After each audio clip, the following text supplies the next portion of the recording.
Hi, welcome back guys. This is your friend, Lettuce Head Fanfics.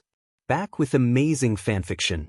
This is the series of What If Deku Became the Most Feared Hero? Please give this video a like and subscribe to the channel if you want more videos like this. Now let's get into the fanfic. Izuku Midoriya and Katsuki Bakugou met when they were each just a few weeks old.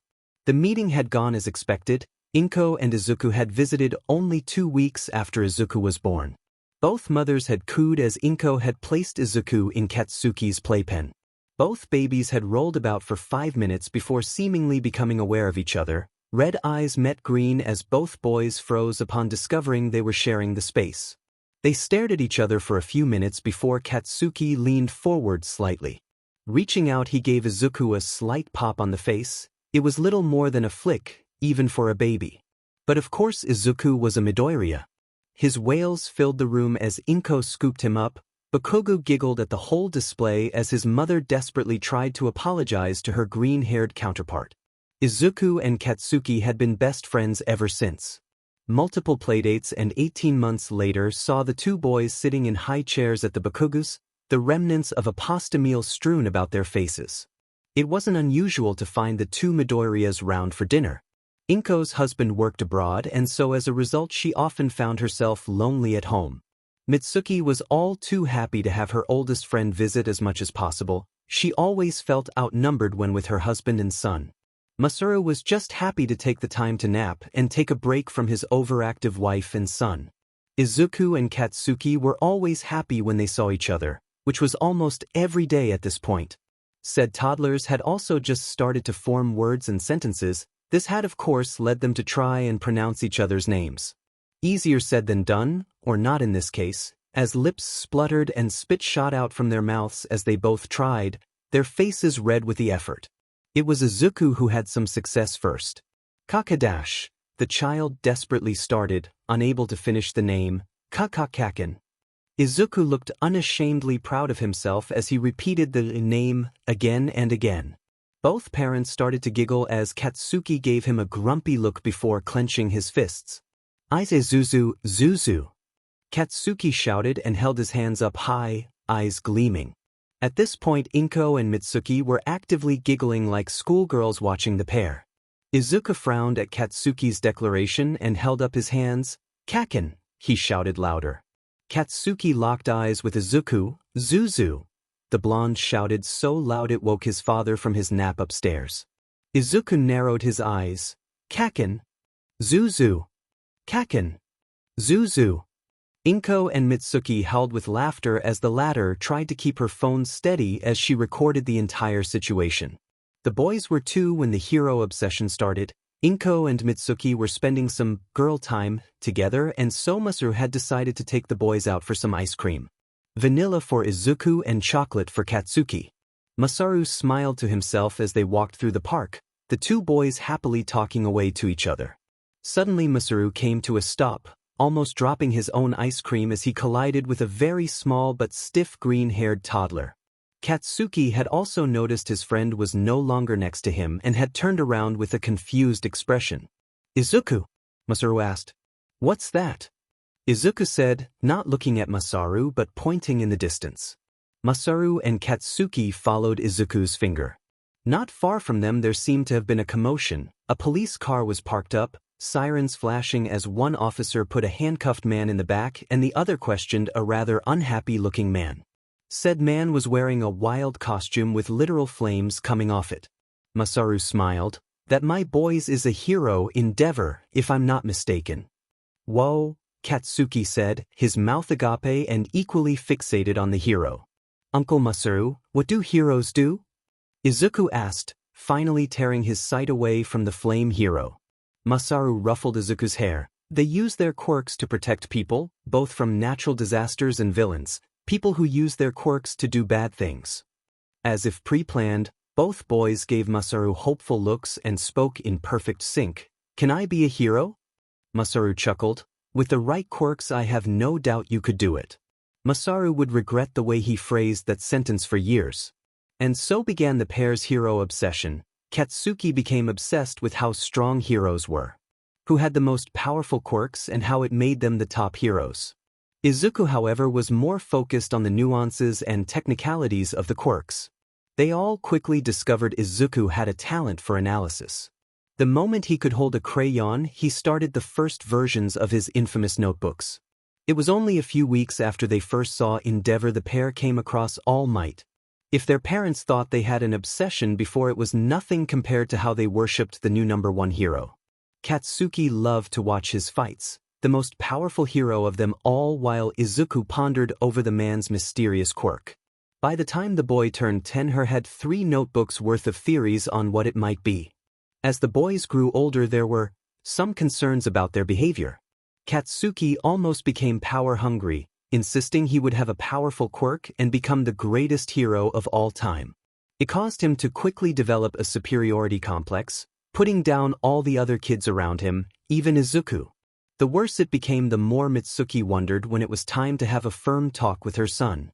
Inko also had her own problems with Izuku. The boy was more than obsessed with quirks, they made up his entire existence. Endless notes and mutterings on every quirk they came across. His eyes would glaze over as he came up with theories on how best to utilize the quirk and fight it. Inko had caught her son more than once looking at her with something akin to madness when she used her quirk around the house. She would never breathe a word of it, but even she had to admit it was creepy. Both mothers were concerned about the routes their children were going down, Katsuki the road of a bully and Izuku the road of a social outcast. As it were, they didn't have to be concerned, because everything changed when the boys turned 4. It was a few weeks after Izuku, the youngest of the pair, turned 4 that Inko and Mitsuki had a brilliant idea. It seemed every day the boys would come home and talk about how someone at their daycare had gained their quirk, though the conversation lasted significantly longer for Inko.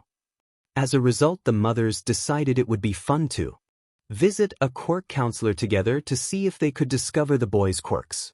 At first the plan seemed to go off perfectly, as Mitsuki drove them to the clinic. Katsuki and Izuku chatted away in the back happily. "You're serious, Suzu? You'd rather have your mom's quirk than your dad's? But he can breathe fire," Katsuki explained. Izuku just nodded his head. "Of course, Kaken. Loads of people have fire quirks, but not a lot of heroes have telekinesis. I'd be more valued." Mitsuki didn't miss the slight smirk on Inko's face. Neither mother could remember a time where their boys behaved so well, both happy to do all the tests the doctors gave them without complaint. Izuku practically vibrated with excitement every time they poked and prodded him. Katsuki just stood around with a smug look, knowing he was going to have a powerful quirk. Eventually all 4 sat in an office awaiting the results. Both Katsuki and Izuku had wide grins of excitement spread across their faces. Eventually the same doctor who had tested the 2 of them came through with their folders. Inko and Mitsuki shared a concerned glance. Izuku's was far larger than Katsuki's. The doctor cleared his throat and sat down. "Right, so, Izuku Midoriya and Katsuki Bakugou? Soon to be the best hero team ever," Katsuki declared and puffed out his chest. The doctor winced at the display. "Yes, well, let's start with Midoriya, shall we?" Katsuki deflated slightly but didn't protest as Izuku's face lit up like a Christmas tree. "Well, doctor," Inko asked, hugging her son tightly, "do we know what his quirk will be?" "I'm afraid not," the doctor started and quickly continued when he saw Izuku's crestfallen expression. "Don't misunderstand me, son. You have a quirk, an emitter type, and a powerful one at that. It's just that we don't know the specifics. It doesn't match any of our records. It may well even be the first quirk of its kind." Inko's heart was filled with pride while Izuku practically tore his face in half with the smile he wore. Even Katsuki was giving the green-haired boy a smug but proud look. "Maybe you'll make a good sidekick, Suzu," Katsuki said, and Izuku just nodded, too excited to realize the backhanded compliment. "So what are our next steps?" Inko asked, trying to make sure her child didn't vibrate so much he phased through the floor. "At this point, all we can do is wait. I'd advise being patient and waiting for the quirk to activate naturally." Inko nodded. She just hoped that Izuku could wait. Finally, having heard enough about his friend, Katsuki interrupted the conversation. "My turn. So tell me, Doc, how powerful is my quirk?" The doctor winced once again and hesitated before sighing. "Yes, well, that's just it. We've run every test he can, they all come to the same conclusion. I'm sorry, Mr. Bakugou, but it appears you're quirkless.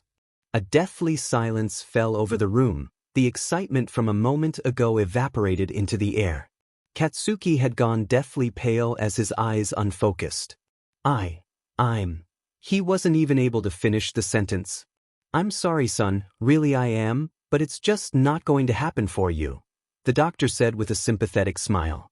The hole in Katsuki's soul would never fully recover from that day. For the first time since he was a baby, tears started to fall down his cheeks. Can I still be a great hero? The silence that followed was enough of an answer. Inko at least had the respect to look ashamed. The doctor acted like he hadn't even heard Katsuki. But it was his mother that hurt the most. She couldn't even look at him, but he could still feel the pity pouring from her. Yes. All eyes snapped to Izuku, who was looking at Katsuki with determination. I think you can still be a hero, Kaken. Katsuki opened his mouth to snipe back with a snarky comment when he shut it again. He took a long look at Izuku, the boy he had admittedly belittled for months, and suddenly he saw it. Izuku was strong, not because of his quirk but because of his determination. The boy who had kept up his hero notebooks despite his own mother thinking it was odd. It was at this moment Katsuki knew so long as he stayed by Izuku's side they could do anything. Thanks, Zuzu. From that moment on, the boys were inseparable. Mistuki and Masaru were silently grateful for that every day. They were almost certain that had Izuku abandoned Katsuki, the boy would have broken completely. The quirkless were not looked upon well in modern society. Combined with Katsuki's less than stellar personality, and he likely would have grown up bitter and alone. The one silver lining of the event was that it seemed to mellow out Katsuki's superiority complex while giving Izuku a bit of a confidence boost. The overall effect was to balance out their friendship and bring them closer. The next few years were odd. Word soon got around that Katsuki was quirkless, and by comparison Izuku was destined to have a powerful quirk. The fact one could not be found without the other resulted in a simple reaction: most people ignored them. Too disgusted by Katsuki to approach Izuku. Too envious of Izuku to bully Katsuki. Life wasn't easy for the pair, but it wasn't difficult either. There was also the added excitement of waiting for Izuku's quirk to manifest. At least it was for anyone who wasn't Inko. She had always panicked about Izuku's quirk. She had always been an overprotective mother. But it was an incident when the boys were 5, before Izuku's quirk had manifested, that drew her worry into overdrive. There had been a plumbing issue in their apartment, and so Inko had called out a specialized quirk plumber. Said plumber had walked into her apartment and instantly drew all the water out of the pipes, holding it one big ball above his head as he worked. Wow, Inko had exclaimed, that's quite the quirk. The plumber chuckled, both my parents were pro-heroes. I may not have followed them career-wise, but I still have their powerful quirks. Inko nodded as she watched him work. A commotion from her front door alerted her to the fact that Katsuki and Izuku were home from school. I'm telling you, Zuzu, Endeavor could easily beat Midnight. Nah, Kaken, we don't know if Midnight's gas would burn. If not, she could just knock him out like everyone else. Inko smiled. Hello, boys. Hey, Auntie. Hi, Mom. It was at that moment both boys turned the corner and saw the plumber at work. Both froze instantly as they watched the man effortlessly use his quirk. Inko smiled sadly as she saw the same look of envy on Katsuki's face every time he saw someone use their own quirk. But it was the look she saw on Izuku that drove a shiver up her spine. He looked hungry. No, that was putting it mildly. It wasn't like he wanted lunch. It was more like he was ravenous. He was frozen solid, staring at the man like he was nothing but a piece of meat for Izuku to tear apart and enjoy. Inko was rooted to the spot in fear, unable to move as she watched her son's eyes fill with something she had only seen before in the worst villains on TV. She could only stare in horror as Izuku slowly moved forward, hand reaching out and, "Come on, Zuzu, I wanna watch the new All Might fight." Katsuki ummed as he yanked Izuku by the arm. Izuku blinked a few times before he snapped out of whatever state had overcome him. Shaking his head, he gave Katsuki a soft smile. "Sure, Mom, we're going to use the computer if that's okay?" Inko could only give a very stiff nod in response. As the years went by, she would notice that look more and more, and though she didn't want to admit it, there was an obvious connection. Every time Izuku got within a certain distance of someone with a powerful quirk, it was like he was overcome with a desperate hunger directed at said person. Inko didn't know if anyone else ever noticed, but she was too afraid to ask. It wasn't until Izuku was 7 that the puzzle all came together. Things had steadily been declining for Katsuki and Izuku at school. Every single classmate had long gained their quirk. The only two left were Katsuki, who would never gain his quirk, and Izuku. This left many starting to wonder if Izuku's powerful quirk was just a lie to cover up the fact he was also quirkless. As a result, a few people had started to be more aggressive towards their disdain for the pair, Katsuki in particular. Though they were mainly restricted to hushed whispers and insults with Izuku, Katsuki received a much more physical form of bullying. One child in particular, a boy with a fire quirk, found great pleasure in cornering Katsuki on those rare occasions he was separated from Izuku. It was on one of these said occasions that it happened. Izuku had done exceptionally well on a test, and so his teacher wanted to keep him behind to discuss the gifted and talented program. As always, Katsuki had waited for Izuku just outside of the school gates when Firecracker, Izuku's idea, turned up with his 2 minions. "Hey, if it isn't the quirkless loser." Firecracker sneered. Katsuki just narrowed his eyes and turned away from the 3. He's scared of you," one of the minions exclaimed proudly. Katsuki just rolled his eyes and gave him the finger. "He may be 7, but he was still a Bakugou." Firecracker scowled. "Figures you'd wait for your lying idiot friend." Katsuki snapped round to face Firecracker with a growl. They could insult him all they liked, but no one went after Izuku. Firecracker just laughed as his hands lit up with flames. Katsuki balled his own into fists. "Kaken!" Both boys looked to see Izuku running up to the scene, the ever-present determination evident on his face. Katsuki rolled his eyes at the display while Firecracker just scowled. Well, the liar and the weakling. When are you going to admit you're both quirkless losers?" Firecracker drawled as Izuku stood next to Katsuki with a frown. "We're not losers," Izuku said defiantly. "We're going to be the best heroes ever." Katsuki couldn't fight the smirk that pulled at his lips. Izuku had come a long way with his confidence. "That's right," Katsuki shouted with a fist bump in the air. "You're the losers." Firecracker paused before he and his lackeys burst into laughter. "You two quirkless losers heroes? Don't be stupid, you'd get pummeled in your first fight. Me on the other hand, my quirk is perfect for beating villains." To prove his point, Firecracker held out his hands, activating his quirk. Long claws made of white-hot fire extended from his hands. He couldn't manipulate or shoot out the fire, but the white-hot claws could cut and burn anything. Including Izuku and Katsuki, both had small scars to prove it. "Pfft, you think a quirk like that could beat All Might? It's basically a fancy knife," Katsuki scoffed. Firecracker snarled in response and was easily drawn into a shouting match with the loud blonde. Izuku, however, had stopped noticing and was instead staring intently at Firecracker with wide eyes.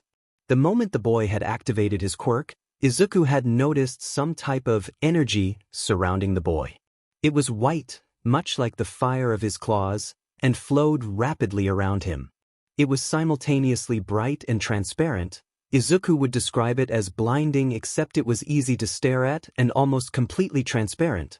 It was also not evenly spread out. While it covered his entire body, the energy seemed to concentrate in Firecracker's hands and forearms. Something in the back of Izuku's mind told him it was likely quirk-related then. The fact he was also vaguely aware that Firecracker's 2 lackeys also had their own energy, while Katsuki didn't appear to have any, cemented this theory. However, Izuku was distracted by these thoughts due to one overwhelming feeling: hunger. Not the sort of hunger he gets when his mom is late with dinner or when he sees a candy shop full of his favorite treats. It wasn't even similar to the day he and Katsuki forgot lunch and had to go through the entire day with only a granola bar between them. No, this hunger was something else. It pounded in his head, clawing at his skull to get out, desperate to be fed. And somehow Izuku knew exactly what to feed it, to stop the ravenous feeling that engulfed his body. Running on autopilot, Izuku mentally reached out for Firecracker's energy, There was a slight pull against him before the energy flowed directly from Firecracker to Izuku. It felt good. Izuku raised his left hand, looking at the white energy which now flowed over his arm, almost identical to how it had been for Firecracker. Staring at his own hand, Izuku didn't notice how Firecracker's own energy had vanished or how his fire claws had disappeared the moment Izuku took the energy. He also failed to see the looks of horror he was getting from the bullies and the one of concern from Katsuki. All he could focus on was the energy and his left hand. Zuzu. Kachin's call brought him back to reality. He turned to his friend to respond only to find Katsuki staring at Izuku's right hand. Izuku frowned and looked down at said hand. From the fingers of his hand protruded a set of white-hot claws. Firecracker's quirk. He was using Firecracker's quirk. That's when he noticed his fingers and hand, the bubbling red raw flesh and smoke rising up from them. Katsuki would have nightmares for years about the scream that came out of his best friend's mouth that day as the green-haired boy collapsed on the sidewalk. Many hours later found 5 people crammed into the small court counselor's office at their local hospital. Inko sat cradling Izuku in lap. The boy's eyes were red with tears and his right hand was covered in a thick layer of bandages. Katsuki stood next to them, holding tightly onto Izuku's good hand, angry, glaring at anyone who dared look at his friend the wrong way. Mitsuki sat in the other chair in the office with Masaru standing behind her. Both kept glancing at Katsuki nervously. When the 3 of them arrived at the school after the emergency call, the plan had been for Mitsuki to accompany Inko and Izuku to the hospital while Masaru took Katsuki home. The moment it had been suggested Katsuki had grown so angry and aggressive his parents wondered if he too was about to throw a quirk at them. The situation was far too serious to spend any time arguing, and so Masaru had simply shuffled the group into his car and sped to the emergency room. The burns had been bad. Firecracker's quirk was white-hot, far hotter than any natural fire. Chunks of Izuku's hand had actually burnt to ash in the few seconds he had it active. It was unlikely he would ever be able to feel anything in his right hand again, and there would be bad permanent scarring. The doctors hadn't said it outright, but they had strongly hinted that he should start to learn to write with his left hand. That had all seemed minor in the build-up to the real question everyone had: what had actually happened? Once they had finished work on Izuku's hand, the hospital had instantly transferred him to their quirk department, running several tests. With a powerful quirk like this, they wasted no time. Silently, Katsuki's parents were relieved his original quirk diagnoses had come from a small local clinic. They weren't sure how he would react to going back there.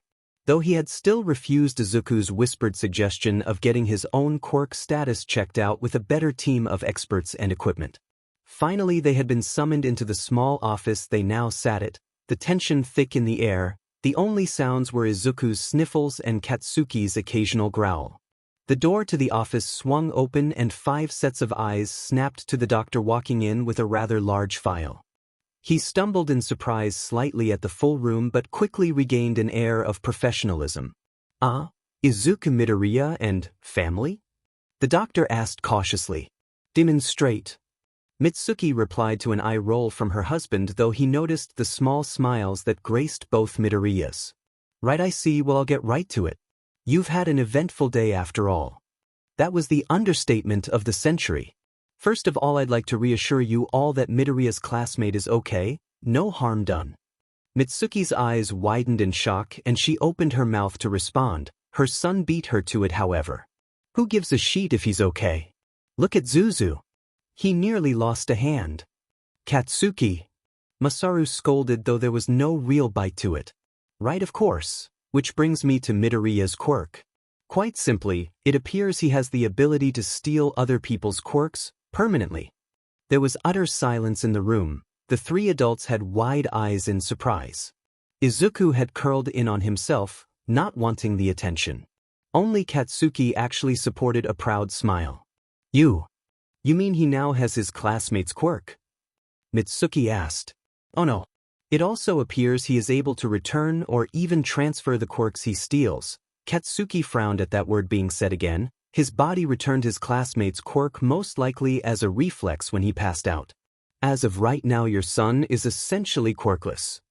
The Bakugou parents flinched at that word, but luckily Katsuki was too focused on Izuku to react to it. That seems like a powerful quirk. Mitsuki commented. Inko had gone strangely silent and rigid as the discussion moved forward. The doctor nodded in agreement. Powerful and dangerous. I've already informed the boys' school and local authorities. The heroes will need to keep a close eye on him as he grows older. Once again Katsuki frowned. Did this doctor think Izuku was a bad guy? There do however appear to be two main drawbacks to his quirk, the doctor continued. Firstly, while is able to steal the core element of the quirk, he is unable to take any mutation abilities that come with it.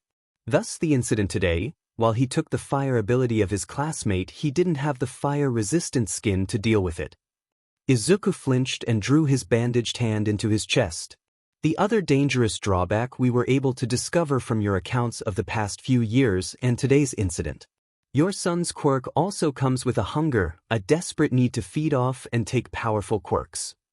Everyone in the room looked uncomfortable. They had all seen the way Izuku had zoned out around powerful quirks. It was not a pleasant sight.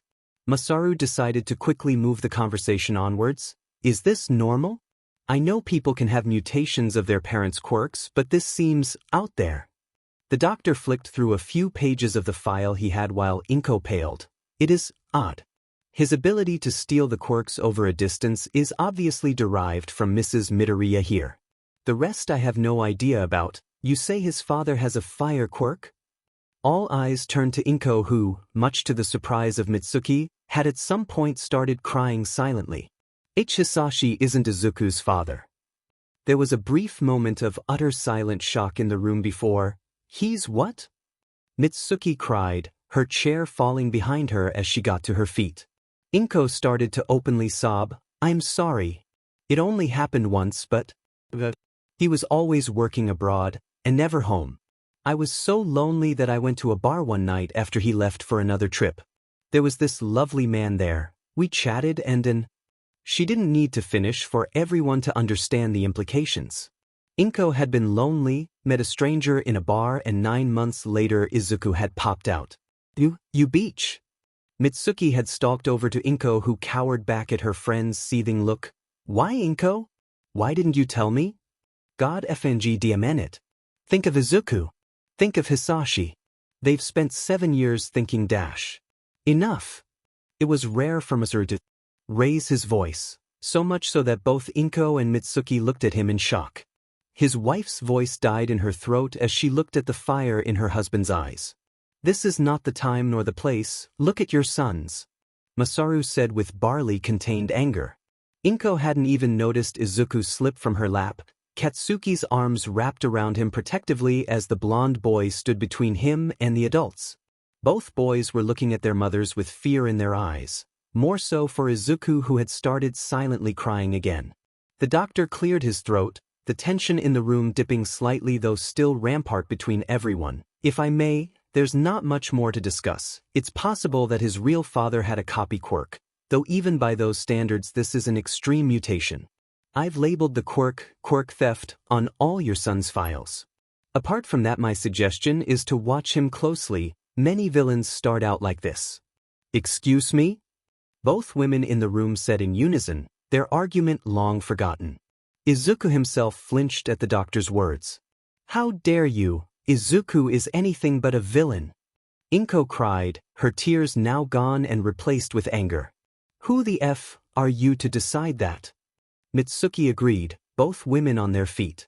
I didn't mean anything by it, but statistically speaking, we should be careful. He could be a powerful villain. It was obvious the doctor was rambling at this point. The heroes will need to keep a close eye on him. He won't be able to attend hero school, of course. Too many risks in Vodash.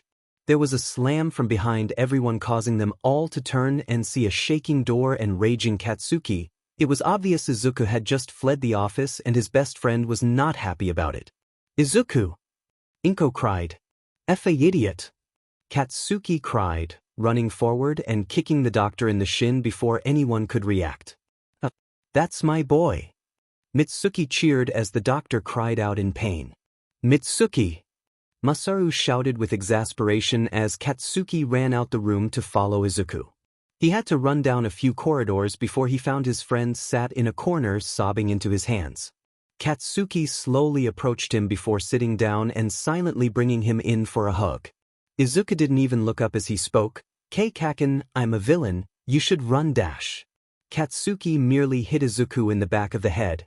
Idiot, you're not a villain, and even if you were, I haven't got a shitty quirk for you to steal. Izuku couldn't help but giggle at that. You really don't think I'm a villain? Zuzu, you cried when I swatted a fly once. Nah, that doctor is an idiot. You have an amazing quirk. Izuku didn't miss how hard it was for Katsuki to admit to that. He knew his friend hated talking about great quirks, not having one of his own. Combined with the fact Katsuki hated admitting he was weak, and he had never used the word amazing in response to someone's quirk before, and Izuku knew how much Katsuki really did mean those words. Then we can still both be the best heroes, Izuku said with a teary smile, looking at Katsuki. You still want to be a hero with me? Katsuki asked in mild shock. He had assumed now that Izuku had a powerful quirk he wouldn't need his quirkless friend. If I'm not a villain, that means you're not weak. We're going to be the best heroes, Kaken. Katsuki could only give a dangerous smile in response.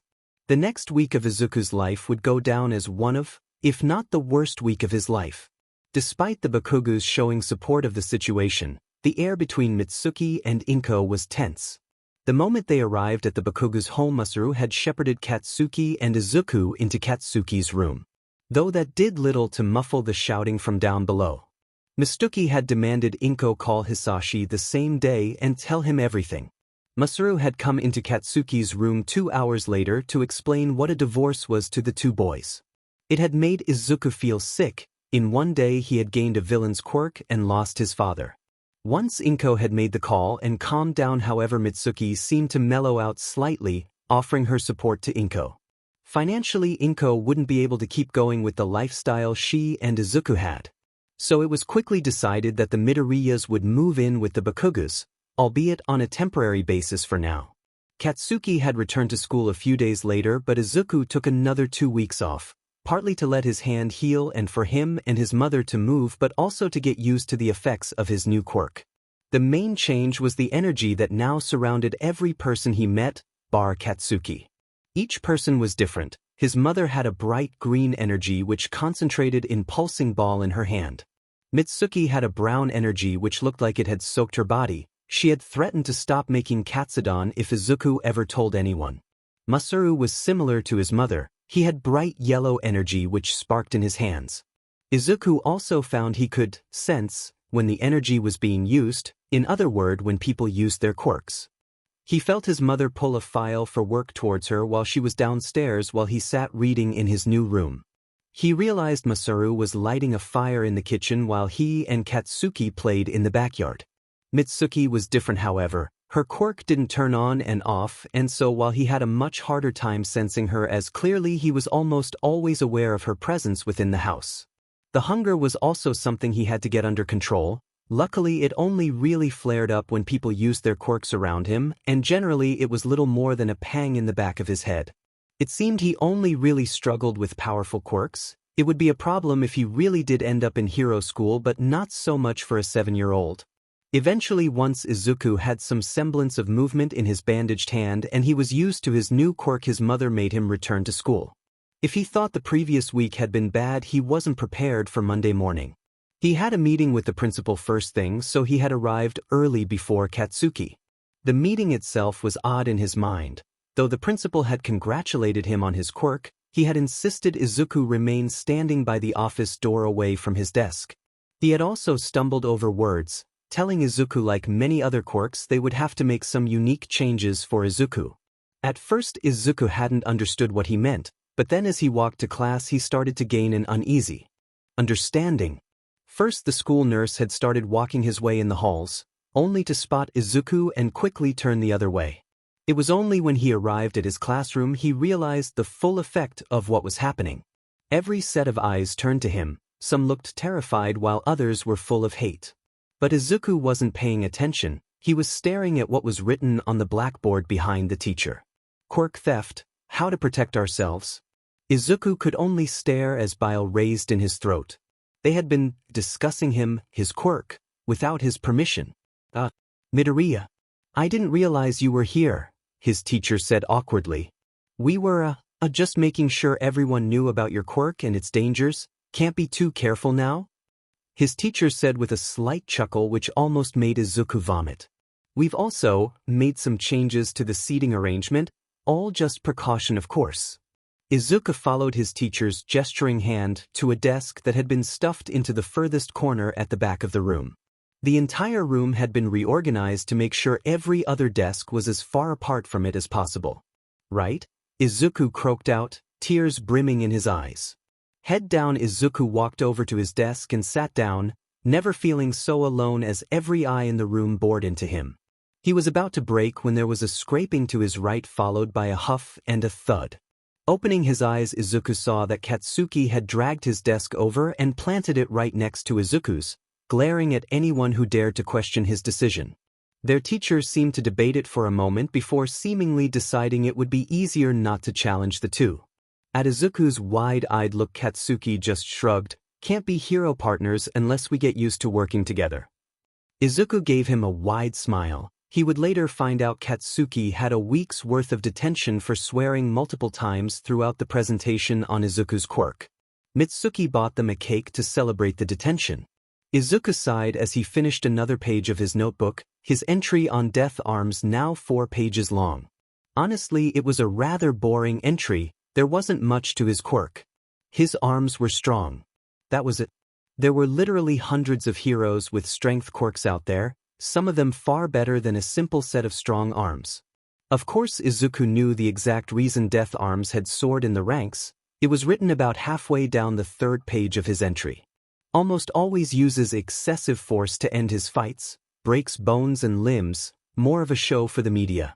Also drags easy fights out, gets better attention and plays to a crowd, comes with a high risk of collateral damage. Izuku frowned, rereading the entry. Katsuki's influence was coming through. His brother best friend wasn't bitter per se. Okay, he was bitter.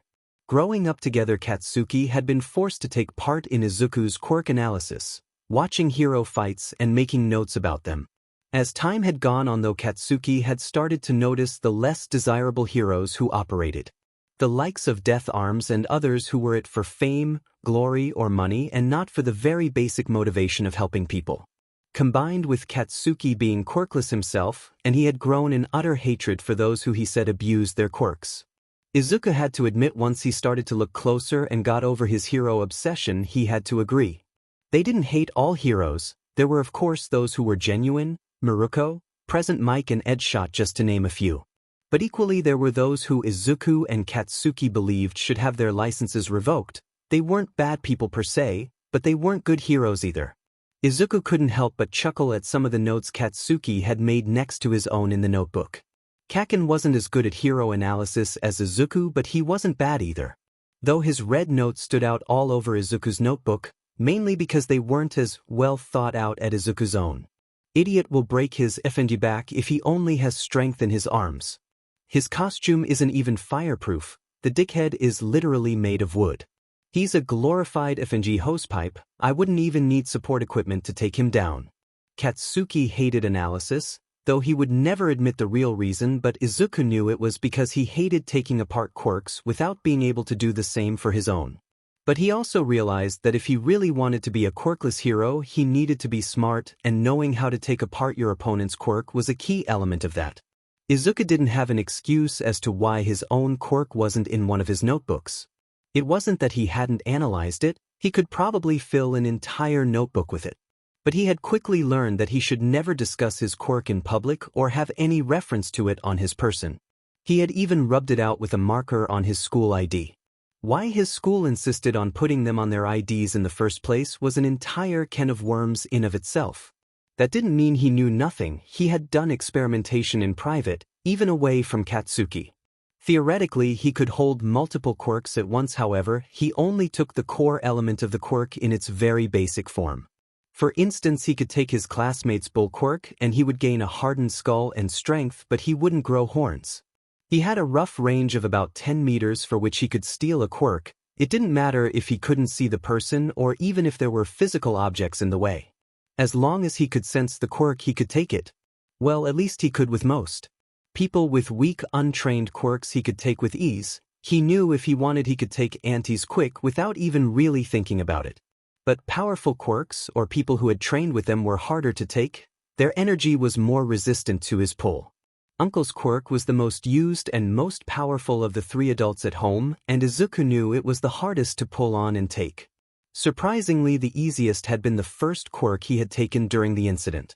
Thinking of the incident made him glance at his right hand. He had never regained feeling in it and couldn't feel anything from his elbow onwards on his right arm. He flexed his fingers. The scarring was bad, the skin on his hand was nearly all scar tissue, and Izuku wore a glove on said hand at every moment. He only took it off to shower. Even then his fingers were obviously crooked and damaged.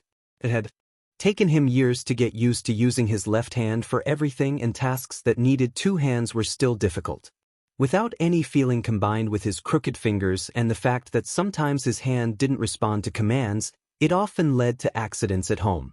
That was another thing. Despite the theoretical temporary arrangement, the Midoriyas and the Bakugous still lived together. Inko had long since finished her law studies and now made enough money for her and Izuku to move out, but truth be told, by that point everyone had grown used to it, and so instead the big family had moved into one large home together. It was nice, but Izuku and Kaken knew the real reason behind it was the fact their mothers did not want to deal with either of them alone. But it meant Katsuki and Izuku lived literally in the rooms next to each other. It made training together easy, at least, because of course Kaken insisted that Izuku had to actually train to be a hero. It was probably a good thing if Izuku was being honest. At least both boys had some semblance of muscle now. Which helped with the bullying, or at least it helped Katsuki, because no one dared come anywhere near Izuku for fear of losing their quirk. It was because of this that despite now attending Aldra, Izuku and Katsuki still sat in a corner together far away from their classmates. Izuku was brought out of his musing by their teacher's voice. Glancing next to him, he could see Kaken was near the point of dozing off. Kicking the blonde in the shin to wake him, Izuku scowled at him.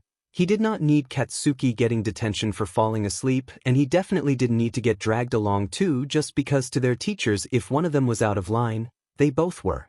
Katsuki jolted in his seat and met Izuku's scowl. They had a silent argument before Katsuki relented and turned to front, giving the teacher the minimum amount of attention required to not be called out.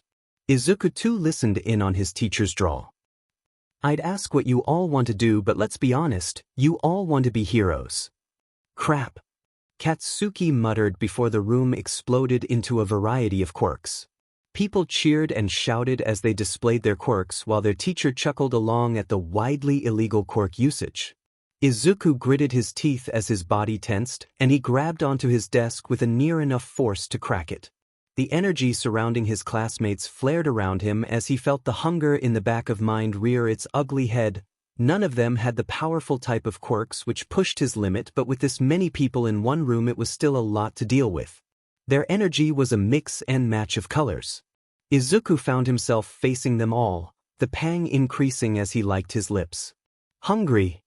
His grip slowly loosed on his desk as he started to rise and, "Sit down before we get arrested, idiot," Kaken said as he slapped him on the back of his head. Izuku came to his senses and sent a sheepish smile at his friend at being caught out. Katsuki just rolled his eyes. Luckily it seemed no one else had noticed that he had nearly stolen every quirk in the room. "Oh, that's right. Midoriya, Bakugou, are you sure about your choice? You both want to go to UA?" Izuku heard Kaken swear under his breath beside him as every student turned to look at the pair, all wearing disbelieving smirks. Katsuki growled, "Yeah? What of it?" "Come on, man," said a student with solid white eyes. "You don't even have a quirk and no hero school is gonna let a villain in. Maybe you could both become garbage cleaners." She snickered. Katsuki stood up with clenched fists. "Oh yeah? Your quirk is X-ray vision and you're thin as a stick. I could beat your butt any day of the week." Izuku just sighed as the rest of the class came to the girl's defense, doodling in his notebook and waiting for the bell to signal the end of the day. He kept one ear on Kaken's shouting though, making sure it didn't get too out of hand. "Well, maybe if you stopped hiding behind the big bad villain, we'd actually believe a quirkless nobody like you could fight." One boy shouted, "I'm not hiding. You're all just too PP because Zuzu has the most powerful quirk here." Then come prove it. The boy responded with a smirk. Katsuki grit his teeth and stepped out from behind his desk. Izuku looked up and noticed their teacher watching them, a familiar glint in his eye as he looked for any excuse to give the two boys detention. "Kaken, it's not worth it," Izuku said and reached out to grab his friend's wrist. Katsuki seemed to consider it briefly before he huffed and sat back down. Izuku had to stop himself from lashing out when he saw his teacher's expression of disappointment. It was at this moment that the bell rang. Their teacher mumbled something to officially let them go despite half the class already heading for the door. Izuku and Katsuki took their time packing their bags, making sure they were last to leave. It was simply because they liked to let the queues die down at the snack bar just across the road. It definitely wasn't because it meant Katsuki could keep close to Izuku, who would scare away any of the kids who would get more physical with the quirkless boy. As they approached the door, however, their teacher called out to them, "Midoriya, a word?" Katsuki and Izuku exchanged a look. "I'll just be outside," Katsuki said and left the room. Izuku slowly approached his teacher's desk before they held up a hand. "That's close enough." Izuku had to fight the urge to scowl. He was 7 meters away. If he wanted to steal his teacher's quirk, he could. "Midoriya, you really?" His teacher gave him an unimpressed look. This time Izuku did scowl. "I don't know what you mean, sir." "Don't be sassy with me, boy. You know about the black mark on your file as much as I do." Izuku clenched his fists. He had no idea why the doctor had done it. Maybe he was just spiteful at Kaken kicking him. But 1 week after discovering his quirk, they had also discovered his doctor had put a black mark on all his public files. To put it simply, it indicated he was a child at risk of turning to villainy, despite the fact Izuku had never done anything even remotely illegal, all because of his stupid quirk. UA has no rules against students with black marks. Izuku ground out. Their teacher just scoffed, a publicity stunt at best. "Well, if I can't convince you, maybe when you and Bakugou are rejected you'll understand. You may go." Izuku stormed out before he really did do something to get himself arrested, slamming the door open and catching Katsuki by surprise, who had been idly scrolling on his phone. "Let's go." Izuku said that indicated no arguments. Katsuki merely nodded, recognizing the mood his friend was in and knowing better than to argue as he followed. She really should have set up in the country. The idiot, she nearly took the entire building down. It would be pretty easy to escape her, just run into a heavily populated building. That kick was nothing but a limelight grab. She wasn't needed here at all. Izuku and Katsuki were standing down the road from where MT Lady had just made her debut. She was posing for the cameras while still in her gigantic form. It was a waste of quirk energy for the sake of a few pictures, if you asked both the boys. They couldn't get too close to the main fight for fear that Izuku would lose control in the large crowd, not to mention the powerful quirks of the heroes themselves. As a result, they were sat on a brick wall a ways down the road, Izuku making rapid notes while Katsuki gave his input every now and then. It's safe to say both boys were not impressed with MT Lady's performance. Heroes with gigantification quirks operated best in the country, where they had a lot of land to move about without fear of taking down apartment blocks. Not only that, but between Death Arms and Kamui Woods the situation was well under control. There really was no need for her to intervene.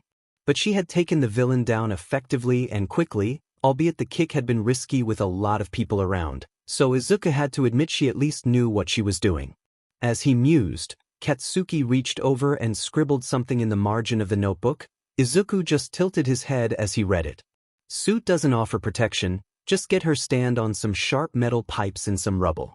That was a good point. Her suit looked to be little more than expanding skin-tight fabric. You would have thought she was aware of the obvious flaw of a gigantification quirk. All her vulnerable areas suddenly became massive and easy to hit targets. You wouldn't have to be very accurate to launch a projectile into her eyes. In fact, Izuku added that next to Katsuki's own notes. Eventually, however, things started to wrap up and Izuku folded his notebook. Katsuki took that as a sign to start moving as they both hopped down from the wall. "We should take another route home," Izuku said, frowning at the still sizable crowd. "I'm not sure how much control I'll have in a crowd like that." Katsuki mealry grunted in response and shoved his hands in his pockets. Izuku knew that was Kaken language for an agreement. Izuku raised his eyebrow as he followed his friend. Katsuki had an unnatural talent for always knowing which routes to take back home as the blonde stormed through the various alleyways, causing Izuku to narrow his eyes. Kaken, what's wrong? Nothing, I'm fine, nerd. The blonde responded in a gruff voice. Izuku rolled his eyes. Kaken, you haven't been able to lie to me since we were 8. Katsuki paused before turning round to face Izuku. Despite being a few inches shorter, Izuku just looked up definitely at him. What the F did the prick tell you? Katsuki demanded. Nothing important. Izuku responded with a hard look up at his friend. Katsuki paused. Zuzu, you haven't been able to lie to me since we were 8. Izuku narrowed his eyes at his own words being used against him. Katsuki simply narrowed his back as the two entered an intense staring contest. To any passers-by, it almost looked like they were about to start throwing punches at each other. With Izuku and Katsuki, it was entirely possible. Eventually, however, Izuku relented and sighed, his whole body sagged. He said I should stop my application to UA because of my black mark. Katsuki frowned. In a hole, he spat. I swear one day I'm going back for that doctor. Izuku wasn't listening, however. He bit his lip and looked nervously away from Katsuki. What? What if he's right though? What if no matter how well I do UA rejects me because of my black mark? Katsuki scoffed. Then they're a bunch of effing idiots. Once you actually gain the ball to start taking quirks, Izuku winced at that, you'll be the most powerful hero in history. You could literally steal the quirks of villains and stop them there and then. Izuku shrugged. We don't even know how many quirks I can steal, my limit could be 2. Katsuki just rolled his eyes. At least he actually thinks you can pass the entrance exam, probably doesn't feel the need to speak to me. He'll just wait until I end up in hospital trying to get in. Katsuki hadn't moved much as he said it, but Izuku could see the fear and insecurity in his eyes. I thought we agreed, Kaken, you could easily get in, it's me who's gonna be dragging us back. I guess we'll just have to show those DM and extras what a real hero looks like. Katsuki said with a feral grin and holding out his first. Izuku smirked and met the fist with his own. Sounds good to me. The mood now significantly lighter, the two continued on walking home. Talk turned to far more pleasant subjects of what they should get for Inko's birthday. It was as they passed under a small tunnel that Izuku felt it before they saw it. The energy spike coming from below them, his eyes immediately snapped downwards. He could vaguely see the energy moving about. It was thick and black and moved randomly around what he presumed was a body. Katsuki was a few steps ahead when he realized his friend had fallen behind.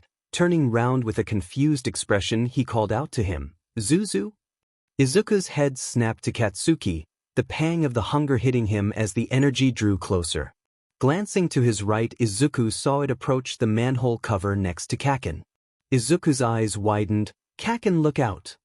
Katsuki's eyes widened in confusion before the manhole cover exploded, sludge pouring out of it as a slick laugh filled the alleyway. My luck is turning around, 2 pretty boy skin suits to choose from, the sludge said as it crawled out of the sewers. Izuku could see a mouth and 2 sets of nightmare-inducing eyes follow it all out of the sewers. His eyes widened in horror as he saw the sludge reach out for Katsuki as the boy stumbled back. Without even realizing it, Izuku found his feet charging him forward directly for the blonde. Kaken! Izuku shouted as he barreled into the boy, pushing him out of the way of the incoming sludge hands. Katsuki fell to the ground and rolled away as the sludge wrapped around Izuku, who yelped out in fright, and he found himself lifted off his feet and being dragged into the sludge. Katsuki looked at the boy and leapt to his feet. Get the F off him! He growled, sprinting towards Izuku. Get lost, kid, otherwise I'll kill you too. The sludge said as it swung what Izuku assumed was its arm at Katsuki. The blonde tried to dodge but to no avail. He took a blow directly to the chest, the air knocked out of him as he was sent flying across the alleyway. His clothes tore as he skidded across the ground, his skin getting cut up. Coming to a stop, Katsuki let out a groan of pain. Izuku went to cry out only to find the moment he opened his mouth it was filled with sludge. He screamed internally as he felt the stuff fill his mouth and travel towards his lungs. It sunk under his clothes and he could feel tears pouring down his face. He clawed at the sludge only to find it pointless as his fingers went straight through. Desperately, he felt out with his quirk and tried to pull in the energy surrounding the creature. However, it was futile. The energy was too attached to the sludge, too engraved into the physical body of the villain. No matter how hard he pulled, Izuku couldn't get the energy away from it. "Don't worry, kid," the sludge villain snarled. "It'll all be over soon, then once I kill your friend I'll be on my way." Suddenly, he felt a hand on his wrist. Izuku tried to see what was going on, but sludge was clouding his vision. He then felt the hand pull so hard Izuku thought he might dislocate his shoulder. But he could also feel the sludge pulling away, and the next thing Izuku knew, he was on the ground, coughing his lungs out and desperately clawing sludge out from his mouth. Looking around, he saw Katsuki, bruised and bleeding and panting next to him. "That's 57 times I've saved your butt now," the blonde said with a hint of a smirk. "You brats are starting to get annoying," the sludge villain said as Izuku and Katsuki looked toward him, his body nearly completely filling the alleyway as he looked down at the two boys with a dangerous grin. "Well, then you're going to find me incredibly troublesome," said a booming voice. The sludge villain's eyes went from gleeful to filled with terror. It went to turn around when a gust of wind as strong as a hurricane filled the alleyway. Izuku had to cover his face as dust was blown up and Katsuki was pushed to the ground.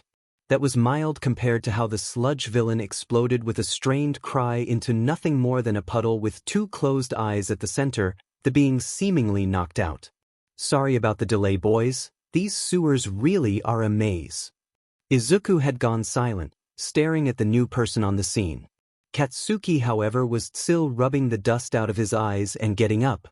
"Hey, a-hole, we didn't need the help of some god, the hero." Katsuki's voice died as he found himself staring face to face with the imposing figure of the number one hero. All Might raised an eyebrow at Katsuki's comment but let out a deep laugh. "Haha, of course not, my mistake. You two did well to fight until I arrived." Katsuki could only stare as All Might started to get the villain into a pair of bottles. He had just called the greatest hero of all time an a-hole. Izuku was never going to let him live this down. If he was lucky, however, he could save this moment. "Play it cool, Katsuki, just play it cool," he mumbled to himself. All Might, to his credit, pretended not to hear as he turned around with two full bottles and gave the boys his signature smile. "Well, boys, I need to get this villain to the police. You should get home and get patched up. Your friend looks like he needs a motherly hug." Katsuki frowned. "Huh?" he asked and turned to Izuku. Said boy was frozen solid, staring right at All Might. His face was pale and eyes wide. His pupils were dilated and he was looking at All Might with an almost feral look. Suddenly it clicked in Katsuki's mind. Izuku's quirk gave him an insatiable hunger for powerful quirks. All Might had one of the most powerful quirks in the world. Zuzu no. It all happened at once. All Might leapt into the air as Izuku lunged forward with a snarl at the hero. Katsuki jumped out, desperately trying to stop his friend. The end result was that as All Might looked behind him as he flew through the air, he found the two teenage boys holding onto his leg for dear life. Izuku had at least come back to his senses as was looking down in terror at the ground below, while Katsuki was focused solely on glaring at his friend as their hair whipped in the wind. What are you boys doing? Let go. We can't. Izuku cried. If we let go, we'll fall to our deaths, you idiot.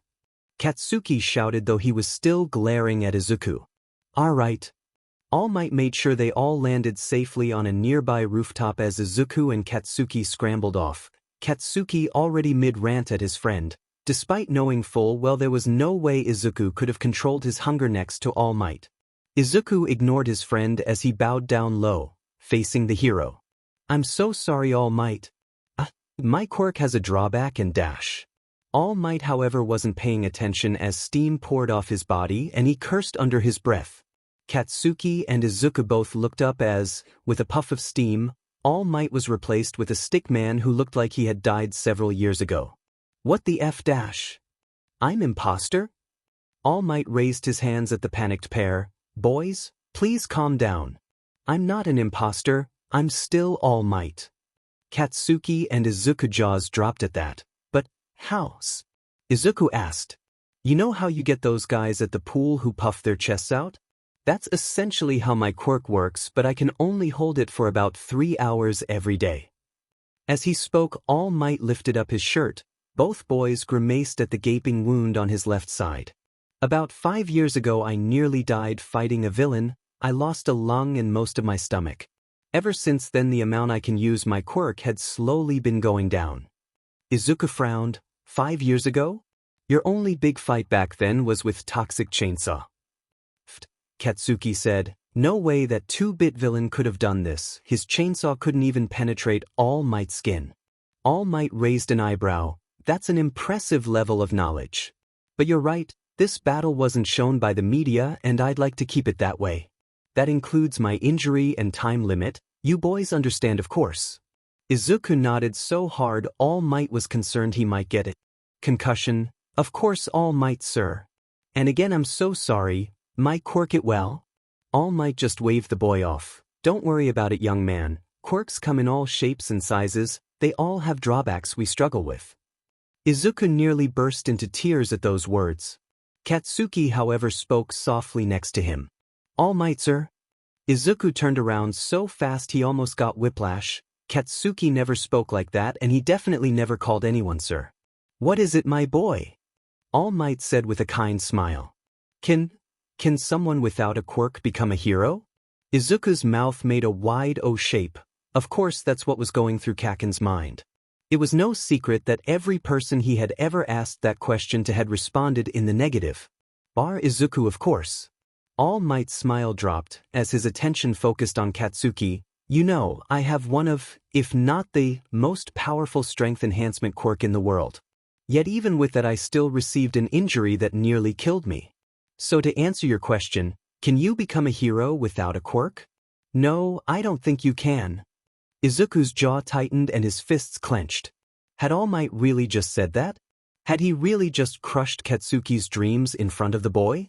Apparently he had, as Izuku heard a sound he had only heard a handful of time in his entire life. Katsuki let out a strangled sob before he fled for the door and to exit to the roof. Kaken! Izuku cried, but it was no use. His friend had already slammed the door behind him. It was rare for Katsuki to cry. It was even rarer for Izuku to feel pure, unadulterated rage. But it seemed All Might was able to cause both within the same afternoon. Izuku turned to face the #1 hero with a furious look. All Might even flinched at the sight and looked awkwardly at the child, not sure what to say. Izuku, on the other hand, could feel his anger bubble inside him while he stared at All Might. If he wasn't furious, he would have appreciated All Might's energy. It was bright, brighter than any he had come across. Its focus was a pure white orb in the center of All Might's chest. The orb was solid and unmoving, always there and casting its light. But the interesting thing was the layers surrounding the orb, 6 of them to be exact. Each layer was slightly different. One was solid black and looked like it was made of black bandages, while another almost looked like pure smoke. Izuku could count on one hand the amount of times he had used his quirk. The first was the incident when he was 7, the other 3 were in secret on his mother, aunt and uncle, and the final use had been just 30 minutes ago. But in this moment Izuku didn't care about himself or his villainous quirk. All he cared about was how the man in front of him had hurt his best and only friend, and he latched onto All Might's energy. Izuku pulled. Pain stabbed into his head the moment he did. It was like someone had planted a hot knife into his brain. Izuku instantly let go and fell to the floor, clutching his head and panting, sweat falling down his face. Despite not actually stealing his quirk, it looked like All Might hadn't fared better. The man's legs had collapsed under him and he had fallen to the ground, violently coughing up a dangerous amount of blood. The blonde-haired hero looked up and caught Izuku's eye. Izuku had to suppress a wince when he saw the amount of fear in the man's eyes. Deciding to ignore what just happened, Izuku instead ran to the door, desperately trying to find Katsuki. But just as he reached out for the doorknob, he felt a hand on his shoulder pull him back. He turned around to find himself staring up at the face of All Might. This time Izuku did wince at the anger in the man's face. Stop. You're coming with me. I need to know who your father is. Now. Even though he was in his thin form, All Might's voice still boomed down at him. Izuku finally snapped. Pulling his fist back, Izuku heard a satisfying crack as it made contact with All Might's nose. The hero stumbled back in shock, clearly not expecting that reaction. I don't even know my father's effing name, that good enough for you? I never thought you of all people would be a fake hero. Izuku spat before ripping the door open and chasing after Katsuki. All Might could only stare as the door closed, the immense guilt slowly building in his chest. As Izuku swept through the nearby streets, his anger slowly started to fade and a sick feeling started to replace it. Izuku had used his quirk. Something he swore he would never do to anyone but a villain. Not only that, but he had used it on the #1 hero. Maybe Izuku really was a villain. He was shaken out of his thoughts by the large crowd that had gathered up ahead. Izuku paused, going to turn away so as to make sure his quirk remained calm when something caught his eye. Or rather caught his quirk. Izuku could sense the energy of the gathered crowd, but in front of them were a few standouts. He recognized the energy of MT Lady and Death Arms and scowled. He really didn't want to see a fight like this right now, not when he needed to find Kaken. He was about to leave when he felt an energy he recognized. The brown, slow-moving energy of the sludge villain. Izuku gasped. Maybe All Might was talking with the other heroes and had the villain with him? Izuku knew it wasn't true. There was no way he would miss All Might's energy. Despite his better judgment, Izuku forced himself into the crowd. He desperately pushed back at the pangs of hunger in his head as he ducked and weaved his way to the front.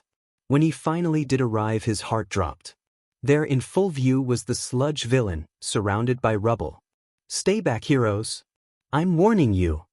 The villain cried as a massive arm of sludge shot out, smashing into the building above them and causing rubble to fall onto the street.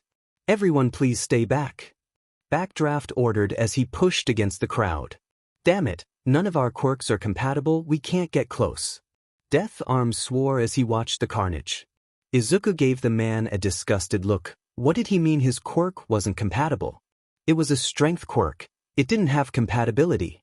Not to mention Izuku had realized the villain had a hostage. One who was certainly being choked to death just as Izuku had earlier that afternoon. He could only feel guilt as he wondered who had been taken hostage in his place. Whoever it was, Izuku could see they were giving a valiant fight against the villain. Red eyes met green. Izuku gasped in horror. It was Katsuki. Katsuki was the hostage fighting for his life. And the good-for-nothing heroes were doing nothing. Izuku moved. It was like his body had a mind of its own, his legs moving forward as he ducked under the arms of the shocked heroes trying to grab him. Next, his quirk seemed to activate without him using it. Latching onto the gray energy of Death Arms, Izuku drew it into himself, instantly feeling it in his own arms and flexing his muscles. The sludge villain caught sight of him charging forward. "You!" it cried, reaching out with a massive arm. Izuku dived forward. Reaching out, he landed on the ground with one bent arm. Using Death Arms' energy, he pushed himself up. The concrete cracked as Izuku launched himself into the air. The arm of sludge swept uselessly under him as he flew forwards. Landing right next to the villain, Izuku didn't even hesitate to reach out and grab Katsuki. Pulling with his newfound strength, Izuku fell back as Katsuki stumbled out of the sludge next to him, coughing. "I think that makes us even," Izuku said, panting. Katsuki actually gave him a dangerous smirk, as if, "Nerd. You offended kids." The sludge villain cried as it brought another arm down. Katsuki and Izuku dived away from it as the ground exploded on impact. Izuku's rucksack was torn open, stationery falling all over the road. "What the F do we do? He's made of sludge." Katsuki cried as they dodged another swing. Izuku's thoughts were firing a million miles an hour as he dived to his right, then it struck him. His eyes are solid. Katsuki sent him a grin that would look far more appropriate on a beast than a human teenager. 2 targets each. Izuku nodded and leapt into action, sliding under a wave of sludge as he grabbed a large chunk of concrete. Even with Death Arms' quirk, it was surprisingly light. Jumping back slightly, Izuku pulled his arm back, pausing to take aim before throwing the chunk with all he had. It shot through the air and hit right on the target. There was a sickening burst noise as the concrete made contact with the villain's left eye. "UFBSTD." The sludge villain cried out as it closed its quickly swelling eye. Zuzu! Izuku didn't have time to bask in his own glory as Kaken came running at him wielding Izuku's pen? Somehow Izuku knew exactly what to do as he reached down and cupped his hands. Katsuki leapt up, placing his right foot in Izuku's hands, who subsequently shot his arms upwards. Katsuki flew straight up into the air and over the sludge villain. The villain only had time to look up as Katsuki gave him a snarl before falling back down directly over the villain. Wielding Izuku's pen, Katsuki pushed it straight down into the villain's eye. The villain let out another anguished cry as Katsuki rolled into the ground, coming to a stop next to Izuku. "You kids, I'm gonna tear you apart." The villain cried as he swung his arms out wildly, destroying every bit of property around him. "We really didn't think about this," Izuku mumbled as he and Katsuki were forced to the ground. They could only watch helplessly as another arm of sludge raised up in front of them before smashing down. Except the smash never came. Izuku, who had closed his eyes to accept death, slowly reopened them to see the number one hero holding back the sludge villain.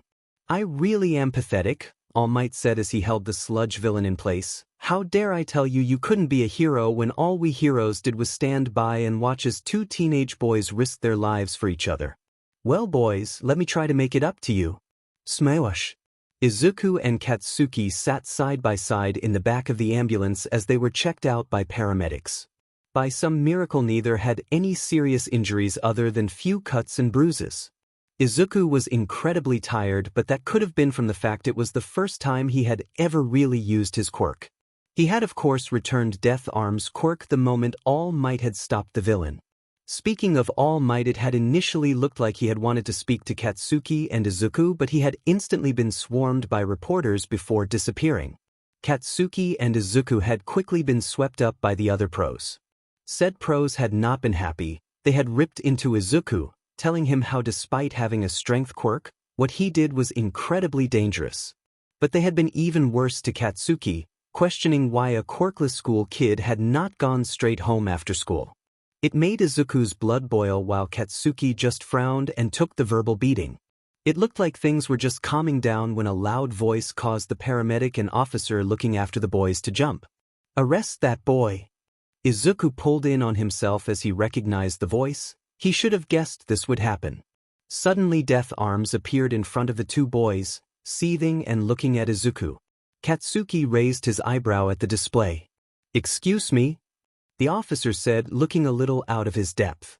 "That boy is a villain and needs to be locked in Tartarus immediately," Death Arms claimed, pointing an accusing finger at Izuku. "What the dude? We're kids." Katsuki cried, though Izuku knew full well that Kaken had a perfect idea of exactly what he had done. "You think I care? This child is a threat to heroes everywhere. We need to get him locked away before dash." "Enough." All heads turned to a man who was wearing a brown trench coat and a scowl as he approached the group. "Detective Tsukachi," the young officer said in surprise. "I didn't expect you." "A friend suggested I drop by," Tsukachi said, eyeing Katsuki and Izuku with curiosity. "Excellent, then you can facilitate the arrest of this menace," Death Arms said approvingly. Izuku could hear Katsuki's teeth grinding next to him, but he reached out and grabbed the boy's arm. Attacking a pro would definitely get them barred from any hero school. Izuku himself was refusing to look up from his lap, however. "On what grounds?" Tsukachi asked. "He stole my quirk." The paramedic sat dressing Katsuki's wound scoffed. "Weren't you just lifting a car a moment ago?" "I took it back," Death Arms said with a scowl.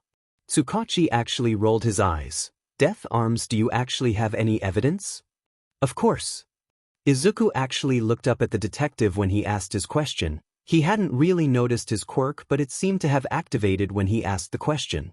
Tsukachi's energy was focused in his head. It spun around in a gray orb. It looked incredibly plain. However, when Death Arms had answered, the color of the energy changed from gray to red. "Don't lie to me, Death Arms. I'll ask you again. Do you have any evidence the boy stole your quirk?"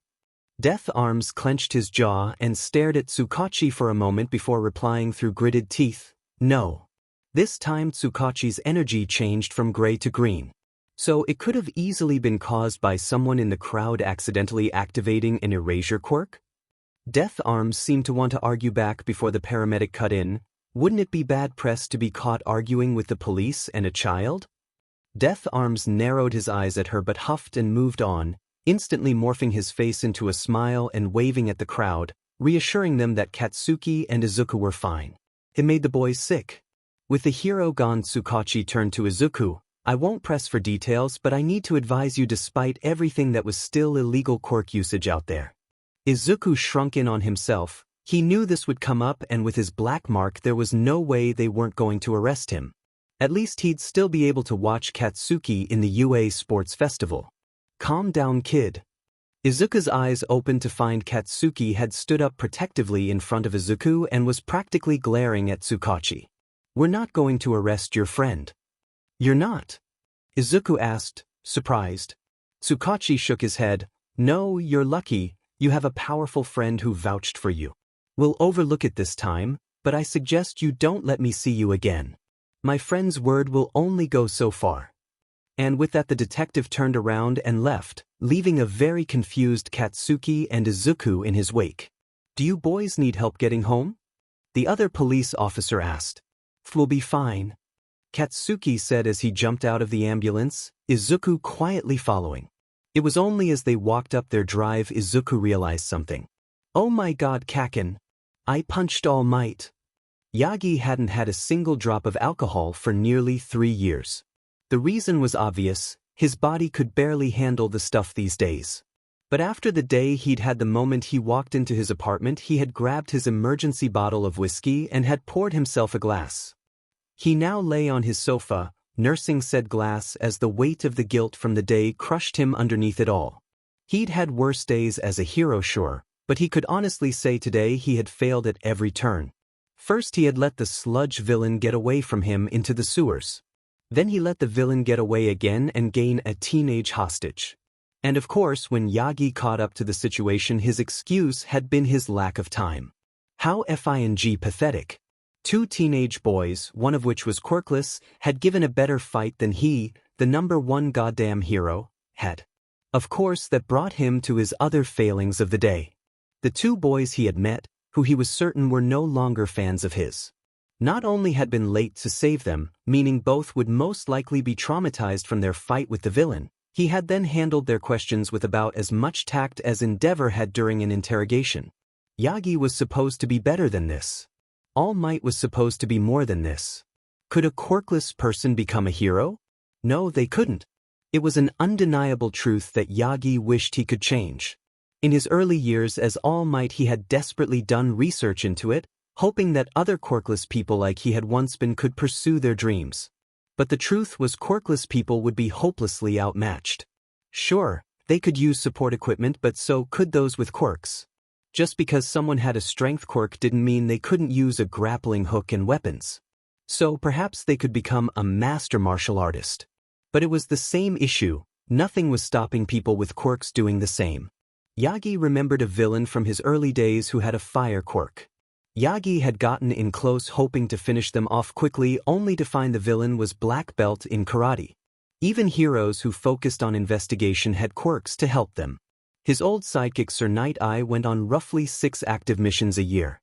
He had a powerful quirk, but even he had to fight tooth and nail not to get thrown off the hero course every day he was there. And even now Night Eye had once admitted to Yagi he was nothing more than a glorified police detective. The facts of the real world were that no matter what a quirkless person did they just couldn't gain the same unique edge quirks gave. Not even the #1 hero could change that. Even so, the way Yagi had shot that child down made his stomach churn. He may as well have slapped the kid across the face. There were far better ways to go about a conversation as serious as that. None of them were on top of a rooftop moments after a villain attack. Idiot. Then of course there was the other boy.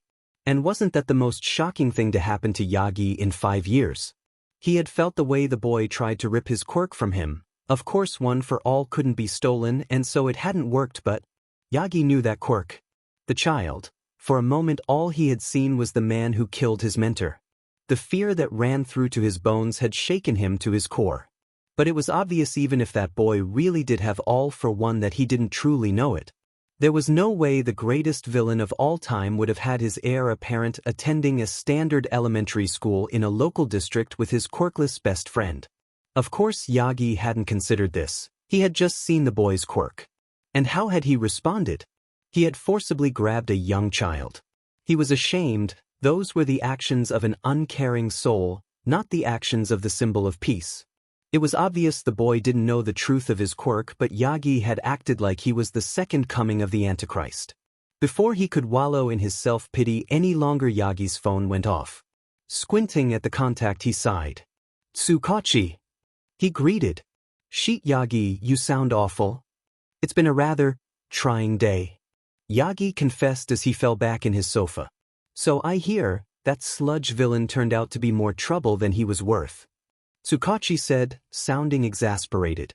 "You're telling me?" Anyway, I just wanted to let you know the two boys you asked about? They got back home safe." Yagi raised an eyebrow. "No one demanded an arrest?" Tsukachi scoffed. "Oh no, Death Arms wanted to see the green-haired kid locked up for the rest of his life." Yagi clenched his phone tightly. Despite popular belief, Yagi was well aware of the attitude of some so-called heroes. But luckily All Might's name goes a long way in the department. Tsukachi continued, "I'm fairly sure those kids could have gotten away with mass murder if you vouched for them." Yagi sighed. "I'm not sure that's a good thing." "It is what it is. Anyway, I did some digging on these kids." "Oh?" Yagi asked, sitting up straight. "Blonde one is called Katsuki Bakugou. Parents are Mitsuki and Masu, diagnosed quirkless. Family life seems standard enough. Parents are in the fashion industry and make a good living. But the kids' school files are a different story. Let me guess, it's a mile long? Bingo, all his teacher's notes talk about how he's a delinquent, always starting fights. Not to mention he's refused anger management on several occasions. Paints a picture of an unstable, aggressive kid." Tsukachi said, though didn't seem convinced.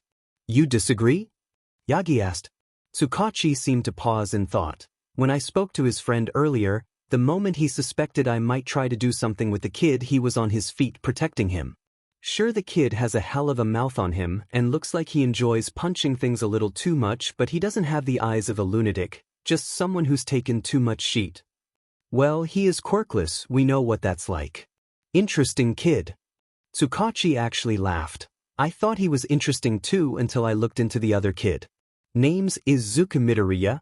Parents were originally listed as Inko and Hisashi. But once the kid's quirk came in, his father changed to unknown, and his original parents got a divorce. So she had an affair that became obvious when his quirk manifested? It's more common than you think.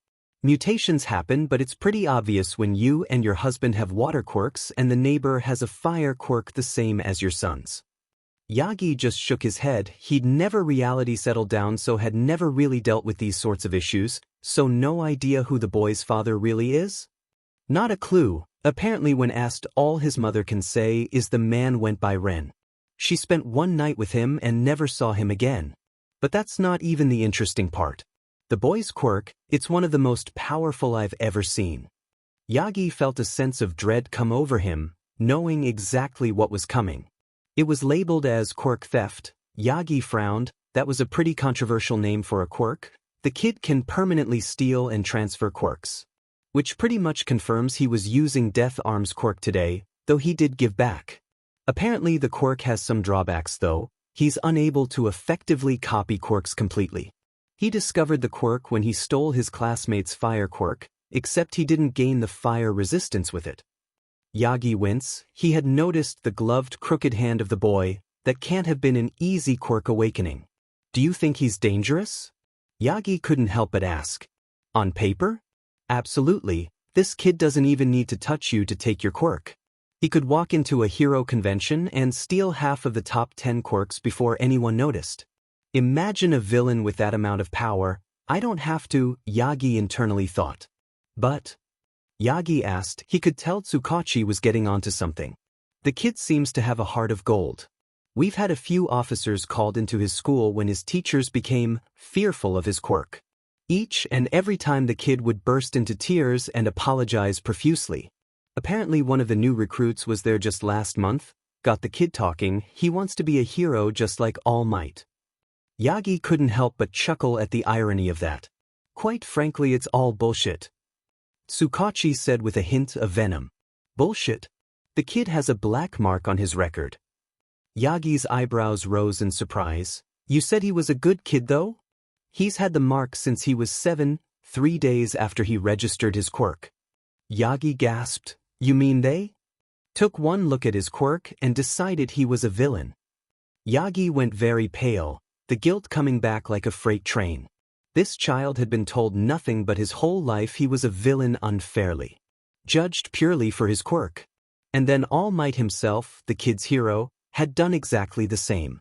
For the first time in many years, Yagi questioned if he was really hero material. That's terrible.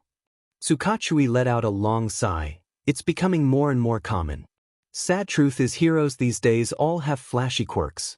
The sort that people love to watch, while the villains have much more dangerous and unknown quirks. Society starts to push these two types of people in their respective directions the moment they show up. So you're saying that most villains and heroes have their paths chosen by others purely based on their quirks? Yagi sighed and fell back into his chair. He knew it all too well. How many villains had turned out that way because they felt rejected by society? How many heroes were arrogant because they had been told from a young age that they were special and powerful? Too many. Sorry, Tsukachi said, interrupting the silence. I didn't mean to get political on you.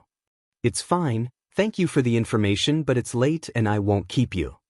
Anytime, anything else before I go? Yagi didn't need the information, he hadn't even considered it, but for some reason when Tsukachi asked he responded automatically. Do you have an address for them both? Of course, funny thing, ever since the divorce the two families have lived together. I'll email it to you. If there's nothing else, have a nice night, Yagi. You too. Yagi replied before hanging up. Yeah, he had a fed up big time. These two kids were obviously outcasts who had been abused by the way their society had been built since the outbreak of quirks and heroes. And then came along Yagi, a man who claimed to be above it all, a man who claimed to be a symbol above it all. He had beaten them down just like they had been their entire lives. Yagi sighed and downed the rest of his glass of whiskey. It burned his throat and he could feel his stomach churning at the liquid, but he didn't care. He ran his hand down his tired face as he leaned forward over his coffee table. Opening his eyes, he came face to face with a file he had spent the last few days reading over and over. He read the large name on the cover of the file. Miro Togata. Nedzu had been kind enough to send over the young hero's file after he discovered Sir Night Eye had recommended him. Yagi had been over the file several times in the past few days, yet despite that he still found himself reaching out and flicking open the papers. Bright blue eyes stared back at him, the school photo taking up most of the first page as well as a lot of basic information. Togata's age, home address, quirk, things like that. Speaking of quirks, Yagi had been impressed by Togata's control of his complex quirk. Apparently the boy had nearly been kicked out of UA in his first year due to his lack of control. However, after some tutoring by Night Eye, Togata now had precise control of his quirk and could use it to deadly effect. He had gone from being the only hero student to be knocked out of the first round in his first-year sports festival to completely dominating his second-year festival. His complex quirk was a plus. Yagi wasn't sure what effect One for All would have on permeation, but whatever it was, it would likely be hard to control. Having experience working with a difficult quirk would mean he would gain control of One for All quickly. Flipping to the second page detailed young Togata's life before UA. It was typically middle class. He was an only child who had grown up in a happy family. Nothing really of note. Yet despite Togata's upbringing, he had never grown an ego or been selfish. Even before UA, his teachers had praised his kind-hearted soul and how he always helped out around the classroom. This of course continued into his notes from UA on the next page. Every teacher had nothing but praise for the boy. Even Eraserhead, the most critical of all the UA teachers, had a begrudging respect for the kid, claiming that his newfound control of his quirk shows the work ethic of someone who could excel at heroics. Outside of the classroom, Togata was popular and well-liked by his peers. He was often the focus of group training and people turned to him as a natural leader. The rest of the file continued much like this. Notes from Night Eye, accounts of his missions as an intern and his performance at the provisional licensing exams. All of it pointed to one thing: Togata would make an excellent symbol of peace. The kid even looked a little like All Might. Yagi had no doubt that if young Togata received one for all, he would soar through the hero rankings. The young hero could easily become a new symbol of peace within his first few years, and Japan would naturally replace him with All Might. He was very nearly a perfect candidate. So why did he feel so much like the wrong choice to Yagi? To be honest, Yagi knew the answer to that. It wasn't that there was anything wrong with Togata, in fact quite the opposite. He would be perfect to continue the legacy of All Might and be the next symbol of peace. But after today, Yagi wondered to himself, is that really what Japan, maybe even the world, needed? Yagi wasn't arrogant. He knew he was only the top hero in Japan. The rest of the world had plenty of powerful heroes. The #1 heroes in America and Europe had incredible quirks and could easily go toe-to-toe with All Might. But equally, Japan was the center for quirks on the planet. Their hero industry was larger. The sheer volume of powerful quirks far exceeded that of any other country, and the rest of the world often looked to Japan to see how to handle quirk and hero laws. Yagi had never once stepped foot in Italy, yet his fights were always top news in the country. What the top heroes of Japan did resonated around the world. And whoever Yagi passed his quirk onto would easily become a top 10 hero with that amount of power. The question was, what did Yagi really want the legacy of his successor to be? Being the symbol of peace had been important when Yagi was young. Villains were starting to become better organized and powerful quirks were turning up at every dark alley.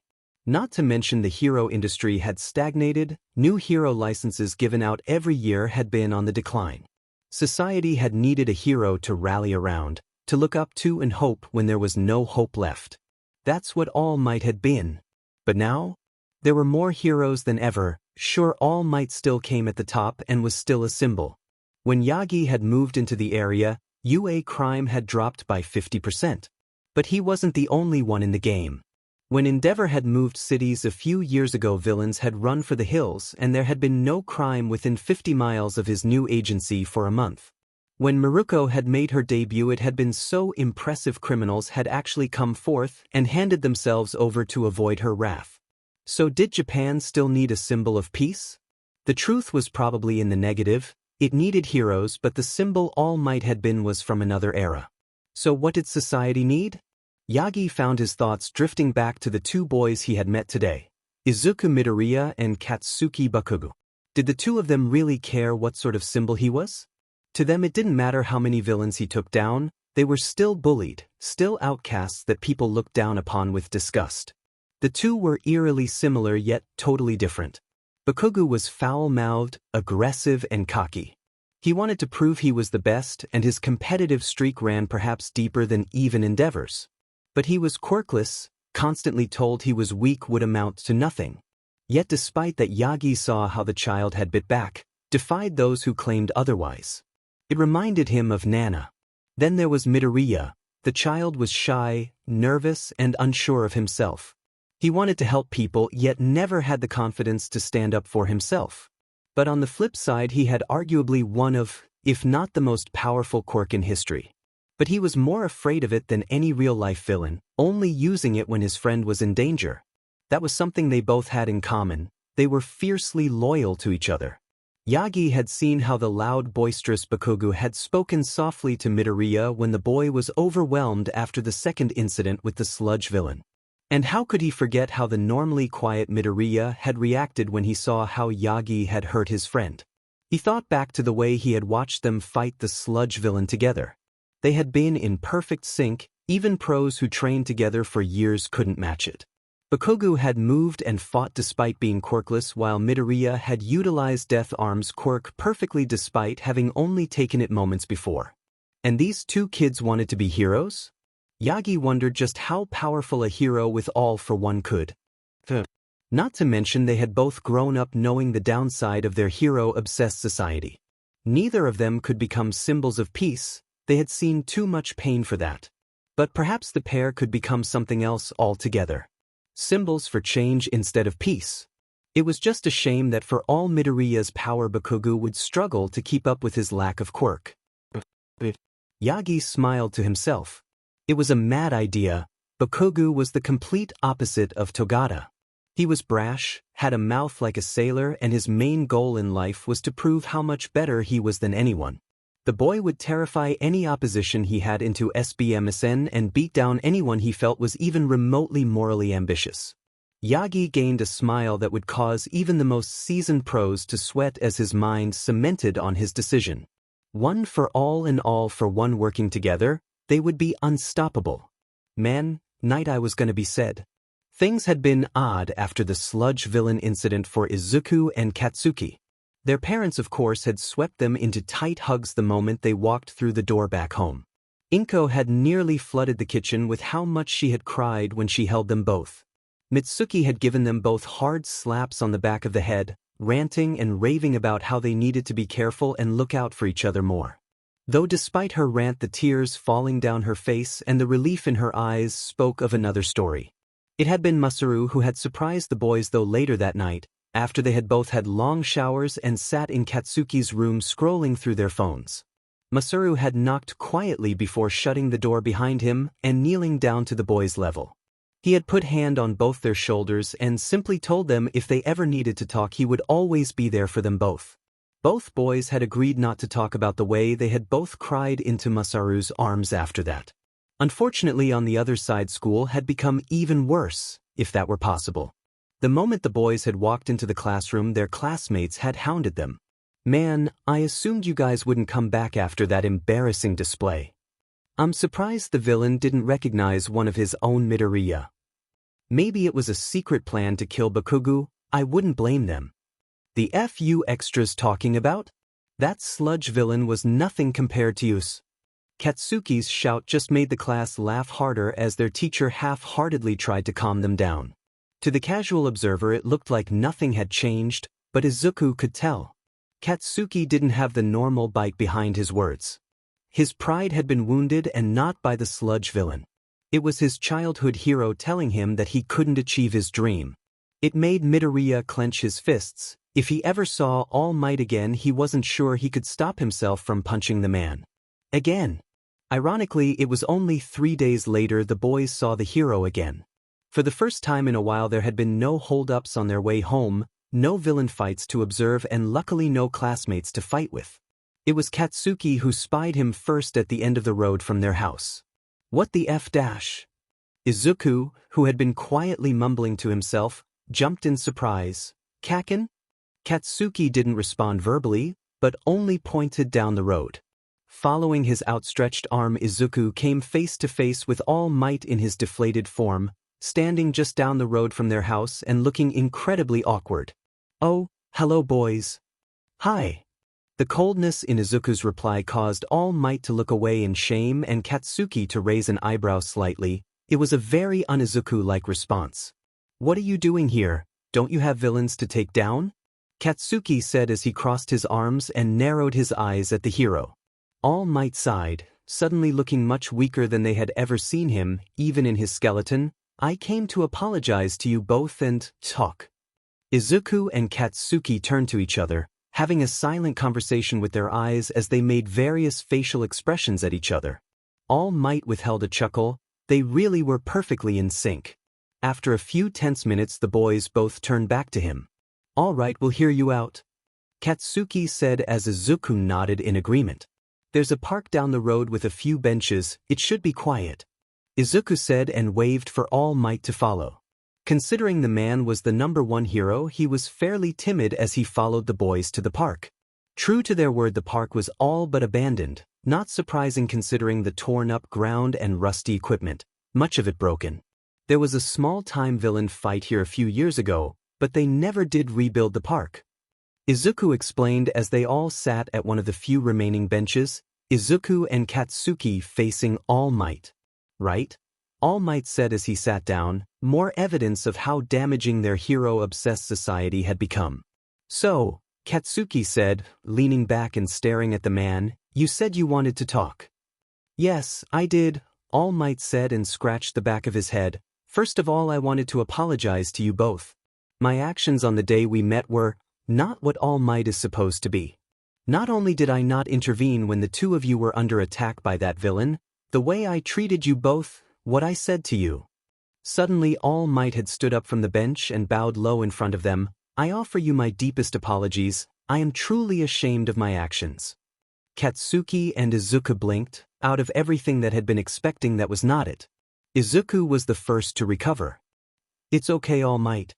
I have a villainous quirk that I attempted to use on you. You don't need to apologize for how you reacted. At Izuku's words, All Might frowned as he sat back down. Young man, there is no such thing as a villainous quirk. Izuku's head snapped up at that. Quirks are simply a part of us. Some use theirs for good, others for evil. A knife is capable of both stabbing someone and chopping vegetables. Yet we don't deem them inherently good or bad. Izuku could feel the tears welling in his eyes. All Might had said his quirk wasn't villainous. He was the first person outside of Kaken in his entire life to have said something along those lines. Even his own mother was uncomfortable when discussing his quirk. Still, I should apologize too. Oh God, I tried to take your quirk and dash. All Might held up a hand before Izuku could fall into one of his famous mumbling episodes. You were a child who was reacting with emotion. It is perfectly understandable. I should not expect someone of your age and experience to react any differently to the situation. Truly, it is I who reacted poorly. I am pro. I should not be afraid of a child with a powerful quirk. I treated you no better than some people I have put behind bars. All Might looked off to the side, a light breeze catching his hair, seemingly having an internal debate before he spoke. Many years ago I fought a villain with the ability to steal quirks. Izuku's eyes went wide. He was a powerful foe and had stored hundreds, if not thousands of quirks by the time I stopped him. I may have come out on top, but it was one of my most difficult fights. I lost a lot that day, including my closest friend.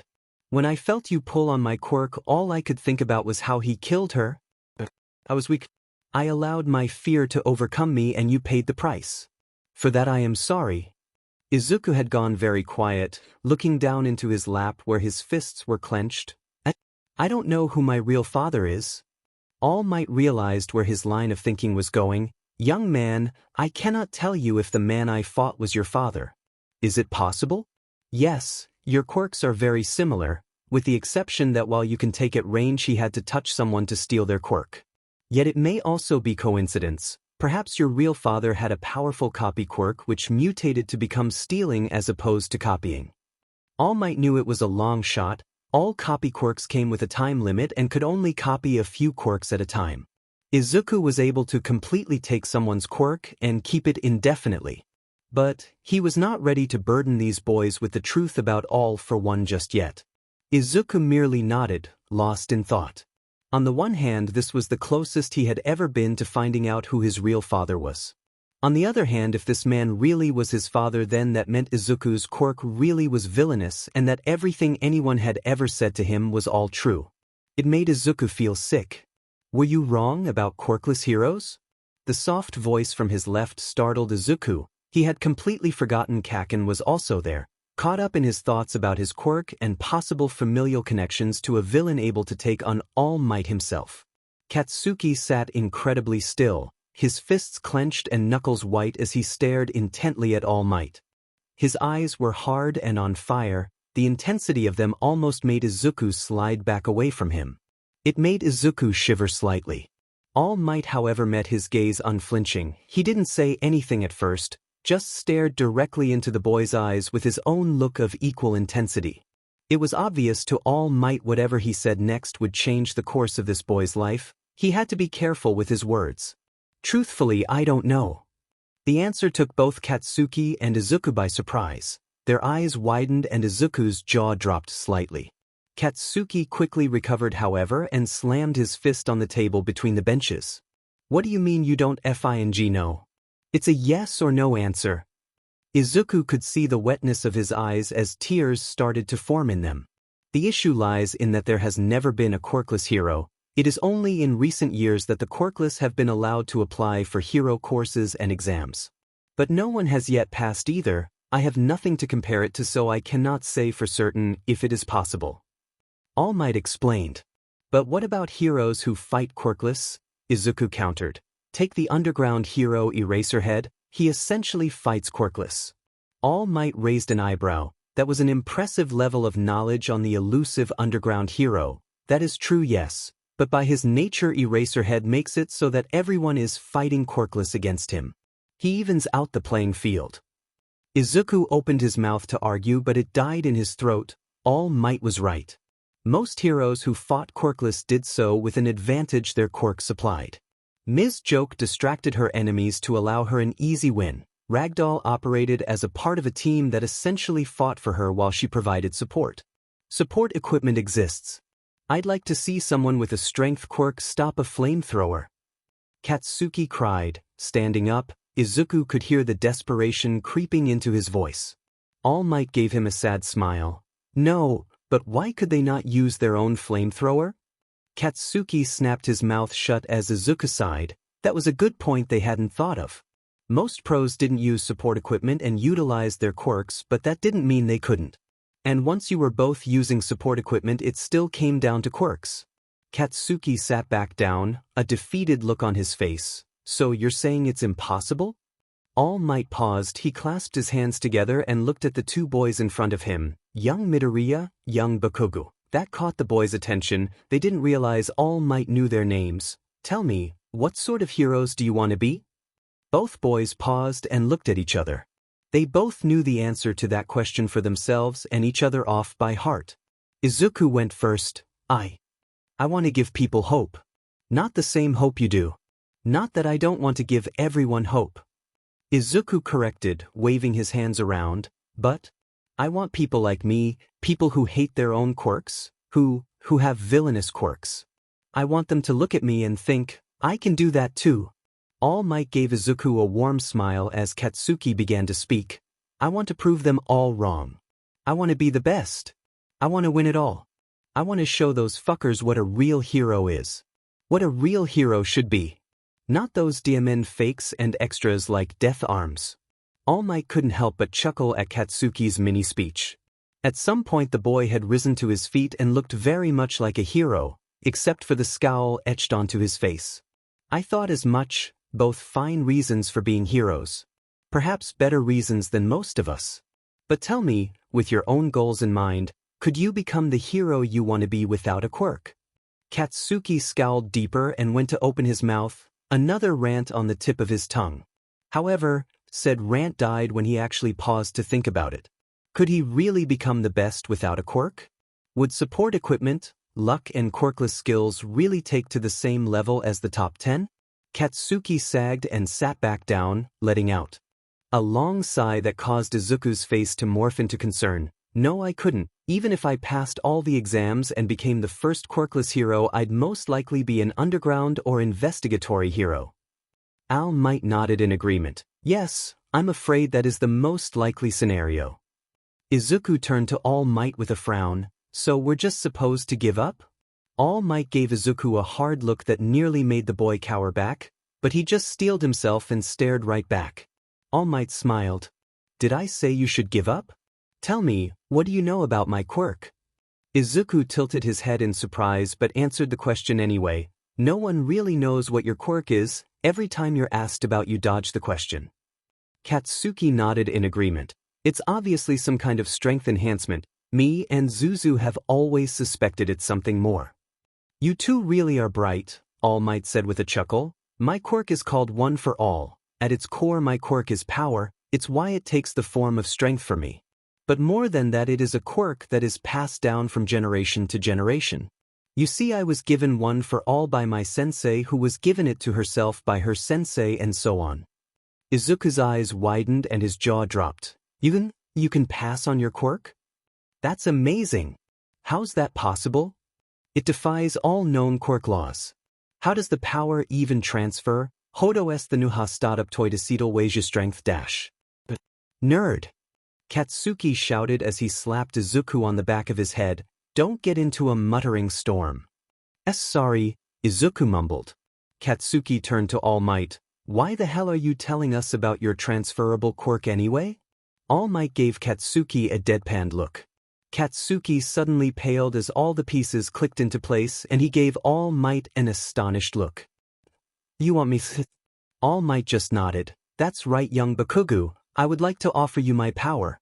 While it may mean you cannot be the first quirkless hero, it will mean that you and young Midoriya here can rise to the tops of hero society, and from the top you can make the changes so that no one should suffer like you have. But why me? Katsuki asked softly in a rare moment of vulnerability. I'm not a particularly nice person. I could hardly be a symbol of peace. Izuku turned to argue that point, but All Might beat him to it. Young Bakugou, I do not want you to be the next symbol of peace. I want you to be the hero you are. The truth is that it is too late for me. In all my years I never saw the society I was helping to create. The world does not need another All Might. But I firmly believe it needs Katsuki Bakugou. Katsuki could only stare at All Might, his mouth opening and closing in shock. The word you're looking for is yes, maybe even a please if you're feeling generous. Izuku sassed from next to Katsuki, who shot the giggling boy a two-finger salute. Katsuki turned back to All Might and took a breath. All right, All Might, I accept your quirk, and with it I'll show all those shitty heroes what they're supposed to be. All Might gave Katsuki a wide smile. Excellent, then we'll begin your training immediately. Please both meet me at Dagoba Beach tomorrow at 6 a.m. Katsuki blanched at the early hour while Izuku looked at All Might in confusion. Both of us? Of course, young Midoriya. First of all, I'm well aware the two of you are a package deal dash. DMN straight. Katsuki muttered. However, I believe that both of you can be great heroes. And with your quirk you have the potential to be one of the best. I want to help you both achieve the dreams you have that I was unable to. You, young Midoriya, have the heart, soul, and quirk of a hero. Izuku could feel the tears gather in his eyes before All Might had even finished. Katsuki too noticed the incoming flood. Suddenly Izuku burst into sobbing, tears flowing freely from his eyes as the dam burst. Thank you, All Might sensei. I promise I won't let you down. All Might had leapt back from the bench as a small flood started around them. Oh, it's fine, young man. Is this, normal for him? He asked, turning to Katsuki. Katsuki just shrugged. You just gotta wait it out. For Izuku, 6 a.m. came far too late. They were being trained by All Might. He was certain he was going to wake up any minute and discover it was all a dream. Izuku didn't even know what this training was going to be. A slight pit formed in the bottom of his stomach. Would All Might make him use his quirk? He was fine when the man was in his thin form, his energy was dulled, but Izuku wasn't sure how he would react when the man activated his quirk. Katsuki was less than pleased about the early start. He had always valued his sleep. Though he was notably in the best mood he had been since the incident a few days ago. This just translated as him being louder, swearing more, and his insults being more creative. Such as the one he had been calling All Might all morning. These stick might and his early starts, why couldn't he have let us sleep in? To be fair, Kaken, we still have school. We'll need to utilize all our time if we want to pass the UA entrance exams. Izuku said with far too much enthusiasm for the morning. Katsuki rolled his eyes. Whatever.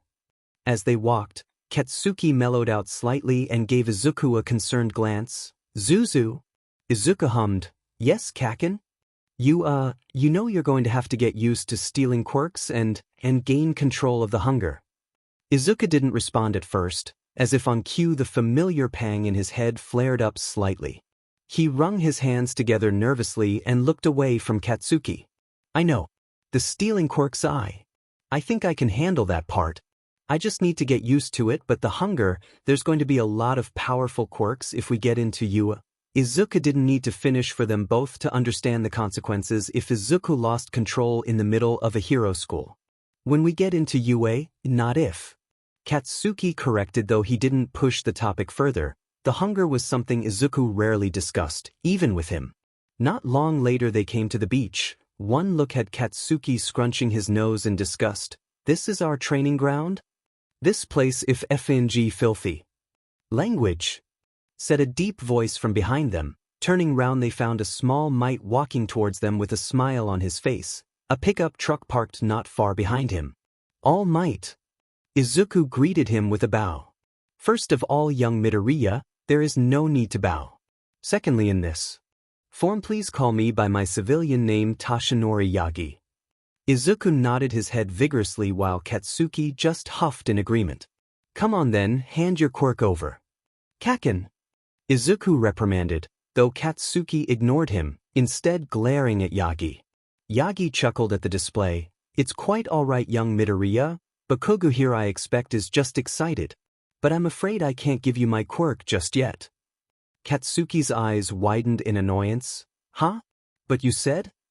What I mean is that you need training before taking one for all. It's a powerful quirk, and without the body to handle it, it could blow your arms and legs off.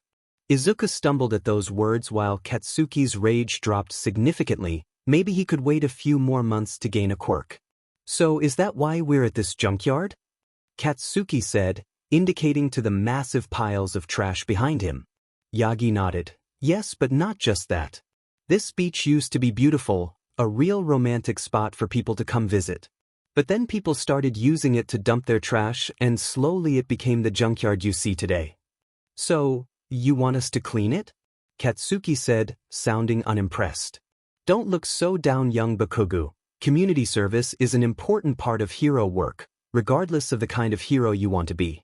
Present Mike, for instance, has his radio show while the Wild Pussycats host camping trips for young children for free every summer. By cleaning this beach, not only will you build the required muscle to take one for all, you'll also be helping the local people and providing a service. Is that all? Katsuki said, though his bite had definitely gone now that he understood the reasoning. Oh no, the beach will be your main focus when I cannot be present for your training. I am still a hero after all. When I am able, I will assist you both with other exercises. Which brings me to these. Yagi reached into his pocket and pulled out 2 packets and handed each one to Izuku and Katsuki. Izuku looked down at the colorful packet. Aim to pass. American Dream Plan, Midoriya version. Izuku flicked through the packet and his eyes almost fell out of his sockets. The workout was extreme and the diet even more so. Izuku was fairly sure this would kill him before he even made it to UA, and from the look on Katsuki's face, his packet was no different. Now, one thing to say straight off the bat is that your plans are slightly different. Midoriya, for you I have focused on building lean muscle and being athletic. With your quirk you need to make sure your body can withstand the blowback of any quirks you may take in the field, but you also need to be able to use them effectively, so having a more rounded training plan will be the most beneficial. Izuku nodded. That made a lot of sense actually. He had never really considered his physical prowess a key part of his quirk, however, he didn't want to take a quirk one day to find his body couldn't handle it. He was rather embarrassed his analytical mind hadn't picked that up. Young Bakugou's plan, however, concentrates more on strength building and muscle gain. Your body is better suited to it and you'll need it for one for all. Katsuki gruffed in response as he looked through the diet plan. It's a good fucking job we've got a lawyer and 2 fashion designers in the family. This sheet's gonna be expensive. Yagi's sweat dropped at that. He had admittedly forgot about the economic element of the plan. I'm trusting the 2 of you to keep each other on track with this plan. If you fall behind or overwork yourselves, the plan won't be as effective as it's designed to be. This goes even more so for you, young Bakugou. If you falter from this plan, I won't be able to give you one for all. Katsuki nodded with determination, his back straight. I won't fail, and I'll make sure Zuzu sticks to it too. I'm not having a weak butt partner. Izuku giggled at that, but his eyes were full of the same determination as Katsuki's. Yagi-sensei, what about training my quirk? Izuku asked timidly, not looking Yagi in the eye. That is a problem I'm still working on, Yagi admitted as he rubbed his chin in thought. We can't exactly go around taking people's quirks to train you. For now I suggest focusing on your basic physical skills as well the generic skills everyone needs for quirk usage. In the meantime, I'll brainstorm some ideas. You really don't have to. Izuku mumbled. Nonsense, young Midoriya. Bakugou may be my successor, but you are now both my students. I will make sure we incorporate your quirk into our training somehow. Yagi said as he placed a hand on Izuku's shoulder. The boy smiled up at him. Oh, there's also something else we need to bring up. Actually 2 things. Is it just 2 or dash? Nerd. Right, sorry. Izuku apologized to Katsuki, though the blonde was looking at his friend with curiosity. He knew one thing they had agreed to bring up, he did not know the second. Izuku closed his eyes as his body tensed before looking up at Yagi. My quirk has a rather large drawback, and it's something I need to learn to control before UA. Katsuki's eyes widened as he realized what Izuku was getting at, while Yagi nodded, indicating for the boy to continue. I'm drawn to quirks. We call it the hunger. I feel it in my head, and it's like I need to steal the quirk. It gets worse with more quirks around and the more powerful quirks. It's why I don't do well in crowds. Izuku confessed as he stared directly at the ground. Meanwhile, Katsuki was looking directly at Yagi, daring him to say something. Yagi paused for a minute, considering this information. Well, that explains what happened when we first met. I assumed you lost control. At Izuku's ashamed nod, Yagi continued, You seem fine with me now, though? Your energy, quirks look like energy to me, is a lot smaller and weaker in this form. It's fairly easy to deal with. Yagi nodded in thought. That made sense. He didn't technically have his quirk active right now. He looked down at Izuku with a smile. I can see why you're concerned. It was brave of you to tell me about this. Luckily, this aspect of your quirk shouldn't be difficult to train. I have the only quirk in the world that you can't steal, so first we can get you used to being around me and go from there. Izuku looked up at Yagi with wide eyes as tears started to gather in the corner of his eyes. Fearing another flood, Yagi frantically waved his arms around. What's the second thing? He all but shouted in their faces. We should tell our parents. Katsuki grunted. Yagi coughed from the shock, stumbling back as blood poured out of his mouth to the shocked look of Katsuki and Izuku. Bringing out a handkerchief, Yagi wiped his mouth clean as he waved off the boys' concerned looks. Don't worry, this happens all the time. I'm sorry boys, but we can't tell your parents. One for All is a secret only a handful of people know about. It's too risky. Katsuki rolled his eyes. Not about your quirk, dumbass. Yagi's sweat dropped at being called a dumbass. Had he really chosen this boy as his successor? What Kaken means, Izuku said with a harsh look at Katsuki, is that we should at least tell them we're being trained by someone who works for a pro hero. And maybe that you believe Katsuki has a latent quirk. It'll be less of a shock then when you hand it over. Yagi thought about it for a moment. It would definitely be easier if their parents had some idea of what was going on. He can't imagine it was easy to convince them to let them leave the house at 5 a.m. every day. Yagi nodded in agreement. All right, we can cut training short after your school finishes today to visit your home. Yagi could honestly say he had no idea what to expect from the boys' parents as he followed them up their driveway. All he really knew was that they were a wealthy family and that Midoriya's mother may have had an affair with the most powerful supervillain of all time. Not exactly the sort of light conversion one brought up over a cup of tea. The house itself was fairly impressive. Yagi already knew it was a wealthy area when he came here yesterday. But actually walking up to the house, he saw why his diet plan wasn't a concern for the boys. The house was rather large, which of course made sense when there were 3 adults and 2 teenage boys living there. 3 stories high, Yagi suspected his apartment could fit within its walls 5 times. They walked up the path to the front door that split the garden in 2, and Yagi found himself slightly nervous. He hoped the boys' parents didn't react badly to him or his training plan. He decided the best method was to go with his usual cover story, that he worked as an assistant at All Might's agency. It would help explain why he had access to such lavish resources. He was shaken from his thoughts as he entered the house, and Katsuki called out, "Auntie, we're home. Mom works from home when she's not in court." Izuku explained as he neatly packed his stuff away by the door, and they walked further into the house. "Oh, hello boys, I was wondering when... Who's this?" A small woman had turned around from the stove as the 3 had entered the kitchen. It was obvious this was Izuku's mother. Their green hair matched perfectly. It was clear she had just been working out. She was wearing tight-fitting gym clothes and had her hair tied up in a bun. Despite being a single mother, it was obvious she worked to maintain a figure, and Yagi found himself staring slightly. "Apologies, my name is Toshinori Yagi," he said and gave a low bow. "A pleasure to meet you. I'm Inko Midoriya, Izuku's mother."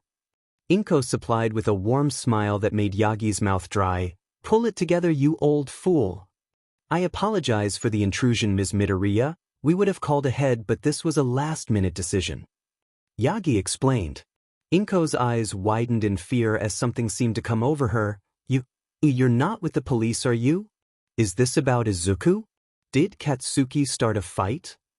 Inko stepped protectively in front of the surprised boys who had been scouring the fridge for snacks. Yagi had to bite back to remind them they were no longer allowed candy. He supposed it was the first day. I assure you it's nothing untoward. I actually work for the All Might Agency.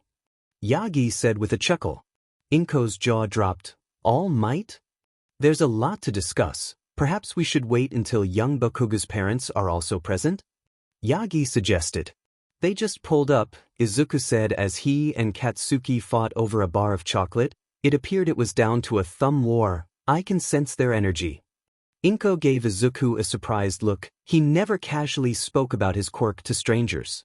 To prove Izuku's point, the sound of the front door being slammed open filled the room, causing Yagi to jump slightly. Inko, we're home. Are Brat version 1 and Brat version 2 home yet? We're all in the kitchen, Auntie. Izuku called out. It appeared he had won the thumb war as he sat digging into the chocolate while Katsuki moped in the chair next to him.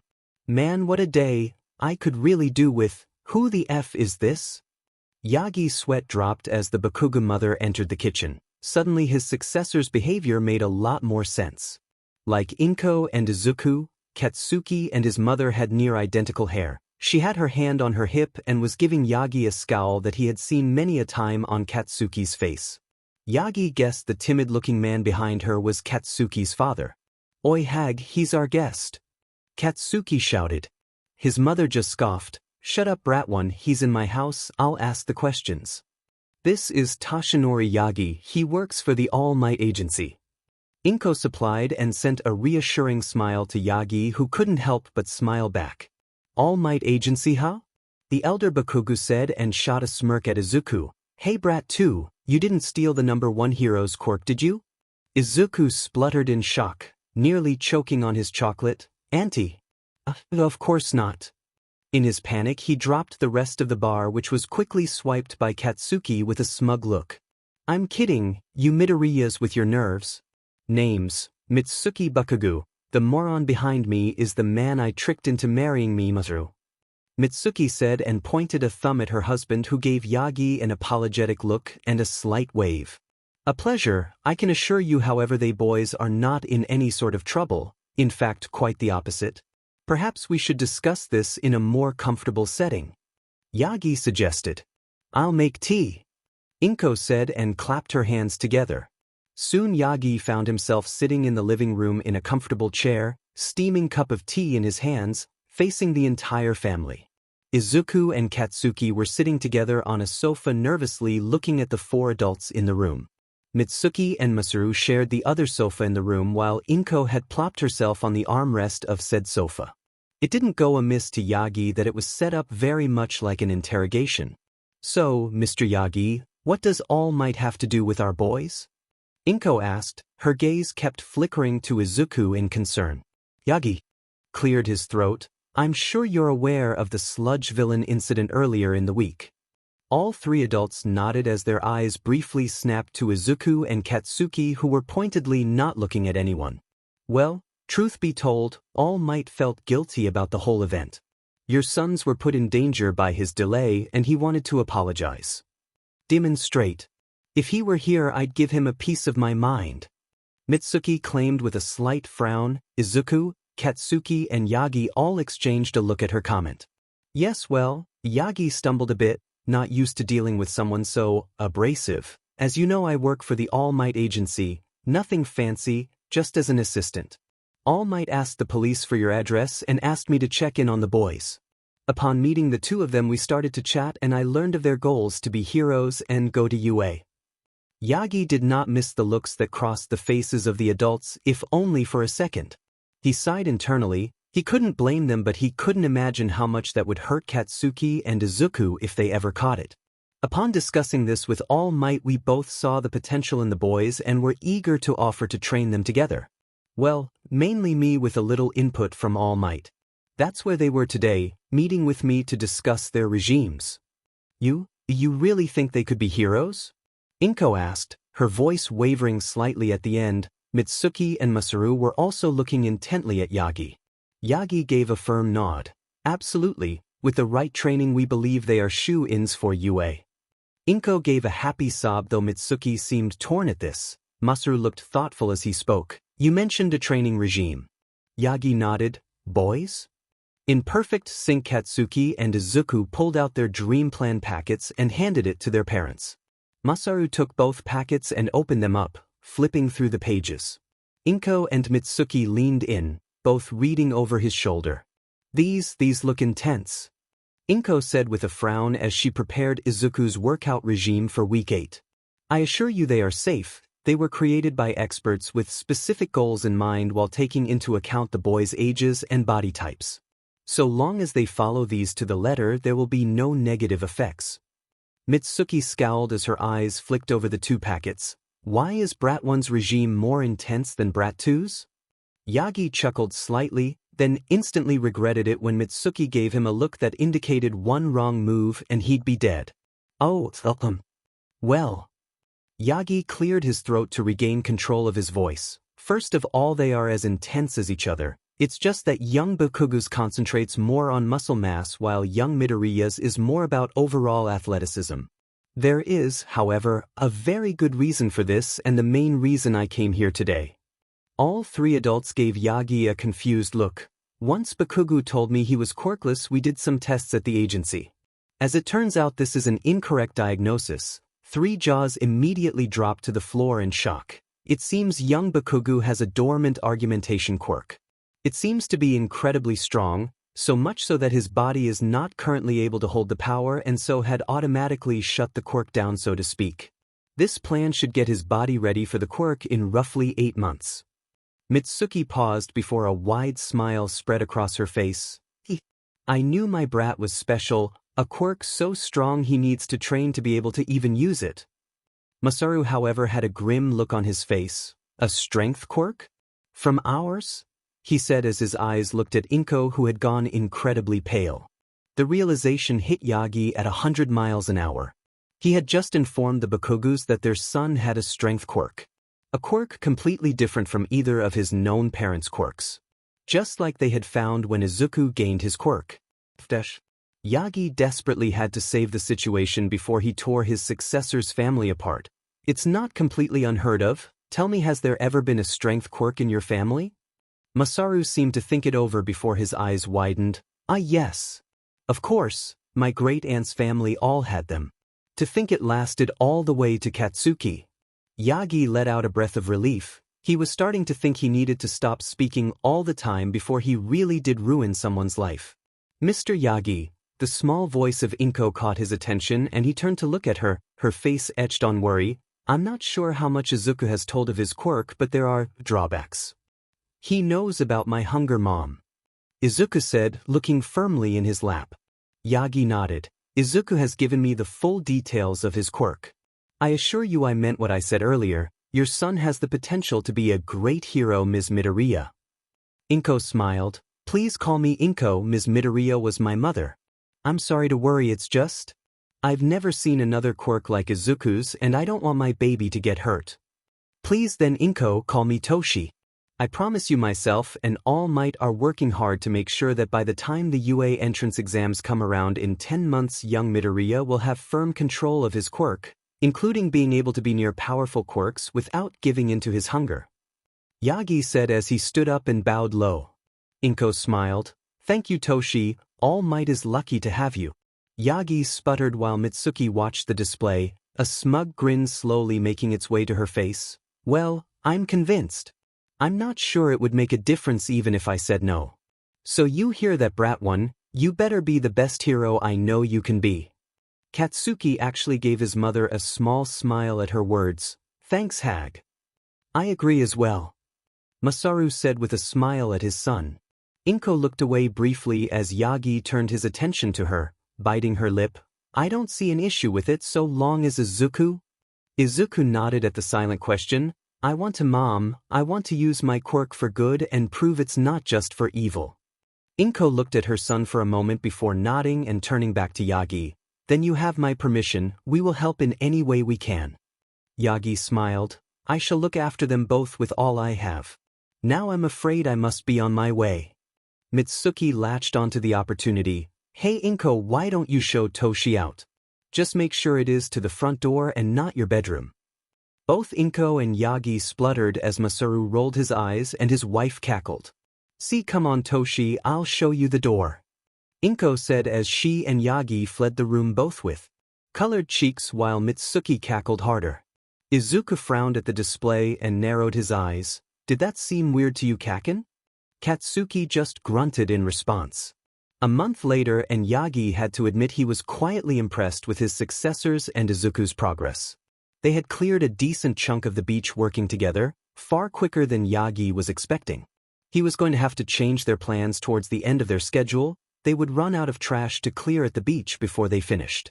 Katsuki had dived into the training with more aggression than Yagi had been expecting. And he had been expecting a lot of aggression. The boy made sure to let out a curse word every time they got another piece of trash into Yagi's truck. Even in the exercises where Yagi supervised them, he cursed like a madman, pushing himself as hard as his body would allow him. That wasn't to say Izuku hadn't done the same. The boy had a silent determination about him that matched Katsuki's intensity. For as much as Katsuki shouted and made a scene when he was pushing himself, you could always find Izuku right next to him. No, it wasn't Izuku's training regime or his dedication that was the issue. It was his quirk training. 3 weeks in and Yagi had come up with a way of working on Izuku's hunger problem. It had been one of the times the boys' training had them doing different things. Izuku and Yagi had left Katsuki completing a series of press-ups and crunches on the beach while Yagi followed Izuku on a run. They were about halfway through it when Yagi stopped for a quick water break. As Izuku had been downing the bottle, Yagi had, without warning, changed into his all-might form for the first time since they had been on the rooftop when they met. It had been a disaster. The odd thing was that it wasn't because Izuku had given in. At first Yagi had panicked when he saw Izuku's reaction. The boy had frozen solid, water falling down his front as he crunched the plastic bottle in his fist. Then he had started to shake, his head turning slowly to look at Yagi, and man, if that hadn't been terrifying. It was something straight out of a horror film, the pale face and dilated dead eyes looking into Yagi's very soul. At that point Izuku had taken a step forward and Yagi had been about to deflate, preparing for the tugging on his quirk, when Izuku's eyes had regained their normal spark and the boy had fallen back. Yagi had gone to praise him only to find him sobbing, begging Yagi to stay at least 10 meters away. He later realized this was the effective range of the boy's quirk. Izuku had been a mess, constantly shaking and terrified to even move. Yagi had eventually retrieved Katsuki using his all-might form, who was able to calm the boy down to the point that he was willing to move again. But ever since then Izuku had been avoiding Yagi, despite the man apologizing and assuring him that he wouldn't try that again without permission. Izuku had of course said that it wasn't Yagi's fault, but Yagi could tell the boy still feared his hunger. Every time he got too close Izuku would take a few steps back, making sure to keep a good distance between them. Yagi sighed as he watched Izuku haul an oven unit into his truck. Izuku gave him a wave but ran back to the beach before Yagi could respond. Katsuki was, to an extent, easy. Yagi knew how to train the boy for his quirk and how to prepare him. He also knew what it was like to be quirkless, and while they were different he understood the boy's goals to become a hero. Izuku was different. Yagi could appreciate his struggles but he didn't understand them, not really. When Yagi had gotten his quirk just before UA, he had received nothing but praise for his powerful and flashy superpower. No one had ever put the label of villain anywhere near him, yet for Izuku it was the first thing anyone ever assumed. Then there was the quirk itself. Yagi just didn't know how to handle it. How did you train all for one a stealing quirk? Yagi was sure even if he pulled up volunteers Izuku would be too nervous and afraid to steal their quirks. Then there was the hunger. Yagi appreciated it was hard, but the truth was they needed to work on it. 1 month and they'd only had one disaster for their efforts. Try as he might, Yagi couldn't figure out how to get through the barrier of Izuku seeing his quirk as dangerous and villainous.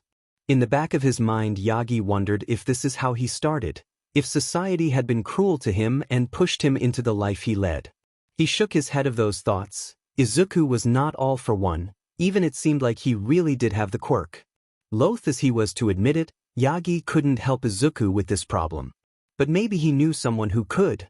Aizawa sighed as he approached Nedzu's office, a yawn escaping from him as he threw his latest juice pouch into the trash. Sometimes he really hated the rat bear, whatever he was. Aizawa got one free PRD a day, and today he apparently had to spend it in a meeting with his boss. Someone better have died. Aizawa didn't bother to knock as he arrived at the office. He knew Nedzu would have seen him coming anyway and just swung the door open, admittedly a little harder than he needed to. "What?" he asked in a tired voice. "Hello, Aizawa," Nedzu said in his usual cheery tone. Aizawa had expected this. Nedzu always seemed overly enthusiastic. What he hadn't expected, however, was to see the #1 hero sitting in one of the chairs facing Nedzu's desk, his muscular form looking far too large for the seat.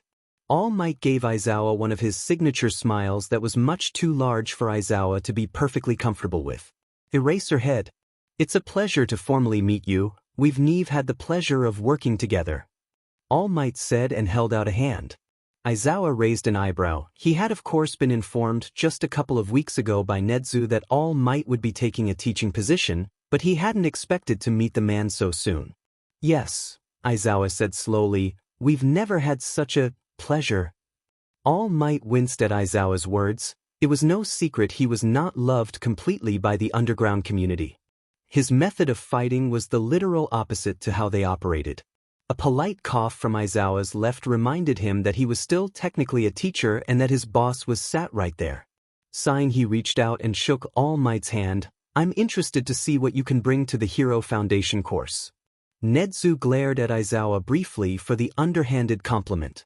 But All Might didn't seem to pick up on it and vigorously shook Aizawa's hand. Taking a seat next to the hero, Aizawa turned to Nedzu. "I assume this is about school business?" "Actually no, we don't need to worry about that for another few months yet," Nedzu explained as he poured himself a cup of tea. "Yes," All Might said a little awkwardly, which surprised Aizawa. It was a bit of a change from the loudmouth hero seen in the media. "This is actually regarding a personal matter." Aizawa's eyebrows rose in surprise. "What issue could you possibly have that you need an overworked teacher and underground hero?" All Might chuckled. "You'd be surprised. You see, I'm currently mentoring this young man, 2 of them in fact. If all goes according to plan, you'll see them here at UA next year." The surprises kept coming, it seemed. In all his years active, All Might had never taken an intern or work study. His agency was notorious for running on a skeleton crew, and considering he had been a top 10 hero for at least 3 decades, he had only ever had one sidekick. And now all of a sudden he was mentoring 2 teenage boys to enter UA? Aizawa's thoughts started to wonder if All Might had been married in secret. "They're not my secret children," All Might said as if reading Aizawa's mind. At the teacher's raised eyebrow, All Might indicated to Nedzu. "I asked the same thing," the rat supplied. "Right," Aizawa nodded. "So, these 2 kids, what's the issue?" "It's actually only one of them I need your help with. Midoriya is his name. He's a good kid, heart of gold. He wants to be a hero, not just to save people, to change people's perception of quirks. A noble goal, but unless he has a quirk on par with yours, it'll be difficult to make any headway," Aizawa said. It was blunt, but it was the truth. Instead of expecting All Might to be disappointed or snap back, the hero just laughed. "Funny you should say that. It's actually his quirk that is the issue. Midoriya has dived into the physical aspect of our training with more dedication than I could have ever imagined. But his quirk training, on the other hand, we've had one disastrous incident in an attempt to deal with the main drawback of his quirk, and I'm not even sure how to go about the main training of it." If Aizawa had been intrigued before, he was now fully involved. Who the hell was this kid? Exactly how complex is this kid's quirk situation? It was Nedzu who answered. As of 2 weeks ago, Izuku Midoriya's quirk, at the request of All Might, was classified and removed from all official documents. His quirk counselor and current teachers all agreed to sign a non-disclosure agreement. Though we can do nothing about his classmates who are all aware of the basics of his quirk, any other information on it is now classified under the HPSC Level 0. If Mike was playing a prank on him, Aizawa was going to be so FNG said. Level 0 was the highest level of classification for any hero information. Only the top members of the HPSC, government ministers, and the number 1 hero could access that level. Even Endeavor would be rejected. It contained information such as a complete record of Tartarus security, the identity of every double agent working in villain organizations, and you have the only other quirk I know of classified at that level. Aizawa said to All Might, just what the hell is this kid's quirk that it needs to be one of only 2 quirks classified under such high security? All Might gave him a small smile. One of 3 actually, Katsuki Bakugou, the other child I mentioned who I'm mentoring.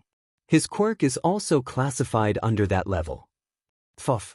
All Might actually let out a booming laugh at Aizawa's words. I understand this is a lot to take in, but actually, the favor I'm asking of you is far more simple than that. Go on. All Might actually sagged as he continued. Midoriya's quirk is powerful and dangerous, not to mention it isn't just some simple elemental or physical quirk.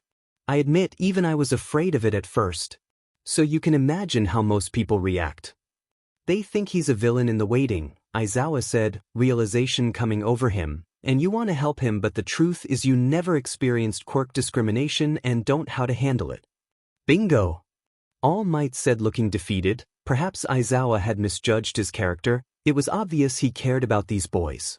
Aizawa sighed. Look, I'm happy to talk to the kid, but I don't know much help I can be if I don't even know what his quirk is. All Might hesitated and looked at Netsu, who nodded his head slightly. I told you this morning, Yagi, you can trust Aizawa with these secrets. All Might and stood up from his chair. Well then, it's probably easier to start from the beginning, he said as the office filled with steam. Izuku panted as he made it to one of the markers in the sand. He didn't even pause before turning on his heel and running in the opposite direction to the other marker on the beach. It was one of the days when Yagi was able to join them for their training. As such, Izuku and Katsuki were split up. Katsuki was currently a little further down the beach, doing push-ups while Yagi sat on his back reading today's paper. Izuku meanwhile was running between 2 markers in the sand, his phone to the side beeping at intervals, with each interval being quicker than the last. His goal was to make sure he got to the other marker before the beep. Running in sand made the task even more difficult, and Izuku's lungs and legs were screaming at him by the time he made it to the marker just before the final beep of that stage. Collapsing on his back in the sand, Izuku panted hard and closed his eyes. He didn't need to check his pack to know he now had a 10-minute break. He and Katsuki knew their breaks right up until the end of the 10 months. It was the only way they were staying sane. As he lay there recovering, Izuku became vaguely aware of someone's energy approaching him as he felt a slight pang of hunger in his head. You really need to lay down after that display? Came the low, bored tone of the intruder. Izuku frowned and opened his eyes to find himself staring at a hobo? The man was wearing dark, shaggy clothes to match his black, matted hair. He had heavy eye bags that made it look like he hadn't slept since the day he was born, and half his face was covered by a gray scarf. Something in the back of Izuku's mind told him he should recognize the stranger. Izuku stood up and brushed the sand off his clothes. I have been going at it for 4 hours now. Is that all? Came the drawled-out reply of the man. Izuku gave the man an incredulous look. Excuse me, but who are you? I'm a colleague of All Might. The stranger replied. Izuku felt the excitement start to bubble in his chest. You're a pro hero? No, we're in the same barbershop quartet. The stranger deadpanned back. Izuku's face fell. That wasn't very funny. Agree to disagree. Sit with me. The stranger said and summoned him over the stairs down to the beach in a way that indicated it wasn't a question. Izuku dragged himself over and sat next to the stranger, internally mumbling about how this was easting into his precious break time. Over on the other side of the beach, Katsuki had started to hit his limit and had resorted to his usual method of pushing through the pain. 247, F-. 248, sheet. 249, BSTRD. The stranger snorted at the display. That's some kid. He's the one that's going to be taking one for all? Izuku froze as he heard those words. The stranger must have noticed, however, as let out a soft chuckle. Relax, kid, I'm in the big secret club of secrets, All Might himself told me. Izuku relaxed, the tension leaving his shoulders as he smiled looking at Kaken. Kaken can be a little aggressive, but he's going to be a great hero one day. The stranger turned to him, looking Izuku up and down with a gaze that made the teenager a little uncomfortable. And you won't be? Izuku sighed and turned away from the stranger. I want to be, but my quirks. A villain's quirk? The stranger finished for him. Izuku sagged. Yeah, something like that. What a coincidence, same here. Izuku's head whipped round so fast the stranger was concerned the boy might have gotten whiplash. For the first time Izuku actually took a good look at the stranger's energy and realized just how unusual it was. It was concentrated in his eyes, trails of it spreading out from there all over his body. Outside of that it seemed to contradict itself. It was bright yet dark at the same time, it was thick yet thin, and Izuku couldn't place its color. Somehow Izuku seemed to know that this stranger's quirk was both weak at first glance yet in reality incredibly powerful and was focused on his eyes. The puzzle pieces came together in Izuku's mind, the scarf, the eyes, and the unusual quirk. Izuku gasped, "You're Eraserhead, the hero who can erase quirks." Erasure actually smiled, "Not bad kid, I'm almost impressed, call me Aizawa." Izuku tilted his head in thought. I don't understand, how could your quirk be considered villainous? Aizawa rolled his eyes at the question. Think about it kid, I deactivate people's quirks. People like their quirks, they don't like not being able to feel them. Now that Izuku actually thought about it, he supposed that wasn't too different to his own issues. People feared both their quirks because it took away their own quirks. Albeit Izuku's method was a little more permanent. When I was kid I could hardly control erasure. It used to randomly activate and deactivate the quirks of anyone I was looking at. Every time it did I was kicked from foster home to foster home. Eventually it happened one too many times and I got a black mark on my record. Had it not been for some old hero on the brink of retirement finding me and seeing how useful my quirk could be, I may have very well become a villain. Izuku took Aizawa's words and pondered them. But things changed when you got into UA, right? Aizawa seemed to stare at Izuku for an eternity before answering. To an extent. A lot of people saw the value in my quirk. A lot of my classmates didn't care what my quirk was. I had better control of it by then too. It helped that it didn't randomly activate all the time. Eventually I had friends who encouraged me to use my quirk on them to help them train. The first time they asked I nearly fainted in shock. Izuku scoffed before turning to Aizawa. I feel like there's a but. Aizawa nodded. I won't sugarcoat it kid, not everyone was as accepting of my quirk. Even at UA people still thought it was villainous and that I couldn't be trusted. Too ingrained in their idea that heroes had naturally flashy and traditional quirks. Even now, there are still heroes who refuse to work with me. Izuku could feel the pit in his stomach grow. Eraserhead was a well-respected underground hero and even he still dealt with this sort of quirk discrimination. And his quirk only temporarily deactivated someone else's. Izuku's quirk had a far more permanent effect. Not what you wanted to hear? Aizawa asked, interrupting his thoughts. No, not really. Izuku admitted. Does it matter? Izuku's brow furrowed and he turned to Aizawa. What do you mean? Tell me kid, do you want to be a hero to become popular? Izuku had to laugh at that. One of the drawbacks of my quirk is that I gain a kind of hunger for other quirks. I despise crowds. Aizawa smirked. A kindred spirit. In which case kid, who gives a sheet what people think of your quirk? The Hero Commission? The Hero Commission doesn't care about charts or media. If you get the job done they'll give you missions and patrols. You think I could be the #1 underground hero if the Hero Commission cared how people viewed my quirk? In the field only two things matter. Keeping people safe and stopping the villain. You need to grab some civilians' quirk to get them safety? Who cares if they rant and rave at you afterwards because no matter what they say you still save them, they get to go home to their family because of your actions. That's what being a hero is about, not what people think of your quirk. Maruko had suddenly been knocked down from Izuku's second favorite hero to his third as Eraserhead shot up the charts. In fact, the underground hero was even challenging All Might for the top spot at this rate. I guess you're right. There's no guessing about it, steal my quirk. Aizawa's sentence nearly caused Izuku to fall down the stone stairs to the beach. He looked at the hero with wide eyes. Are you? Are you? Yes. Now come on kid, I'm holding down 2 jobs here, time is precious. Izuku nodded and reached out for Aizawa's energy, latching onto it Izuku pulled.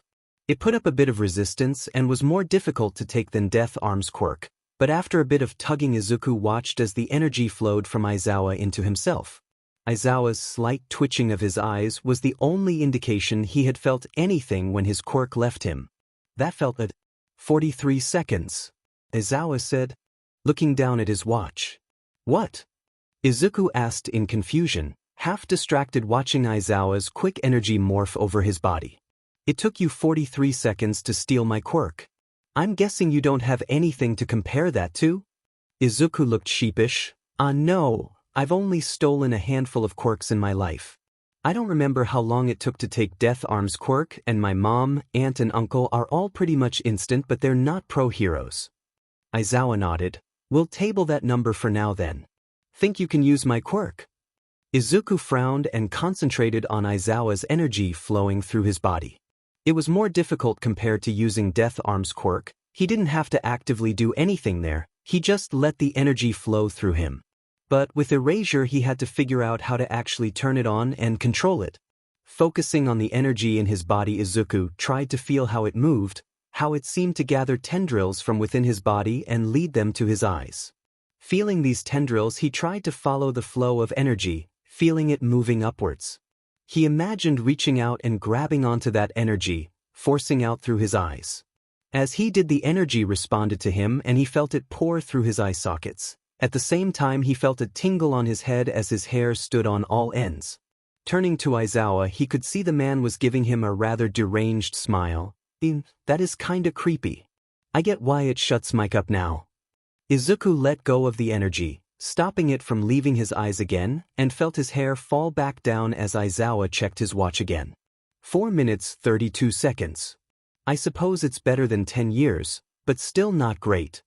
Izuku allowed the energy to flow back into Aizawa as he questioned the man. What do you mean?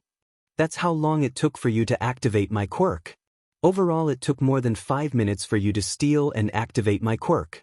In a real-life hero scenario that's a massive amount of time. It came off almost as a scolding and made Izuku wince slightly. You're saying I need to improve my quirk? I am. Your commitment to being a hero is admirable. But it's all for naught if you won't actively train your quirk. The students that get into UA have normally spent years getting to grips with their quirks. You, and for that matter your friend, are about 10 years behind. You said you've taken your family's quirks? Izuku nodded. Only in their sleep though, in the middle of the night. That's good, but I want you to start actively taking their quirks with them knowing about it. And not just taking them but using them. Get used to trying to use quirks on the fly. If you do get into UA, you'll likely be in my class. I do an assessment at the start of every year to see if people have the potential to be heroes. I'm giving you an extra test on top of everyone else. I want you to get that time down to under 2 minutes. Prove to me you can go plus ultra. Aizawa said, standing up as he finished. Izuku stood too, clenching his fists and giving Aizawa a hard look. I promise, sensei, I'll get in and I'll get my time down. I'll prove to you and everyone else that I can use my quirk for good. Aizawa gave him a wicked smile. Dimon right, kid. Oh, and make sure you get that hunger aspect under control. It would look pretty bad on your permanent record if you went insane and started stealing everyone's quirks on your first day. Good luck, kid. I'm rooting for you. Don't let the beasties get you down. Izuku could only smile, tears in his eyes as Aizawa walked off. He wasn't alone. There were other people out there who truly understood him. It also made him realize something. There were plenty of heroes like Aizawa who were looked down upon or forced underground because of their quirks. In that moment Izuku made a decision. He wouldn't just be a hero, he would be a top hero. A limelight hero who would prove to everyone quirk discrimination was bullshit and would be a symbol for not just kids with villainous quirks but heroes too. Showing them all that they were not alone. With a newfound determination, Izuku turned on his heels and started to march down the beach towards Katsuki and Yagi, who had finished their workout and were on a break.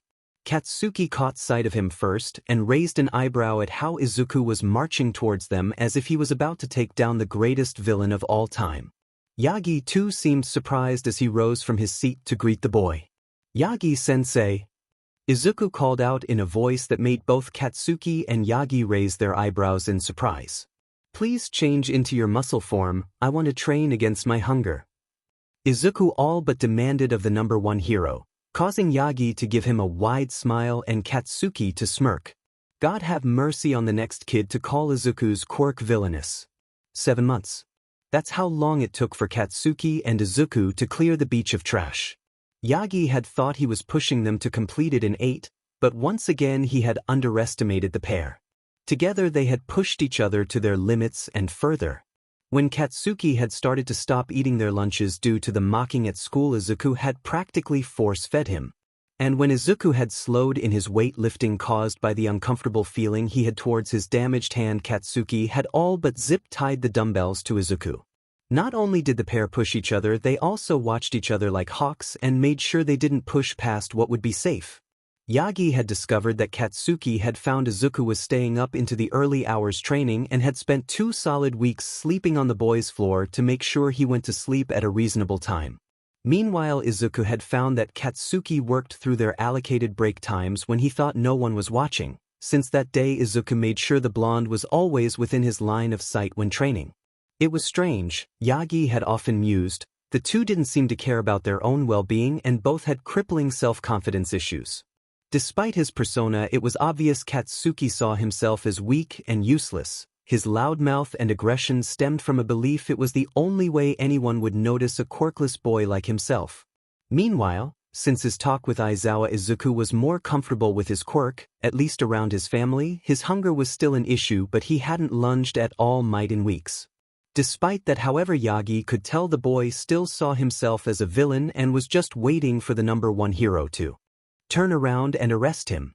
Yet despite their own issues, the boys were undoubtedly the greatest supporters of each other. Izuku had nothing but praise for Katsuki, always impressed by what the boy could achieve. While Katsuki himself always went on about how heroic Izuku was and that he would even surpass All Might in the Book of Legends. They were fiercely loyal to each other and dangerously effective at teamwork. Yagi prayed every night that if they did get into UA, their final exam wouldn't be against him. He wanted to live for at least another few years. There was also something else about the pair. They were absolute FANG lunatics. On their 5th week, Yagi had to stop the pair from attempting to topple the tall piles of trash over live dominoes for a better spread across the beach. In their 6th week, Yagi had fallen asleep during their training due to a tough villain fight the night before and hadn't been able to take the truck to the landfill once full as normal. Not wanting to wake the hero, the boys had decided to hot-wire the truck and drive it themselves. Luckily, the yelp from Izuku when he electrocuted himself woke Yagi up. The incident on the 12th week hadn't even been during training. Yagi had been patrolling as All Might and saw a fight in the distance. As he jumped over the rooftops, he noticed the pair on top of a building overlooking the fight. Obviously, their angle to watch it had not been good enough for them, as Katsuki had literally been dangling Izuku over the railings on top of a 20-story building. Even after giving them both a stern talking to and asking what the hell they were doing, the pair had both just shrugged and claimed it was research. At this rate, Yagi was going to have survived all for one just to be killed by a heart attack induced by his own successor and the son of his greatest enemy. No wonder Inko had moved in with the Bakugous. Yet despite all the bumps in the road, the pair had done it 1 month ahead of schedule. Yagi only felt pride when he looked down at the 2 exhausted boys as they hauled the final piece of trash into the back of the truck. Izuku grunted as the final fridge was thrown into the pickup truck, Yagi standing off to the side beaming at them. He paused and looked down at his hands. The skin was rough and raw on his left hand. He imagined his right was the same, though he still had one of his gloves on. They had done it, and a month early to boot. Yeah. Screw you, you stupid trash. You were nothing compared to Katsuki f Bakugou. Izuku could only smile at Katsuki's proud declaration, the blonde panting next to him with 2 fists held high into the air. Yagi chuckled at the display. Well done, boys, you have once again impressed me. Katsuki merely gave Yagi a smug grin and crossed his arms. It was nothing. Despite his words, Izuku could see the genuine joy he got from the praise. Yes, Yagi nodded, looking Bakugou over. I think it's about time you received my quirk. Izuku's eyes widened and Katsuki's face lost a lot of its color. With all the training they had been doing together, it was easy to forget the main reason for it. So that Katsuki could receive All Might's quirk. But Izuku had to agree, he was definitely ready for it. Katsuki had always been bigger than Izuku, but now it almost looked like Izuku was several years younger than his friend. True to his word, Yagi's plan for Katsuki had focused on muscle gain and it had paid off. Katsuki now sported broad shoulders and huge arms. His entire wardrobe had needed to be bought again due to going up a size. He had also grown a few inches and now practically towered above Izuku. That's not to say Izuku had been a slouch. He too had gone through some major changes. While had not gained as much muscle as Katsuki, there was a notable increase in the size of his chest and arms. Not to mention that he had next to no body fat. Every muscle he had could be seen flexing as he worked out, and he had smugly gazed, in private, at his newfound six-pack for hours in the mirror. Katsuki may have been able to knock Izuku out in one punch, but Izuku could dodge those punches for hours. Katsuki looked at Yagi with a small amount of awe. Are you sure? He whispered. Yagi smiled kindly at him. My boy, I've been sure since the day we met. Katsuki's eyes flickered with an emotion Izuku recognized as self-doubt, a rare find on Katsuki around anyone who wasn't Izuku. Before his friend could start to spiral, Izuku nudged him with his shoulder. Their eyes met for a brief moment and Izuku nodded, watching as the doubt vanished from Katsuki's eyes. The blonde turned back to Yagi. I'm ready, All Might, I'm ready to receive one for all. Yagi gave him a wide smile. Well then, young Bakugou, it's time. Izuku flinched and froze as Yagi became All Might, and he felt the wave of hunger slam into him as All Might's quirk flared up and nearly blocked everything else out from Izuku's vision. However, before the hunger overcame him, he pushed back, focusing on his other senses as he forced the hunger back, taking a deep breath to regain control of himself. It was a credit to how much he improved that neither All Might nor Katsuki even glanced in his direction, trusting him with the control of his quirk. So, how do I actually gain your quirk? Katsuki asked, scratching his chin in thought. It's quite simple, All Might said as he reached up to his hair. It was an odd sight for Izuku, who could see the energy of the hero's quirk. As All Might reached up to his hair, his quirk pulsed as if knowing the man's intention. A chunk of the central bright orb broke off, traveling upwards. As it traveled, it took the 6 layers with it, leaving nothing but the pure bright orb left. Pinching a section of his hair, Izuku watched as the energy flowed into All Might's golden locks and eventually into the single strand he pulled out. Said strand glowed with such an intensity Izuku had to shield his eyes. Eat this, All Might declared as he held out the hair to Katsuki. Katsuki cried, looking at the hair with disgust. You want me to do what? All Might just smiled brighter. Eat it. To gain my quirk you must ingest my Katsuki paled slightly, staring at the hair. Izuku couldn't help but smirk. You're not afraid of a little hair, are you, Kakin? Katsuki sneered. Shut up, Zuzu. Give me the demon hair.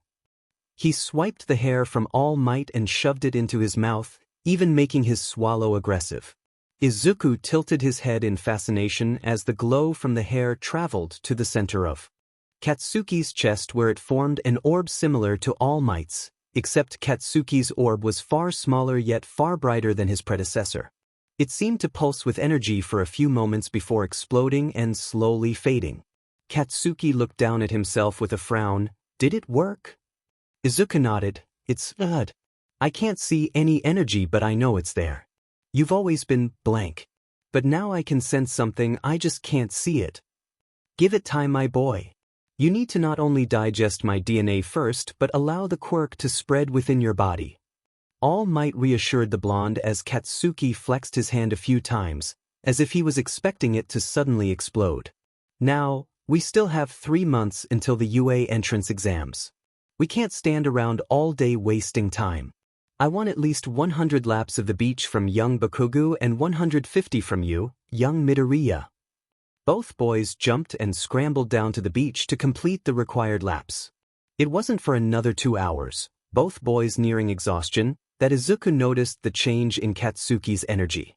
At first he had assumed it was Yagi's quirk, except that the man had long since deflated and the quirk was just as bright as when he was in his muscle form. Katsuki was currently stretching as Izuku observed his new energy. Much like All Might's, it was centered in his chest and was incredibly bright, almost blinding. Unlike All Might's, however, it was not centered around a solid orb. Instead, it looked almost like a constant explosion, similar to videos he had seen of the sun. And instead of the 8 layers surrounding and encasing the orb, they now shot out in streams that broke free from the explosive orb before disappearing. Again, Izuku couldn't help but compare them to solar flares that came off the sun. "Man Zuzu, you can be really creepy sometimes," Katsuki said, and Izuku realized he had been staring. Katsuki was looking at him with a smirk. Izuku just rolled his eyes. "Fine, I won't tell you about your new quirk energy then." "What?" Izuku had to suppress a chuckle as excitement swarmed over Katsuki, the boy practically jumping into the air at the thought of using a quirk as he rapidly started patting down his body. It was like he expected a button to have grown on him that would activate One for All. Yagi, too, was amused by the display. "Calm down, young Bakugou. One for All isn't a quirk that will cause any obvious changes." Katsuki stopped patting his body down and frowned. "So, how do we test it?" "That's easy. Try making a punch," Yagi exclaimed. Katsuki looked confused but shrugged, turning away from Izuku and Yagi, who took a few steps back as a precaution. All Might could change the weather with his punches. They didn't want to be on the receiving end of something like that. Katsuki took a deep breath before adjusting his stance. It was similar to how a boxer stood, and raised his right arm back. He paused briefly before launching his first forward. Nothing happened. Katsuki's first merely shot out and stopped. No weather change, no shockwave, not even a little bit of disturbance in the sand. Katsuki looked down at his fist, confused. Izuku couldn't help it. "Dinkaken, that's some quirk you've got there. It's so powerful it made it look like nothing happened at all." Katsuki spun round and glared at him. "Shut it, Zuzu. Maybe I just need to actually punch the face of an idiot for it to work." Izuku frowned. "I'm not sure how quickly we can find a mirror, Kaken." "Ahem, boys," Yagi said as his sweat dropped. "These kids were exhausting. Young Midoriya is right. Using One for All is more than just simply punching. You need to grasp the quirk and wield it like any other part of your body." Yagi explained. "How do I do that? I've never had a quirk before," Katsuki asked with a huff, clearly less than pleased with the results so far.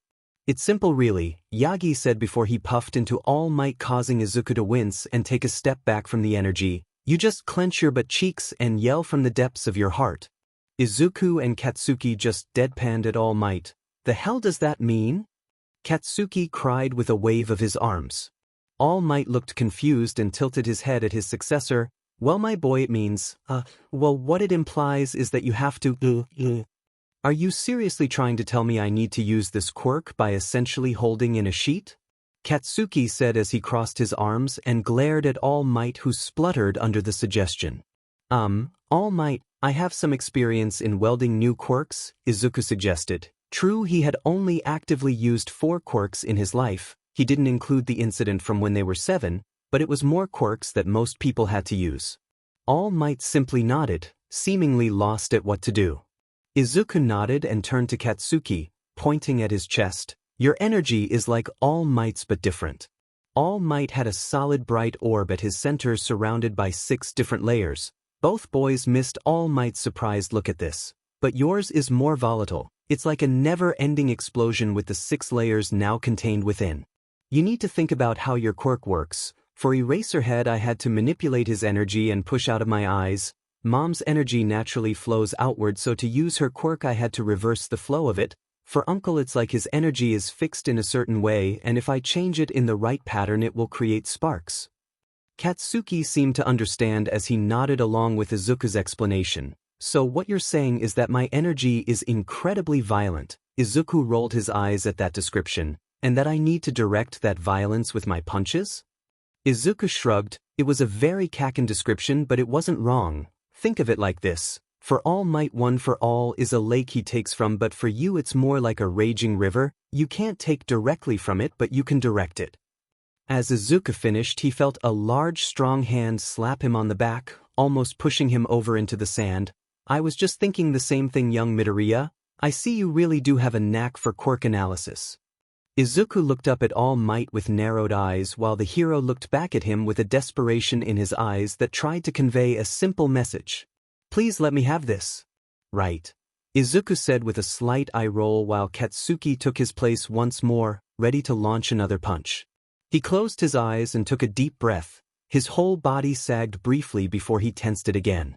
"Okay," Katsuki said. "Let the explosion out through your punch." Katsuki lifted right arm back, paused and threw a punch. Several things happened at once. Firstly, as his arm shot forward, Katsuki's quirk flared up. And not like a bright light like All Might's did. No, this was much more akin to a supernova. The lights were almost blinding to Izuku as he watched what had been a small explosion encompass all of Katsuki's body, a section of it ripping apart from the main source and traveling up the blonde's arm. This of course had the effect of causing Izuku's hunger to charge full steam into his head. But this wasn't the pleasant relaxing pang he got with All Might. This was like a rampaging horde of rhinos had smashed straight through his skill. Clutching his head, Izuku fell to his knees as the hunger became so intense pain sliced through his mind like a hot butter knife. His chest became constricted and heavy and he felt like he couldn't breathe, the world fading around him. Vaguely aware of All Might's panicked cries. The final thing to occur was the actual result of Katsuki using One for All. The pressure from the punch caused the air to expand rapidly with a great boom. The sand in front of him burst like a pipe as the shock wave from the punch traveled down the beach, tearing apart anything in its path. For a few hours the beach had been a beautiful sight to look at with not a single piece of trash visible. Now it looked like a war zone where a great battle had taken place with massive clashing armies, sand strewn everywhere, the sea a mess with seaweed on the surface and the pier cracked and broken. Then, as quickly as the chaos had started, everything calmed down. Katsuki's quirk returned back to its normal state and the hunger in Izuku was swept away. He let out a shaky breath, finally able to breathe again as his thoughts returned, his head still thumping however. Despite what happened, Izuku was proud of his friend. He was excited for his new quirk. It had been much more powerful than they had been expecting. Kaken, that was dash. Izuku cut himself off as he got a look at his friend. Katsuki wasn't paying attention, focused solely on his right arm. Said arm was completely red and purple, visible tears on the muscles that had torn through his skin. Bent backwards, Izuku could see the bones sticking out. The fingers were mangled and some looked to be hanging on to Katsuki's hand by a thread. Izuku would have screamed. But Katsuki was not Izuku. Fuck. Suddenly there was a whoosh of air from next to Izuku as a very panicked All Might landed next to Katsuki and lifted the screaming boy into his arms. "Meet us at you!" All Might shouted as he bent his legs and shot into the sky. The shockwave from All Might's jump threw Izuku onto his back with the force, and as the sand settled back down and Izuku starred up into the sky, he could only think of one thing. What the f was that? Izuku's breath hitched in his throat as he stared up at the intimidating building that was UA. 4 separate towers for each department rose up and penetrated into the sky. The famous UA barrier blocked his view of the grounds as it stood tall against any intruders. It was a Sunday evening and the area around the school was deserted and eerily quiet. Izuku gulped and steeled himself. He could hardly hope to become a great hero if the very school he wanted to attend made him this nervous. Getting to UA hadn't been too difficult. It was only 1 train ride and a short walk. However, Izuku had gotten some odd looks. He supposed he was wearing shorts and a tank top and his hair was covered in sand. Not to mention the single black glove on his right hand. He had considered calling Kaken or Yagi but decided against it. He didn't know how Kaken was being treated and he didn't want to cause any more stress to Yagi, who had clearly been panicked by the result of the punch. But now he was standing outside the gates of UA and he had no idea what to do. He was fairly sure he couldn't just stroll right in. Did Yagi know he was here? Should he text him? Izuku wondered if there was some kind of intercom and stepped forward to the gate. As far as he could see it was solid steel, yet he started to run his hands over it looking for any kind of secret doorbell. Secret doorbells were a thing, right? Midoriya. Izuku swung around from his doorbell investigations to find a man clad in rugged black clothes looking at him with a raised eyebrow from within the UA gates. Aizawa-sensei. Izuku greeted with a bow. I'm not your sensei, Midoriya. Izuku shrugged. Not yet, but I hope one day you will be. Aizawa observed Izuku with a critical eye before waving him inside. Come on, All Might sent me to get you. Is Kaken okay? Izuku asked as he jogged up next to Aizawa. Kaken? Oh, sorry, I mean Katsuki. It's a nickname.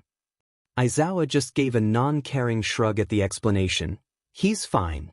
All Might made the right choice in bringing him here. If it wasn't for Recovery Girl, we might not have saved his hand. Izuku winced. In the rush of seeing UA for the first time, he had forgotten the very serious reason he was here. Will he still be able to use his arm? A few days of rest and it should be fine, albeit with some scarring. Izuku pondered the thought as he subconsciously played with his gloved hand. As they entered the main UA building, Izuku found himself disappointed. It was like any other school building, long corridors with classrooms at regular intervals. The odd notice board that had various announcements on it, from lunch menus to reservations about gyms and training rooms. Izuku supposed that for all its grandeur, UA was still just another school. There were only so many ways someone could make English exciting. Besides UA's real diamond was the massive amount of land behind the main school, which housed its various training grounds and the arena for the sports festival. Not to mention the pro heroes who taught there. I'm surprised you didn't sense my energy earlier. Aizawa commented as they turned yet another corner. Izuku gave him an embarrassed look. Oh well, I've been training to gain control of my hunger, and well, the best way not to be drawn to people's quirk energy is to learn to ignore it altogether. It's easier if I keep my mind busy. Aizawa hummed as he processed this new information. That's not a terrible strategy, especially for everyday life. However, your ability to sense quirk energy could be a useful tool in being a hero. You'd be almost impossible to sneak up on. You should try making sure you can withstand the hunger while still being able to track energy. All Might has been transforming periodically around with no warning. I stopped lashing out at him after 2 months. I still freeze and need to take a few deep breaths, but I'm not losing control anymore. Progress is progress, kid. Keep working at it. You've still got 2.5 months till the exams. Izuku frowned and looked up at Aizawa. Aren't the entrance exams 3 months away? Aizawa raised a curious eyebrow but shrugged in response. Right, my mistake. We're here. It was obvious they were outside the medical wing of the school. Not only was it signposted, but the entrance looked like the swinging doors they had at hospitals, except the windows were blacked out. Inside, Izuku could see both Katsuki and Yagi's energy, but he could also see a third energy. It was a soft green and flowed in 2 directions from 2 central points. It seemed like a simple quirk, yet the pang in his head told Izuku it was a powerful one. Aizawa pushed open the door and the two stepped inside. Complete idiotic fool of a hero. No supervision, no research, just punch and see what happens? The boy could have lost his arm, you demon moron. Izuku could only stand and watch as a tiny old woman in a lab coat beat Yagi over the head with a furious expression on her head. Yagi held up his hands in an attempt to block the blows, but the #1 hero was no match for her as her wooden cane came down over and over on the man's head. Katsuki watched the whole display from one of the hospital beds with wide eyes, his facial expression halfway between amused and terrified. Aizawa cleared his throat to announce their presence. "Kids here," he said and gestured to Izuku. "Young Midoriya. Look, Recovery Girl, it's Midoriya." Yagi exclaimed with enough enthusiasm to make Izuku take a cautious step back. "Oh no, don't you think you'll distract me with another accident-prone student?" Recovery Girl shouted as Yagi scrambled back. Ignoring the pair, Izuku quickly walked over to Katsuki's bedside. "Kaken, are you okay?" Katsuki scoffed, as if the fact he could be hurt in any shape or form was all but a myth. "I'm fine, nerd, nothing old lady there couldn't patch up." "I heard that," Recovery Girl yelled as she finally walked away from Yagi, leaving the man in the fetal position on the floor. Katsuki rolled his eyes and held up his bandaged arm. "Gonna have some pretty sick scars though, I'm told." This time it was Izuku's turn to scoff. "I'm not sure breaking a few bones can't compare to having chunks of skin burned off," he said and held up his right hand. "Point to me." Katsuki frowned. "Damn it, You reckon we could start a quick fire in this place? The bed sheets look pretty flammable. Probably won't burn hot enough to get the same sort of damage you have. If we're lucky, there might be some chemicals in the medical cabinets we could use to upgrade the fire. All three adults gave the boys concerned looks before Aizawa shook his head. I trust you're going to make sure this doesn't happen again? He said with a glare directed at Yagi, who flinched under the man's gaze. I must apologize. When I took one for all, I was able to use it completely with no blowback. I had not expected the negative effects to be so severe for you. Yagi said with a bow. No harm done. Katsuki said nonchalantly as he poked and prodded his bandaged arm along with Izuku. Yes, harm was done. Recovery Girl said with mild shock. Harm very much done, you nearly lost an arm. Yeah, but I didn't, thanks to you, Doc. Katsuki said and waved his arm around to prove he still in fact had two of them. Aizawa sighed and mumbled about problem children while Izuku turned to Recovery Girl, stepping forward a bit with an excited smile on his face. Excuse me, Recovery Girl? Oh, here we go. Katsuki mumbled. Recovery Girl looked Izuku up and down and raised an eyebrow. Yes, dearie? Izuku opened his mouth and the words came tumbling out. I just want to say you're one of my favorite heroes. You have such a useful and cool quirk. It's really hard to become a hero with a medical quirk, and you were the first to do it, and though I not the same heavy similar situation and swanteto say dash. Izuku shut up when a pillow hit him in the back of the head, thrown by a laughing Katsuki, who rolled his eyes as Izuku blushed and mumbled a quick apology to Recovery Girl. Why thank you, dear, I didn't think I had any fans left. Recovery Girl observed Izuku for a moment before turning her full attention to him. You're the kid who can take quirks, huh?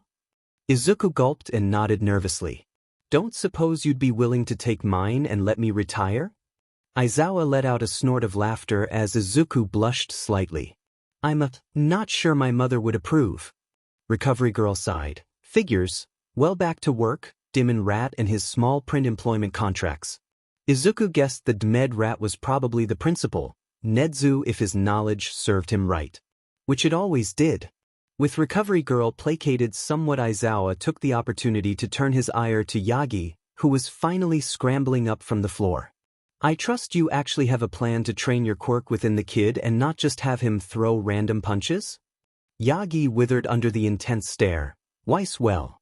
I was thinking that perhaps we, maybe use some martial arts. Even Izuku and Katsuki have to give in at that point and admit their faith in All Might's training had somewhat declined. It seemed the man didn't have much more of a plan other than Step 1. Gain muscle. Step 2. Hand quirk over. Step 3. Profit? I'm sorry, Yagi said as everyone gave him exhausted looks. I hadn't expected young Bakugou to have such a blowback, not with the muscle he had packed on in the last 7 months. Idiot, even with your training the kid's entire body is only as wide as your bicep. Aizawa said with an eye roll, the comment causing Katsuki to frown. Yagi put one hand on his chin, tapping it with his finger as he thought about the situation. Well, it seems your body can't handle one for all completely yet, young Bakugou. Perhaps if you were to try and limit your power output. Katsuki turned to Izuku with a look of confusion. He wasn't dumb, but Izuku far outweighed him in anything related to quirk academics. As predicted, the boy's eyes were out of focus and he was mumbling at a pace fast enough to give those with translator quirks a run for their money as he tried to decipher Katsuki's issue with one for all. Clicking his fingers, Izuku returned to the world with a slight glint in his eyes. It's like an egg and a microwave. You just need to make sure you set the temperature and timer right to not overload the egg kaken. Katsuki gave him an expressionless look. Are we sure Auntie didn't drop you as a baby? Izuku responded to the comment in the most mature way he could think of. He stuck his tongue out at Katsuki, who rolled his eyes and looked at Aizawa. Aizawa just shrugged at the look. Don't look at me, my specialty is psychic quirks. I've never dealt with an uncontrollable strength quirk. Katsuki threw his arms up in the air in defeat. God damn it, does no one know anything about this effing quirk? Gran Torino might. Recovery Girl commented from where she sat at her desk with her back to the group. The effect on Yagi was instant. His legs nearly gave out from under him as his whole body started to violently shake. His face paled and his eyes grew wide with fear as he spluttered in shock. Not sure that's completely unnecessary. Aizawa raised an eyebrow at the display and Izuku and Katsuki exchanged a look. Who the hell was this guy if he could scare All Might like this? Who the F is Gran Torino? Katsuki demanded to the room as Izuku went over a list of names in his head. He's not in the top 100 heroes. He commented. How do you know? Recovery Girl asked, swiveling in her chair. Katsuki scoffed. Demon Nerd has the entire list memorized. Aizawa filed that information away for later before he spoke. His name crossed my desk once or twice when I started out. I'm fairly sure he also used to teach here. He was a teacher here during this moron's UA years, Recovery Girl said and pointed her cane towards a still shaking Yagi. Knows the big secret too, so you don't have to be all tiptoed around him. Aizawa seemed to nod in agreement. Seems like a smart move. I assume his contact details are still in the school database. But Yagi all but begged, much to the amusement of Recovery Girl. Oh, stop being such a big baby. The man was gentle at heart. Oh, how I remember our days in U. He had such a way with his hands. She swooned. Oh, get over yourselves. Recovery Girl snapped as she glared at Izuku and Katsuki, both of whom had gone slightly green. Shaking his head to get thoughts of Recovery Girl doing that out of his head, Izuku put forward his agreement with the idea. I agree with Aizawa and Recovery Girl. If it helps Kaken become a better hero, we have to do it. He could hear Katsuki mumble something about him being overly sappy. Besides, Izuku continued, I'm sure Auntie and Mom won't be impressed with today. I know Mom would be relieved knowing Kaken was being trained safely. At his comment, Yagi seemed to perk up. Oh, you think Inko would be pleased?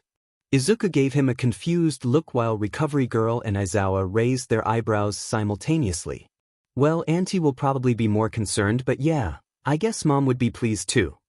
Izuku missed the eye roll Katsuki gave as Yagi finally stopped shaking. Then I shall endeavor to convince Gran Torino at once. Anything for Inko, I mean young Bakugou. Aizawa snorted while Katsuki let out a laugh. Izuku just tilted his head in confusion at the display. Well, I'm sure they'll be able to thank you themselves. Izuku said with a bright smile that made Aizawa grumble. What are you talking about, nerd? Katsuki asked. Oh, they're right outside, I can see their energy. Izuku declared happily while Yagi suddenly started shaking again. Before anyone could say anything else, the door to the medical unit slammed open. Anything Recovery Girl had been going to say to reprimand to offenders died in her throat when she saw the pure rage emanating from Mitsuki Bakugou with a nervous-looking Inko behind her. Aizawa took one look at the raging woman and swiveled on his feet. Nope, he declared, and subsequently jumped out of the open window. Izuku could only stare at said window and blinked a few times. Did he just? Recovery Girl sighed. You get used to it. Ignoring her son, Mitsuki turned to, yet again, trembling Yagi and stormed over to him, Inko giving the two boys a slight wave. You? You said you'd train them safely, and what do I get? AVNG phone call from the nurse of UA to say my son suffered a broken arm. Explain yourself. Yagi held up his hands and took a step back. We weren't prepared for his quirk to be so powerful. IT took us all by surprise. Surprise? Mitsuki screeched. A surprise is when my husband brings me flowers home. This isn't a surprise, it's a effing disaster. Mitsuki cried, jabbing a finger into Yagi's chest. Oi, shut up, hag. He's already agreed to get All Might's old teacher to help. Katsuki shouted at his mother, matching her own volume. Inko seemed to perk up at this news. Oh, what an excellent idea, Toshi. I'm sure this trainer will be perfect for Katsuki, don't you agree? She asked Mitsuki in an attempt to placate her friend. Mitsuki just scoffed, though she didn't argue. There was a pause in the room as Yagi started to recover from Mitsuki's wrath before. All four adults turned their attention to Katsuki, Mitsuki already opening her mouth to scold the boy. But when they looked at him, they saw him staring at Izuku with a mixture of shock and pride. Izuku himself was sporting a deep frown, and it was obvious it had instead been him who had shouted. Izuku Midoriya. Inko gasped in shock at her son's language. Mitsuki just laughed. Izuku didn't swear often, but he spent enough time around Katsuki to be able to pick it up. Katsuki himself had to suppress a laugh. What the F is the matter, Zuzu? Instead of answering the question, Izuku just held up his right hand with his glove on, though his fingers weren't as crooked or twitchy as normal. Still, as Katsuki laid eyes on the glove, his own face dawned with realization. God if he damn it! He shouted, much to the confusion of the adults. What the hell is wrong with you brats? Mitsuki asked with narrowed eyes. In response, Izuku and Katsuki held out their right hands to the adults, both hands now slightly crooked, one covered in bandages, the other in a glove. Mitsuki and Inko too seemed to realize the issue as Inko sighed. Yes, that is rather frustrating," she commented. Yagi furrowed his eyebrows, still confused. Am I missing something? Izuku turned to him, using his left hand to point to his right hand and Katsuki's. I still don't have a use for all my spare left-hand gloves. Yagi could only facepalm as his suspicions were confirmed. A pair of absolute FNG lunatics. A week had passed since Katsuki's punching incident, but despite that, both he and Izuku had refused to stop training, much to the concern of their mothers. Yagi had managed to convince them both, partly due to fact nothing had happened to Izuku, so there was no need to interrupt his training, but also under the agreement he would lighten the load on Katsuki until such a time that Gran Torino could oversee the training. Katsuki had initially argued until Izuku had pointed out that permanently damaging his right arm further would not be a good idea. The fact Izuku knew exactly what it was like to deal with a damaged limb went unsaid. And so for the past week Katsuki had been focused on two things during training. The first was general athletics. Though he was taking a break from strength training while his arm recovered, he was still able to complete laps of the beach and work on his ability to dodge blows. The other half of his training consisted of getting used to feeling one for all run through his body. Yagi had absolutely forbidden him from doing any form of movement with the quirk active, but at least Katsuki was able to bring the quirk forward and allow it to run through his body safely, even if it was only for a few moments before he was overcome with pain. What Yagi had failed to mention was that the temporary reduction in Katsuki's training meant the opposite for Izuku. With the beach clear and Izuku in good physical condition, Yagi decided it was time to teach him more specific skills. Moving from the beach to more urban areas, Yagi started the mornings by teaching Izuku the basics of parkour, leaping over rooftops and twirling through alleyways. Then in the afternoon they focused on hand-eye coordination, Katsuki taking great pleasure in throwing tennis ball at Izuku with Yagi as the boy tried to dodge.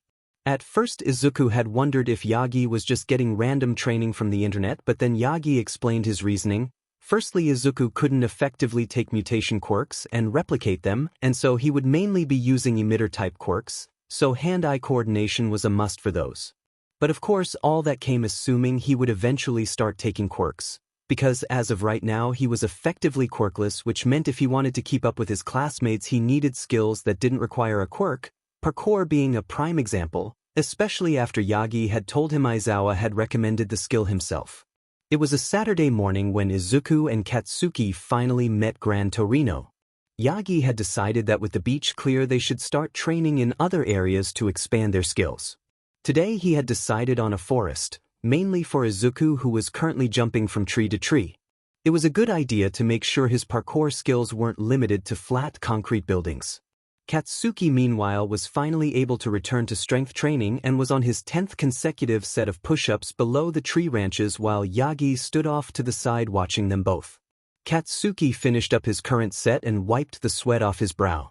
Looking up he watched as Izuku jumped and swung from branch to branch. A million different new nicknames flew into his mind at once before he settled on one. He looked at Yagi, who gave his successor a quick nod, causing Katsuki to smirk and look up at Izuku as he leapt off one branch, reaching out for another. "Hey, spider monkey!" The shout caused Izuku to briefly glance in Katsuki's direction. That of course wouldn't be enough to put the boy off his leap, but what Katsuki did next definitely would. As soon as Izuku looked in his direction, Katsuki activated one for all. It was only for a moment and he instantly felt the pain shoot through him, but it was enough. As Izuku reached out for his target branch he heard Katsuki's call. It was dumb and Izuku only paid the vaguest of attention as he looked at his friend.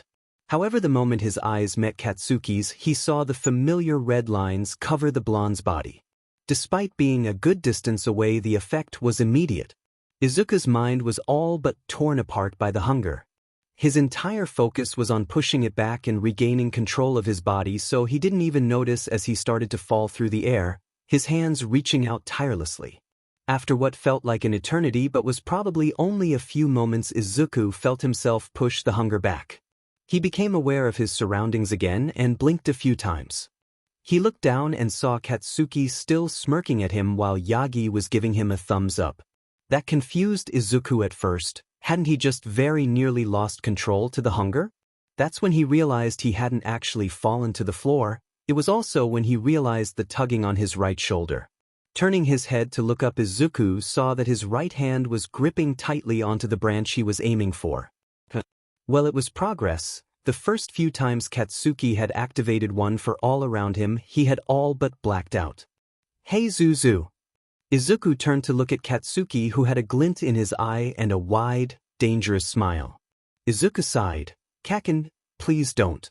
Katsuki's smile only grew wider. "How's it hanging?" Izuku groaned and ran his free hand down his face while Yagi chuckled. They may have made light of the situation, but Izuku knew he needed to improve.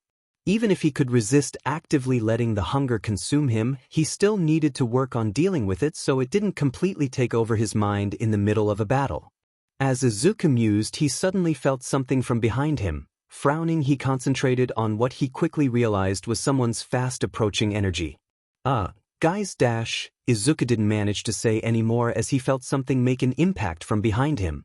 His was ripped from the branch he had been hanging on and thrown across the air, landing hard on the ground and rolling until he came to a stop. Katsuki's eyes widened as he saw his friend groan from his position in the dirt. "Zuzu." Katsuki didn't have time to do anything other than shout, however, as an orange and white blur slammed into him. Katsuki's head snapped back as he was sent tumbling in the same direction as Izuku, landing next to the boy who had at least managed to sit up. "What the F dash?" Katsuki managed to get out as he rubbed his jaw. As Izuku looked up, the blur landed in front of them to reveal a small old man. He couldn't have been much taller than Recovery Girl. His gray hair and beard only added to his old age, not to mention the cane he was using. The white and orange suit indicated he was at least a pro-hero of some kind, though the scowl he was giving the teenagers was slightly concerning. "So, you're the moron he's given his quirk to," the old man said and pointed his cane at Katsuki. "And you're the idiot who can take quirks. First impression of you both is pretty lousy. Aren't you supposed to feel my quirk energy or something?" He finished pointing his cane at Izuku. "Gee, Gran Torino!" Yagi cried, though he kept himself distanced from the man. "I didn't realize you'd come this quickly." Gran Torino turned to Yagi with a frown, causing the man to jump slightly. "Chio called me, told me how the moron broke his arm. You should have called me the moment you decided to train these two. They would have been pro-heroes by now if you had." Yagi could only tremble under the gaze of Gran Torino, trying to mutter out something about wanting to train his own successor. Gran Torino just scoffed and turned back to the two teenage boys. "Well, what's your explanation for being caught off guard? Idiot, couldn't you sense my quirk energy?" he demanded of Izuku. Izuku panicked under the man's intense gaze. Well, you were coming so fast and I wasn't sure dash." "Wasn't sure? If I were a villain you'd be dead. And you," Gran Torino turned his attention to Katsuki, "you had ample warning I was here after your friend got hit, yet you left yourself wide open." "I thought Zuzu was injured," Katsuki shouted back as the boys got back to their feet. "And what could you be if he was injured and you were dead? Lesson number 1. Make sure your enemy is subdued before you let your guard down," Gran Torino declared and smacked them both over the head with his cane. "You just got us by surprise, old man. Next time you won't stand a chance against me and Zuzu," Katsuki shouted in Torino's face. The old hero frowned before jumping in the air with a jet from his feet. Izuku could barely react before he felt a foot to the side of his face and he was thrown into the dirt again. A grunt and a thud next to him indicated Katsuki was in a similar situation. Groaning, he opened his eyes to find Gran Torino staring down at them from a branch with a smug look on his face. Izuku could feel his back click and bones creak as he stood up, much slower than Katsuki, who practically leapt to his feet with a feral grin. Alright. Stop taking us by surprise. You won't get a lucky third dash. Katsuki couldn't even finish his sentence before the blonde was thrown through the air and slammed directly into a tree. Izuku could only sigh before he too was thrown next to the blonde.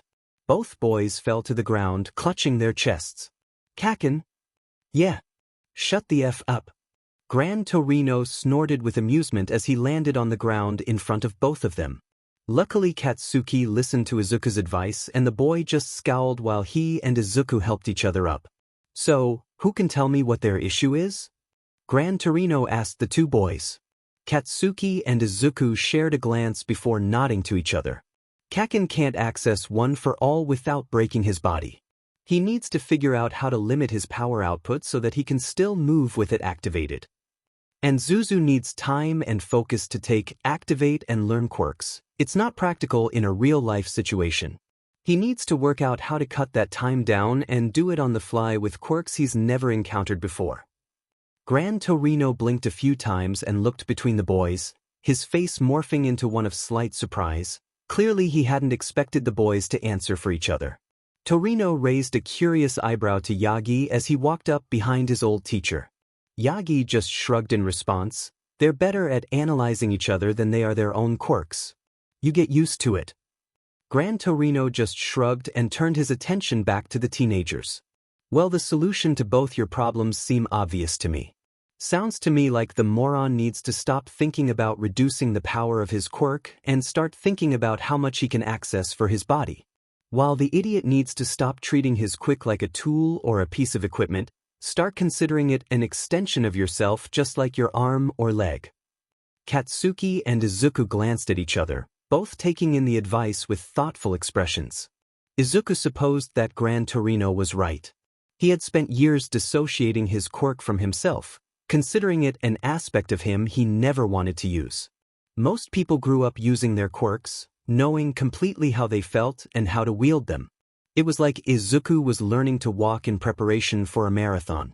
Katsuki may have been in a similar position, but really all he had to work out was how to activate one for all safely. From there his fighting style was based on skills he had been working on for years.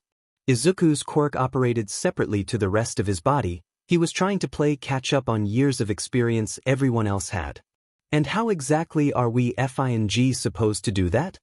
Katsuki asked with an huff and crossed his arms. Gran Torino just gave a shrug. No idea, but you best work it out if you don't want the snot beaten out of you all day. Huh. Izuku intelligently responded. Before either teenager could do anything else, Gran Torino had shot into the air and up to the branches above them. Izuku tried to keep track of his energy, but the man moved too fast. It was like trying to keep track of a bird. As Izuku attempted to focus, Katsuki grabbed his arm. Run, you demon nerd. The blonde shouted before dragging Izuku further into the forest at a sprint. He quickly matched Katsuki's pace, being the more athletic of the pair, as they ran. Above him he could hear Gran Torino shooting from tree to tree. He was vaguely aware of his energy, but it was almost impossible to pinpoint. Any idea how to take this guy down? Katsuki shouted back to him. You could start by running faster. Gran Torino shouted, and Izuku felt the impact on his back between his shoulders. He managed to break his fall with his arms before he had a mouthful of dirt, but he still stumbled to the ground. Katsuki was less lucky, and as Izuku got to his feet, he saw him spitting clumps of dirt out of his mouth onto the ground. For F's sake! Katsuki yelled and slammed his fist into the dirt. We need to get to thicker woods. The more trees, the less room he'll have to maneuver. Izuku said as he desperately tried to keep track of the airstreams Torino left behind him. Damn it, I swear I'll break my arm to keep this a-hole off us. Katsuki shouted, his eyes darting around frantically. Huh, Izuku thought, I guess he can't keep track of him as well as I can. Maybe being aware of energy really is a help. Come on, we need to move. Izuku yelled and started sprinting towards a thick layer of trees, Katsuki hot on his heels.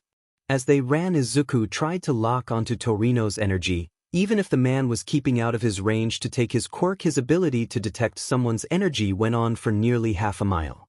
But even then it was almost impossible. The moment Izuku felt Gran Torino's energy to his right, he heard the man on his left. He was just too fast to keep track of. It also appeared Torino had figured out their plan. Oh no, you don't, you sneaky brats. Izuku felt the boot make contact with his left side and he was thrown into Katsuki, who had been running next to him. Both boys started to tumble and he could practically feel Katsuki's rage pouring off him. F off, you old man. It all happened in slow motion. Izuku's eyes widened as he felt Katsuki's quirk flare up with power, enough power that the punch he was attempting to make would throw them both completely off course and break his arm. Kaken! Izuku yelled and panicked and without thinking felt his quirk lash out, tugging on One for All. Both boys yelled out in pain as their quirks clashed, though it had the desired effect and Katsuki's body lost the red lines appearing over it. They both tumbled down. Apparently they had been on top of a hill and they quickly rolled down to the bottom. Izuku groaned and went to stand when he felt a hand slap around his mouth and a set of arms drag him back. He fought the urge to fight back and lash out with his quirk again and let Katsuki pull him into some undergrowth. Moments later he felt Torino's energy come into range. The man jumped around the area looking for the boys while both stayed perfectly still in their hiding spot before the retired hero seemed to give up and move on. Katsuki sighed and let go of Izuku, who rolled away from the blonde slightly and frowned at him. Real clever, Kaken, breaking your arm at the guy and launching us both halfway across the forest. What a fantastic plan that would have been. Izuku said in a rare moment of frustration. Sarcasm laced his voice. Oh, shut the F up, Zuzu, at least I tried something. I counted at least 5 times he came in your range and you did nothing. Katsuki shot back and narrowed his eyes at Izuku. Izuku waved his arms around. He's too fast. I can't lock onto him. What the F does lock on mean? Why do you have to lock onto anything? Katsuki whisper shouted back, both boys not risking being caught. I need to lock onto his energy to be able to take it, Kaken. Izuku said with an eye roll. Since when? When have you ever locked onto a quirk to take it? Katsuki said as both boys started to get in each other's faces. How the hell do you know how my quirk works? I need to focus. It's impossible. Did you know you take quirks in your sleep? Katsuki's surprisingly calm words drove Izuku's entire mind to a screeching halt. He eyed the other boy's face to indicate any kind of lie or cruel joke. But Katsuki hadn't really lied to Izuku since they were 4. What? Katsuki sighed. I didn't find out till we were 11 and the hag made me promise to never tell you, but yeah, sometimes Auntie, Dad, or the hag used to wake up in the night without their quirk. I was getting a glass of water one night and overheard Dad telling Auntie that his quirk had gone and they needed to replace your sheets as you had damaged them by sparking your hands without realizing. We never told you because we were worried about how you'd react, but you actually do it at least twice a month. Dad reckons as you wake up your body notices the quirk and you subconsciously reject it before you realize what happened. Izuku didn't know how to respond to that. He'd been taking quirks this entire time? He would have never guessed he activated his quirk in his sleep. He knew it wasn't unheard of. His mom often woke up to find she had dragged her beside clock to her in the night. But Izuku's quirk was far more complex than that and he just took quirks asleep? So why tell me now? Izuku asked in the best neutral tone he could muster. Because you keep nerding out and overthinking your quirk? Katsuki responded with a huff. All this talk of locking on and latching onto someone's energy. You just need to take it, stop overthinking about how you do it, and just do it. You don't think about locking on every time you throw a punch. Izuku paused and processed Katsuki's words. That was actually a good point. Izuku always considered his quirk as a separate entity, something he could call upon to use. But he didn't call upon his legs to run. He didn't call upon his eyes to read. He didn't. A slap on the back of his head brought him back to reality. Next we just need to break that demon muttering habit. Izuku blushed. Right, okay, so I just need to stop thinking and take his quirk. Shouldn't be too difficult. His energy is pretty light and is focused mostly on his lower legs and feet. Not like yours or All Might's, whose focus is the center of your chest. As Izuku silently mused a strategy, he caught sight of Katsuki's jaw dropping and eyes going so wide Izuku thought they might pop out. What the F did you say? Izuku jumped slightly at the question. His energy won't be hard to take as it's not widespread? Of everything Izuku had thought might happen in response to his answer, he had not been expecting Katsuki to leap forward and hug him so hard he thought the boy had activated his quirk. Zuzu, you're a genius. Izuku gave Katsuki an awkward one-arm hug back. Oh, thanks. Katsuki pulled back from the hug with an excited look. I've been going about it all wrong. I've been treating one for all like a river that I try to direct into certain body parts, like putting into my arm to punch. But I need to treat it like a lake with a dam I can open a little bit and flow all over my body. To anyone else, Katsuki's explanation might have seemed stupid and impossible to follow. But not for Izuku, whose smile grew just as wide as Katsuki's. Of course. It's not about trying to direct the force of the quirk, it's about letting your body naturally use it. If you can get that down, everything you do will naturally be enhanced. Katsuki took a step back and folded his arms, puffing out his chest, and one for all affects my entire body, so getting it under control with amplify everything about me. Izuku frowned. Was that a euphemism? Katsuki spluttered in denial, complaining about how Izuku used to be incredibly innocent and was now a tainted soul. Izuku didn't point out her learnt what SEC was by Katsuki smuggling a few dirty mags home when they were 12. They had been grounded for weeks after that. The crack of branches caused their heads to snap to their right.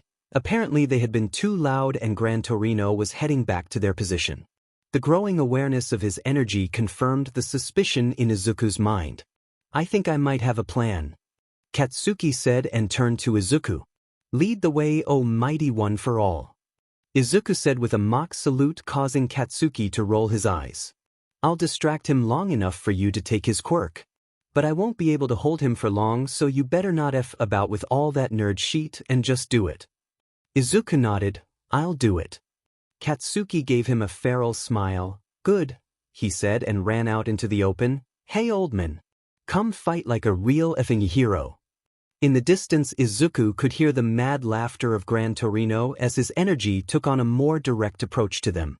Crouching down, Izuku took cover behind a tree. He trusted Kaken to do as he said. He just had to keep up his end of the plan. Katsuki was right. He needed to stop trying to focus and think, just feel for the quirk and take it. Taking a sigh, Izuku closed his eyes and leant against the tree, pushing everything else away and focusing on the energy of Katsuki and Gran Torino. Meanwhile, Katsuki stood firm, eyeing the forest carefully as he tried to listen out for where Gran Torino was. As the sounds grew louder and Torino closed in, Katsuki took a deep breath and felt inside for his quirk. However, unlike the other times he's used it, rather than imagining the force of it heading towards one section of his body, he imagined simply allowing a small amount out and letting it flow naturally.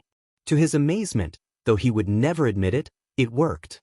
Katsuki felt one for all slowly spread over his body like a cloak. Its power was significantly reduced, but it still felt incredible.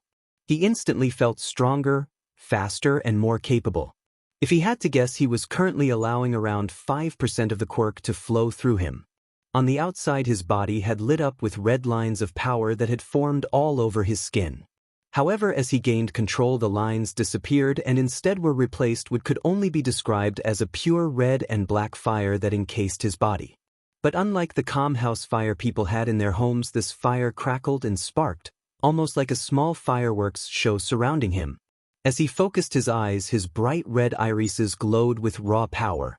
It was all rather intimidating.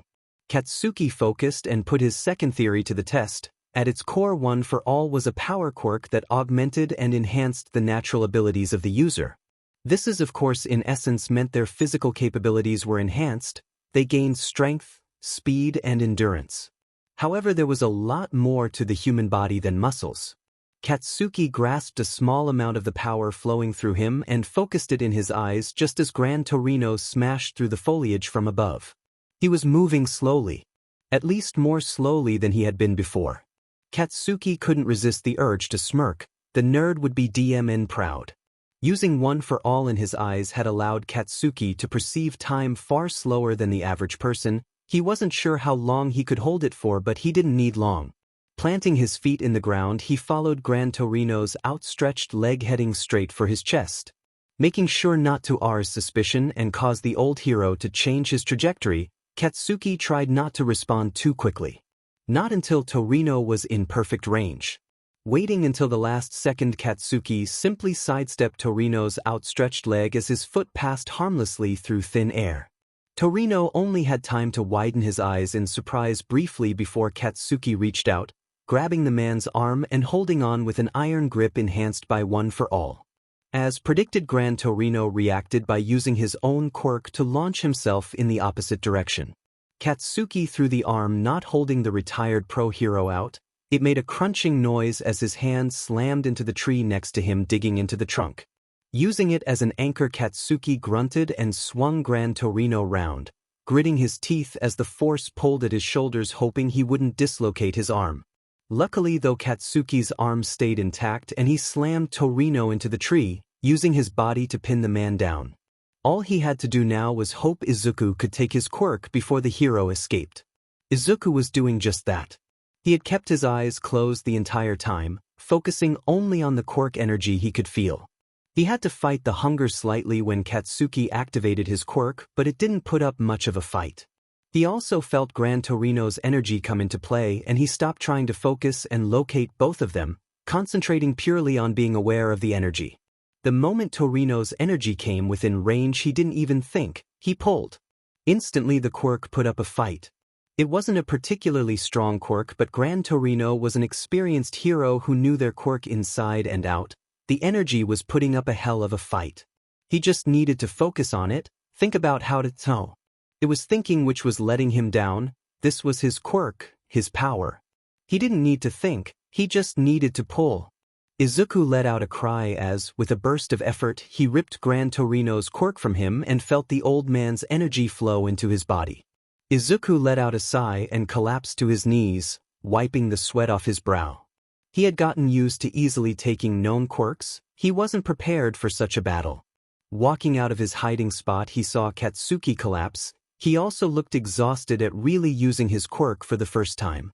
Though based on the gaping hole in the tree, his method had worked. Gran Torino meanwhile slid down from the tree onto the ground, and Izuku briefly panicked, thinking they had seriously hurt the hero before the man jumped up. Not bad, kids, I'm almost impressed," he said and clicked his back. "Man, feels weird not having your quirk," he mumbled. Izuku was too ecstatic to listen and started to run over to Katsuki. "Kaken, that was amazing.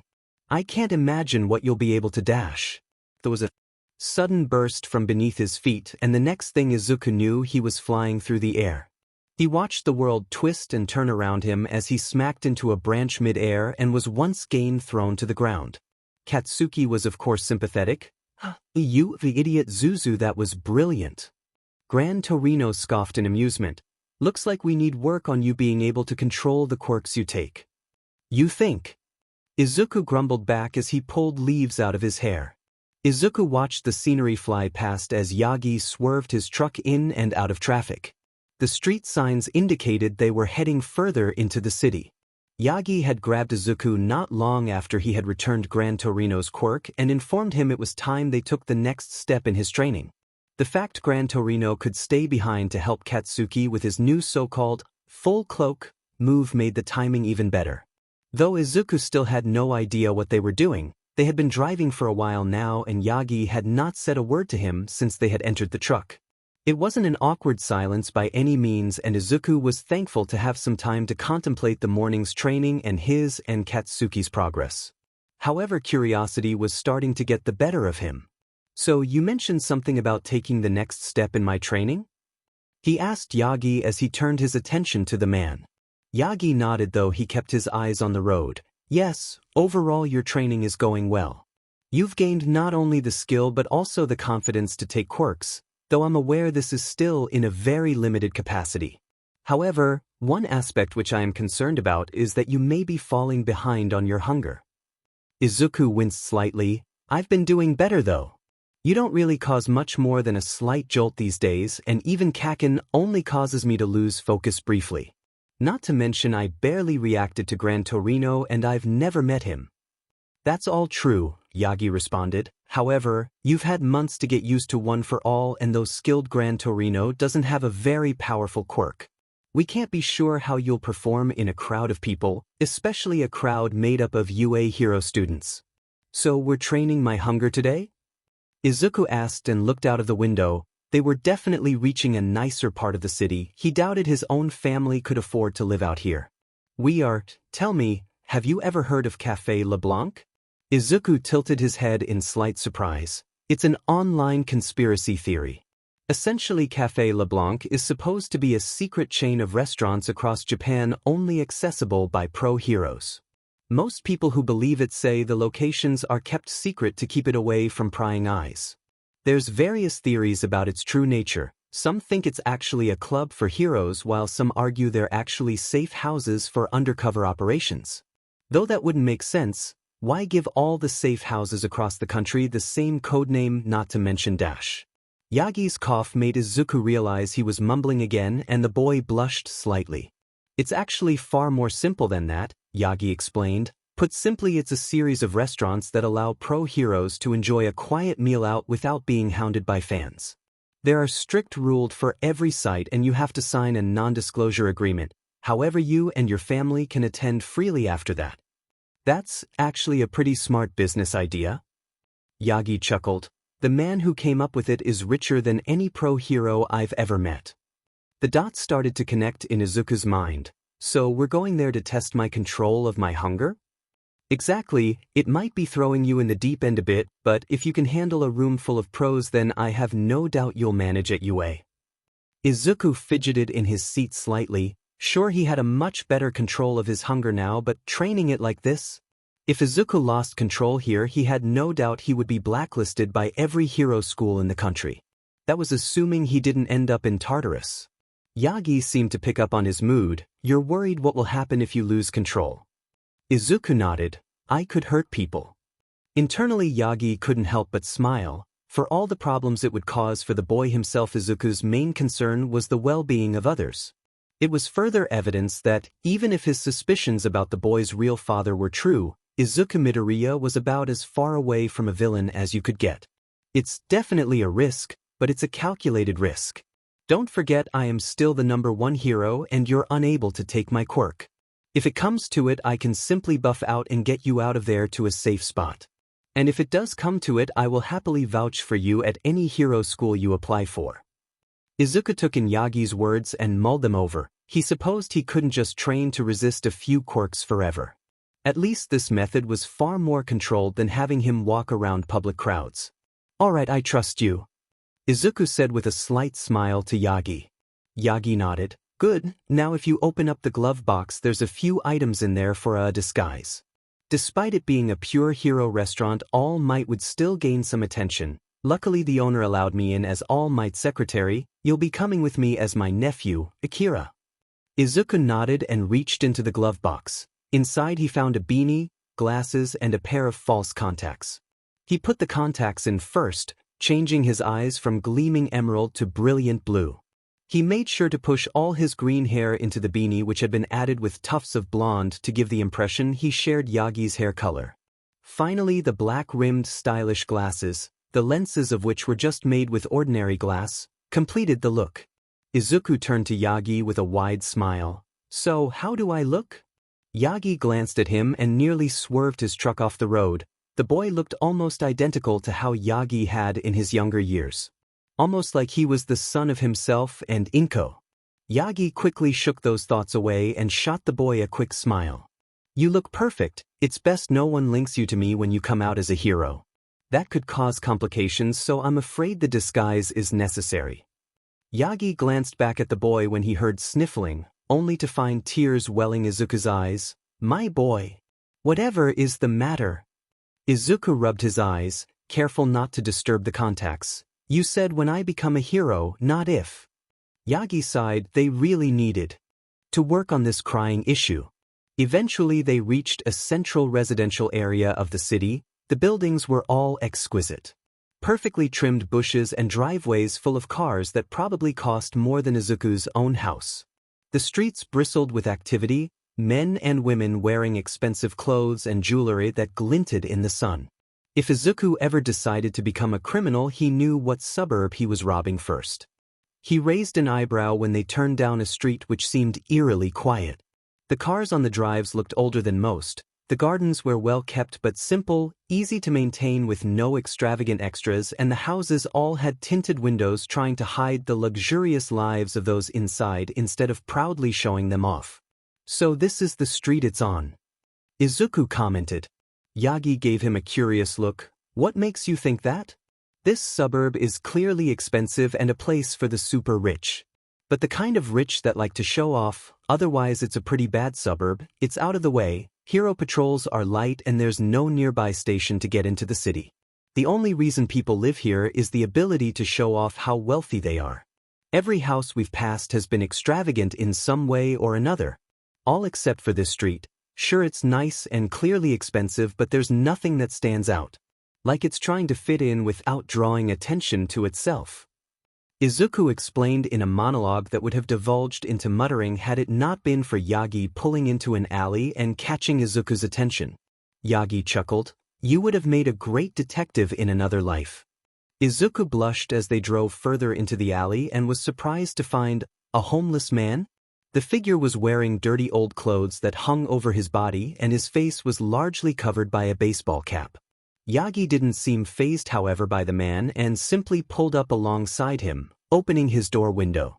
"Good afternoon." Yagi greeted the man with a smile as he flashed him some sort of ID card. "Tashinori Yagi, I have a booking for 2 at 1400 hours with my nephew." The homeless man leaned forward and read the ID card before smiling. "Good afternoon, Mr. Yagi. It's good to see you back." Izuku's jaw dropped as the man's clothes started to morph. They retreated back to fit the man's body as if tailor-made, while the very material and colors seemed to change.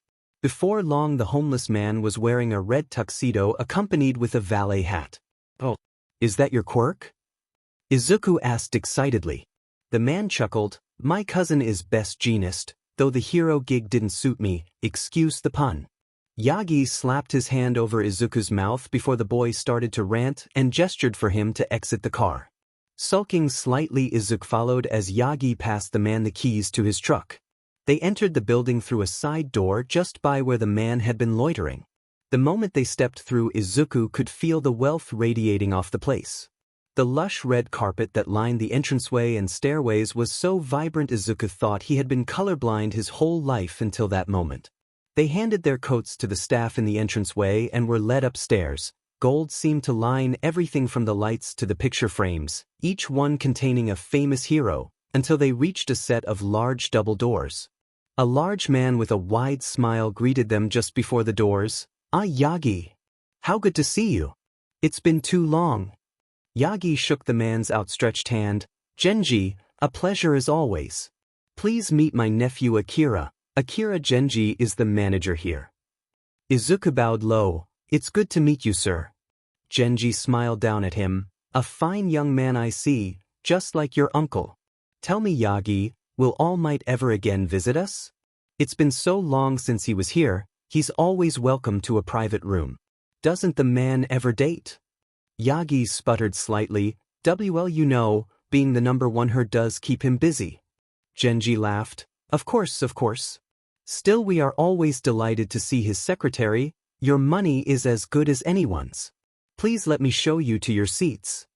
Izuku smiled and followed Yagi and Genji. He knew, of course, the very nature of this place meant he couldn't go up and talk to anyone, but just imagine the heroes he might be able to see. Maybe Miruko or Edshot. There could be any number of them. He desperately strained his head to see behind Genji as they walked through the doors and... Hungry! Izuku was thrown into darkness. The only thing he became aware of were the masses of energy that swirled around him. It was like his own personal typhoon. Different colored energies lashed around him, with each feeling more tempting than the last. The hunger was overwhelming and caused his mind to break. Izuku didn't know if he was kneeling or stumbling forward. He felt his hands press onto his head but also hug his body. He wanted to throw up but at the same time was starving. He could feel his mind ebbing away. He couldn't remember why he was here. What was he doing?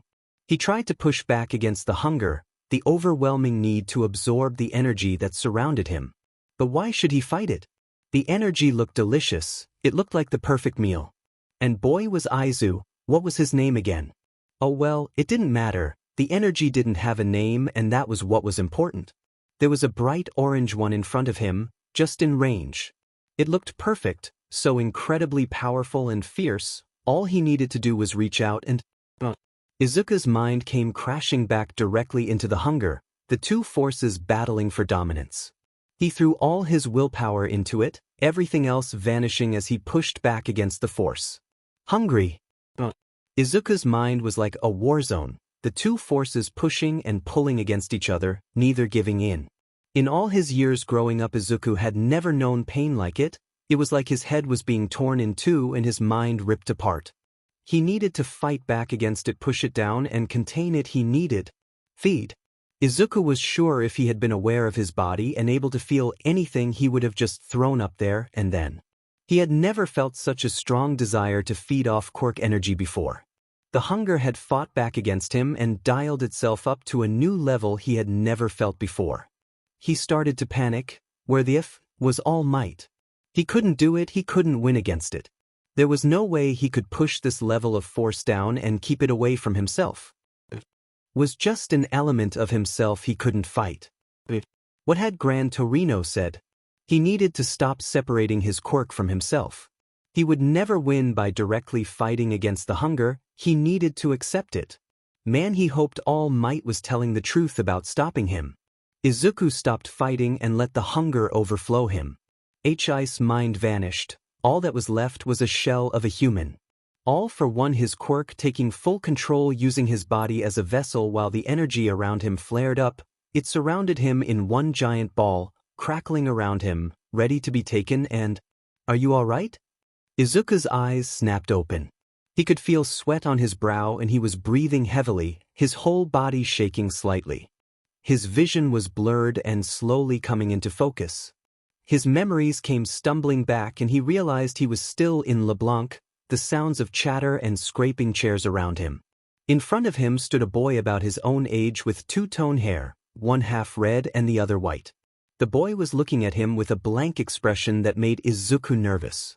His energy was also off. Rather than one type, the boy had two distinct types of energy. On his left side the energy was a bright orange and crackled with life. It was constantly moving and looked like it was fighting to get out. On his right his energy was a soft blue. It was far more solid and almost formed spikes against his skin. What was really off, however, was the fact the two energies refused to interact or touch. There was a solid line between the two in the middle of the boy's body where no energy sat. There was also something else Izuku noticed. He desperately wanted to take the energy. He could feel the hunger all over his body, desperate to feed off this unique energy like a starved animal staring at a perfect meal. Izuku just ignored it. It was there, sure, and he could feel it, but unlike every time before he felt in control of it. It was almost like when he was 30 and training at the beach. No matter how appealing the ocean might look like to drink from, he never uncontrollably ran towards it and started gulping down. Much like how he felt now, the hunger was there and strong, but he just chose not to act on it. Izuku smiled and relief flushed through him. Sure, it was incredibly uncomfortable and borderline painful, but here he was, standing in a room of powerful quirks, and he was able to simply ignore his hunger. He smiled at the two-toned boy. Yes, I'm okay, just some quirk issues. The boy nodded in understanding. I understand, I also have issues with my quirk sometimes. I hope it doesn't disappoint your family too much either.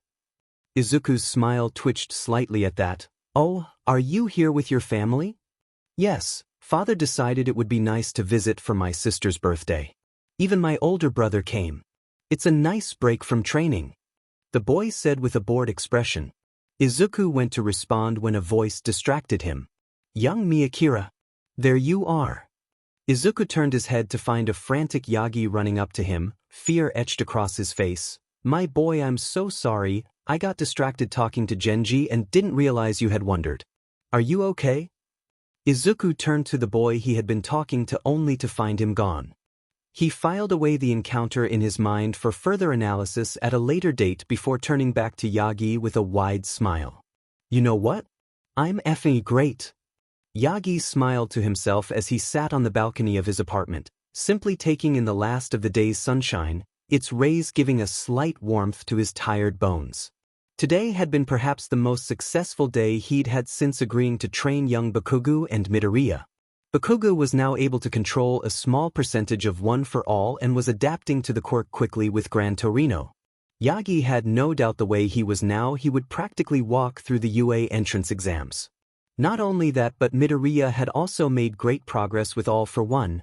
Yes, Yagi was no longer in denial about the truth of the quirk. He seemed to have finally accepted the quirk in its fullest as being a part of him. Though he still had issues with the idea of taking quirks, and they shouldn't get too complacent with his hunger. But the boy was finally willing to use the quirk in battle and do it safely. A slamming at Yagi's door caused him to jump slightly. With a frown he walked back into his apartment, ready to buff up at a moment's notice. Only 2 people knew of this address. The first was Tsukachi and the second was... Oh no. The front door of the apartment was torn open, the lock flying off its hinges and nearly embedding itself in Yagi's skull. Next time don't lock the diamond door. Gran Torino grumbled as he stepped inside, a duffel bag over his shoulder. Gee, Gran Torino, what are you doing here? Yagi cried as he tried to shut his ruined door. What, you didn't think I'd do this training for free now, did you? Free accommodation and food while I stick around and train the kids is the least you could do. Torino scoffed as he walked further into the apartment, looking over the place with a slight frown of disgust. Oh, of course, I suppose there's the spare room. Yagi said, trying not to let his voice quiver. Good enough. Place is a little modest considering how much you get paid. Torino said and threw his bag down on the sofa in the main room. Well, I like to give a little back to the community, Yagi explained. Torino chuckled, so much like Nana. You got any grub in this place? The old hero seemed to use his 6th sense to head straight into the kitchen. Yagi followed. Like the rest of the apartment, the kitchen was fairly modest but well stocked. There were 5 different blenders that allowed Yagi to eat meals without a stomach. Said man froze when he walked in behind Torino and found the man staring at various papers strewn about the kitchen table. What are these? Torino asked in an uncharacteristically quiet tone. Yagi smiled nervously. They're my lesson plans for UA. Torino paused and looked up at him with a blank expression. Toshi, I say this as your old sensei and your friend. These plans are the worst FA teaching I've ever seen in my life. Yagi had to quickly grab the handkerchief he stored in his pocket to catch the blood that shot out from his mouth as he coughed at Torino's words. Before he could defend himself, however, the old hero whipped out a folder that Yagi recognized as his lesson plan for the first day. You're going to just have them go at each other in their first ever heroics lesson? Torino exclaimed. It'll be a good way to see where they stand with their quirks. Yagi said, the quiver in his voice back in full force. That's what the entrance exams are for you, numbskull. Having teenagers just fight with no training is a surefire way to kill someone. What if the moron accidentally let too much of One for All slip and caved in someone's skull? What if the idiot stole a quirk he couldn't control? Torino all but shouted, throwing the folder back onto the table. But in the field they won't know dash. This isn't the diamond field, Yagi. It's school. At the very least they need to understand their own quirks and how to restrain themselves before letting them use them against an actual person. Torino shot back and started flicking through the rest of the folders on the table. I hadn't thought about that, Yagi admitted as his cheeks flushed with embarrassment. Torino's scowl only deepened as he read more folders. Where are all the classroom lessons? These are nothing but practicals. Well, I figured we'd get combat down first and then move on to the classroom portion of heroics. Yagi tried to point out. Torino grunted, sure, if you want to make 40 vigilantes. Heroics is more than just pummeling the bad guy. Not everyone will be the type of hero you are. The recon and stealth students won't gain much by being beaten up every lesson. Not to mention all the paperwork and technicalities of hero work. The role the HPSC plays in it, how to come up with patrol routes, how hero quick classification and grades work. Yagi was feeling more and more embarrassed as Torino turned to him and pointed at one of the kitchen seats. Sit down. Yagi spluttered, "Wi." Torino took his own chair opposite where he had told Yagi to sit and grabbed the folder for Yagi's first lesson plan. I'm already teaching the two kids, may as well become your sensei again and try to make a real teacher out of you. Izuku crouched low in the undergrowth, keeping his senses open as he made sure to control his breathing with slow, quiet breaths. The trees above him rustled in the wind slightly as he focused on his surroundings, letting his quirks spread out and search for any energy in the area. He flexed his hands and felt the quirks he had taken flow through him, their energy almost second nature to him at this point. He scanned the trees. Of his two opponents, the most dangerous would come from above, using their speed to stop him from taking their quirk.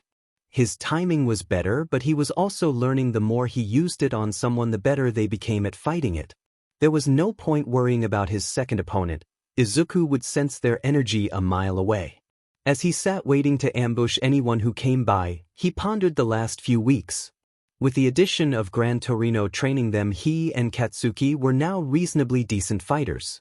Katsuki was able to wield roughly 5% of one for all throughout his body constantly and raise it to 10% for a split second at times.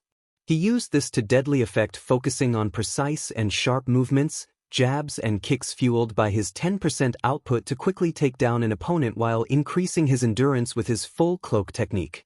Meanwhile, Izuku was getting better at quickly adapting to quirks he took.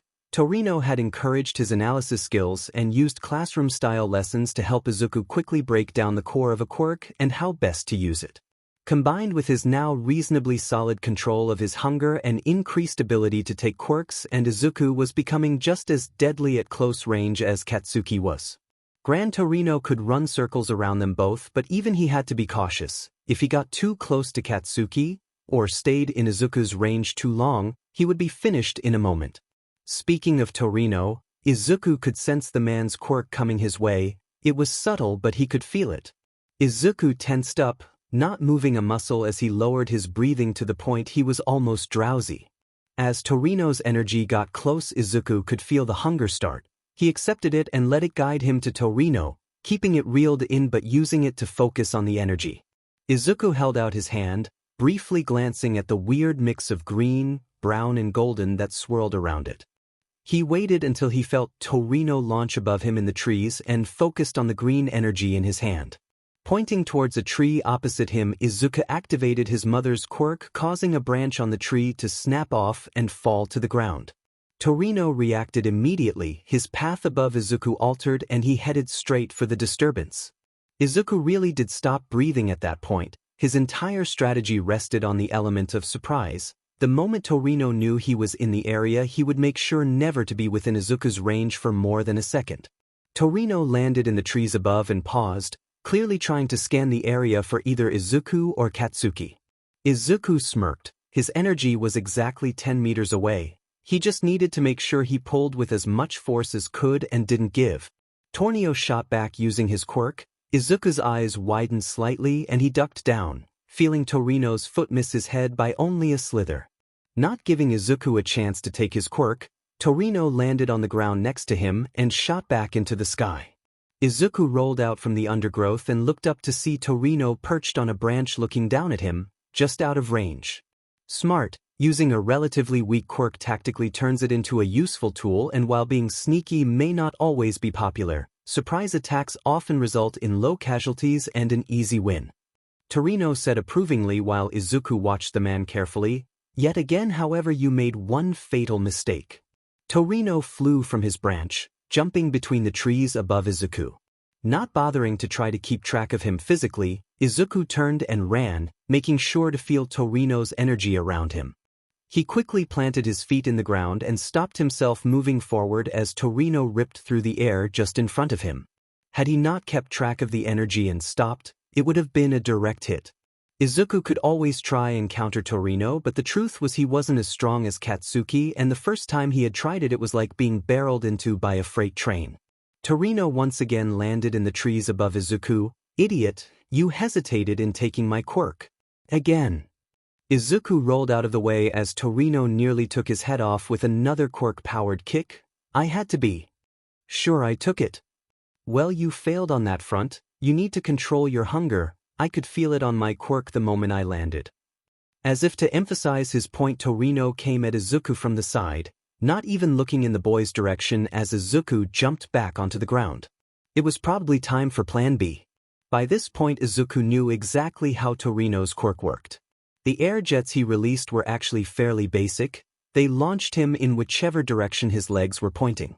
While the bones and muscles in his legs were more solid than a normal person's to take the pressure, he still needed to keep his ankles straight to avoid damage. As a result, he actually struggled with maneuverability and so used short jets to fly between areas so as to change direction.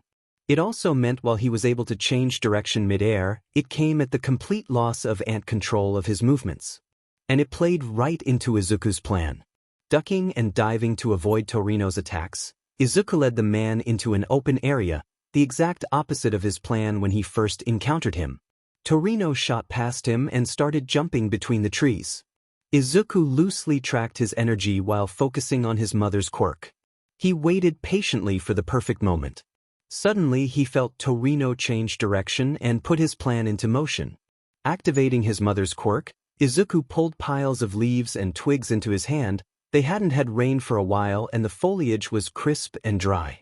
Which meant when Izuku threw his two piles directly at Torino while activating his uncle's quirk, it caused the piles to burst into flames and spread through the air. Torino was strong, but he wasn't flame-proof. The man saw what appeared to be a wave of flame in his path and immediately activated his quirk to avoid it. Unfortunately, like Izuku predicted, Torino couldn't fully control his momentum and shot away at an awkward angle, unable to correct himself. It also meant he stayed within Izuku's range a second too long. Izuku let his hunger out and tore the quirk from Torino with relative ease, the hero too confused and focused on landing to put up any real fight. Torino stumbled slightly onto the ground before finding his feet and turning back to Izuku, giving him a nod while Izuku smiled with pride. Good work, idiot. Though you still have a problem, you're too focused on one opponent. Izuku's smile vanished from his face and he turned on his feet just in time to see a massive tree trunk hurtling towards him. He activated Torino's quick just in time and was able to leap over the entire FANG tree that had been thrown at him and landed on the ground with a thud, the tree crashing behind him as Torino walked off, cackling like a madman. Katsuki stood deeper within the forest, the smirk evident on his face even from this distance. Clearly Izuku had been too loud in taking down Torino and his friend decided to launch his own surprise attack. Even if it was about as subtle as an atomic bomb. Before Izuku could recover, Katsuki punched another tree, using one for all and tearing it from the ground. He then swung in with an enhanced kick. The middle of the tree buckled but the force sent it rocketing towards Izuku. Izuku was forced to jump back and duck as the tree flew overhead. Somewhere in the back of his mind, he wondered who was going to pay for all this damage. Katsuki quickly launched another tree as Izuku activated jet and took cover behind a large maple which buckled and creaked under the attack but held firm. This was bad. Clearly Katsuki knew that his best strategy was to weaken and exhaust Izuku at range before moving in. Which meant Izuku had to get close to Katsuki. While Katsuki threw literal trees at him. Well, plus ultra and all that. Izuku turned around from the tree and used jet to launch himself into the air. Another tree came flying at him and he was forced to launch himself above the tree line to avoid it. He momentarily got a complete view of the forest, birds flying in every direction away from the chaos and an obvious gap in the tree line from Kachin's deforestation technique, before he plummeted back down. Using jet he launched through the tree line, directing himself to Katsuki and avoiding another tree thrown his way. With the amount of noise they were making, he'd be surprised if a hero didn't turn up. Another tree flew at him and he dove to the left, pushing forward. Another and he ducked under it, leaping straight. Another tree and he leapt over it with one final push, bringing him to Katsuki. He landed in front of the blonde, just within range of his own quirk. They were surrounded by tree trunks that had been torn in half by Katsuki. Both boys stood staring at each other and panting. Katsuki smirked at him. Nice takedown of the old man Zuzu, you're getting pretty good at using dad and auntie's quirk. But even 3 quirks won't be enough to take me down. Katsuki was annoyingly correct. Izuku was at a disadvantage. Sure, he could just let the hunger tear away at one for all, but that would hurt Izuku just as much as Katsuki. The first time he had done it, Torino had spent an hour lecturing him on appropriate tactics. Izuku's only real advantage was speed and agility. Even with his quirk, Katsuki wasn't as light on his feet as Izuku, doubly so when he was using jet. But the issue was Katsuki hit like a truck. Izuku wasn't exceptionally tough, and one decent hit could take him out. Meanwhile, Katsuki was as tough as they came, and with one for all flowing through him, it was like hitting solid rock. It could take hours for Izuku to eventually beat him down. It was like he was attacking Katsuki with a butter knife while Katsuki wielded an axe. But of course Izuku was nothing if smart, and so that night before training he had come up with a plan and called in a favor with his aunt. 4. Katsuki frowned. What? I'm using 4 quirks, Kaken. As he spoke, Izuku held out his palm and focused on the sweat that had built up in his hand from Auntie's quirk and simultaneously activated his uncle's quirk. Boom. The explosion threw Izuku back through the air as it filled the area with fire and smoke. The entire forest shook with the force, and Izuku could hear ringing in his ears as he crumpled to the ground. His wrist throbbed with pain and his vision blurred as he looked up. He could still, however, sense Katsuki's energy run up to him. Zuzu, are you okay? Katsuki slowly came back into focus and Izuku flinched slightly at the sight. His friend's clothes were burned and scorched. It matched the rest of the area of the forest where smoke was rising up from some of the burned tree trunks. Well, that Isikidi, Izuku said as he sat up, nursing his wrist. Luckily it didn't feel broken. Katsuki snorted at the response. I'll say, pretty impressive move though. What the hell was that? Gran Torino shouted as he came running into the clearing, scowling at Izuku, who gave him a sheepish smile. Well, Auntie finally let me borrow her quirk for the day. She sweats nitroglycerin and Uncle creates sparks, so. Izuku responded while at the same time giving Torino his quirk back. He didn't miss the slight relief in the man's eyes. Combining the two equals explosion. Katsuki said with a toothy grin and a look in his eyes that made Izuku shudder slightly. Man, imagine if I had gotten that as a quirk. You probably would have been an a-hole. Izuku deadpanned, to which Katsuki responded with a 2-fingered salute. Torino rolled his eyes. Your logic was sound, but you clearly didn't think through what the overall effect would be. Izuku nodded as Katsuki helped him to his feet. I guess I didn't think about how my body wouldn't adapt to an explosion quirk. Turns out it has a pretty big blowback. I'll say. A monotone voice from behind them. Izuku whipped round to face the voice. Aizawa, sir. What are you doing here? Aizawa just rolled his eyes as he walked up to 3, Yagi next to him as they both glanced around the damaged forest. It was the first time Izuku had seen Aizawa out of his hero costume. Though the man didn't look much different, he still wore a pair of faded black jeans, ragged black jacket, and the bags under his eyes were perhaps even worse. I heard a commotion and thought it best to investigate. Ran into Yagi, who explained you were doing some rigorous training. He responded with a shrug. Ah yes, sorry about that. Izuku and Yagi said at the same time. Don't apologize for training. Katsuki and Torino responded in sync. Aizawa blinked several times, unsure how to treat the situation before settling on the best route forward.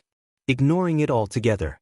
Actually, I was glad I ran into you. There was something I wanted to discuss with you and Yagi. Yes, it appears I must apologize, young Midoriya.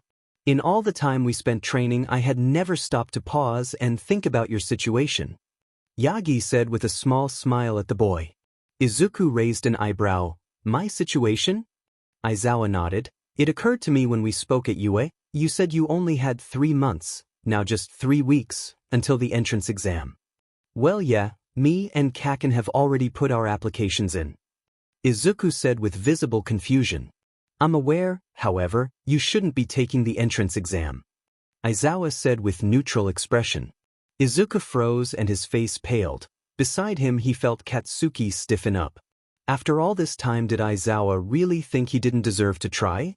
He could feel a wave of self-doubt creeping over him as Katsuki opened his mouth to let off what Izuku assumed as a fiery rant in defense of his friend. Before he could, however, Aizawa raised his hand. Don't misunderstand me, I'm not saying you shouldn't apply for UA, I'm saying the entrance exam isn't the way to do it. For a quirk like yours, the recommendation exam would be far more suitable. Katsuki's mouth snapped shut and Izuku felt color return to his face. At least Aizawa wasn't suggesting he couldn't be a hero. After all this time, he wasn't sure he could take that blow. Still, that didn't mean he agreed with the man. No, Izuku said and firmly shook his head. I don't want any special treatment. I'll take the entrance exam just like Kaken. Illogical, Aizawa responded, causing Izuku to frown. But I'm going to prove that even with a quirk like mine I can become a hero, the same way as everyone else. He defended. The type of hero you become won't be determined in a school exam problem, child. It doesn't make you any less of a hero. I took the recommendation exam when I applied for UA. Aizawa admitted in a tone that dared Izuku to challenge him. Izuku was thrown off slightly by that revelation. Aren't the recommendation exams for rich pompous assholes? Katsuki finished for him, causing Izuku to splutter in surprise. Aizawa sighed and pinched the bridge of his nose. Not officially, no, though I can't deny most of the applicants come from a certain background. The actual purpose of the recommendation exams was to create an alternative for those whose quirks weren't best suited for direct combat. Quirks like mine.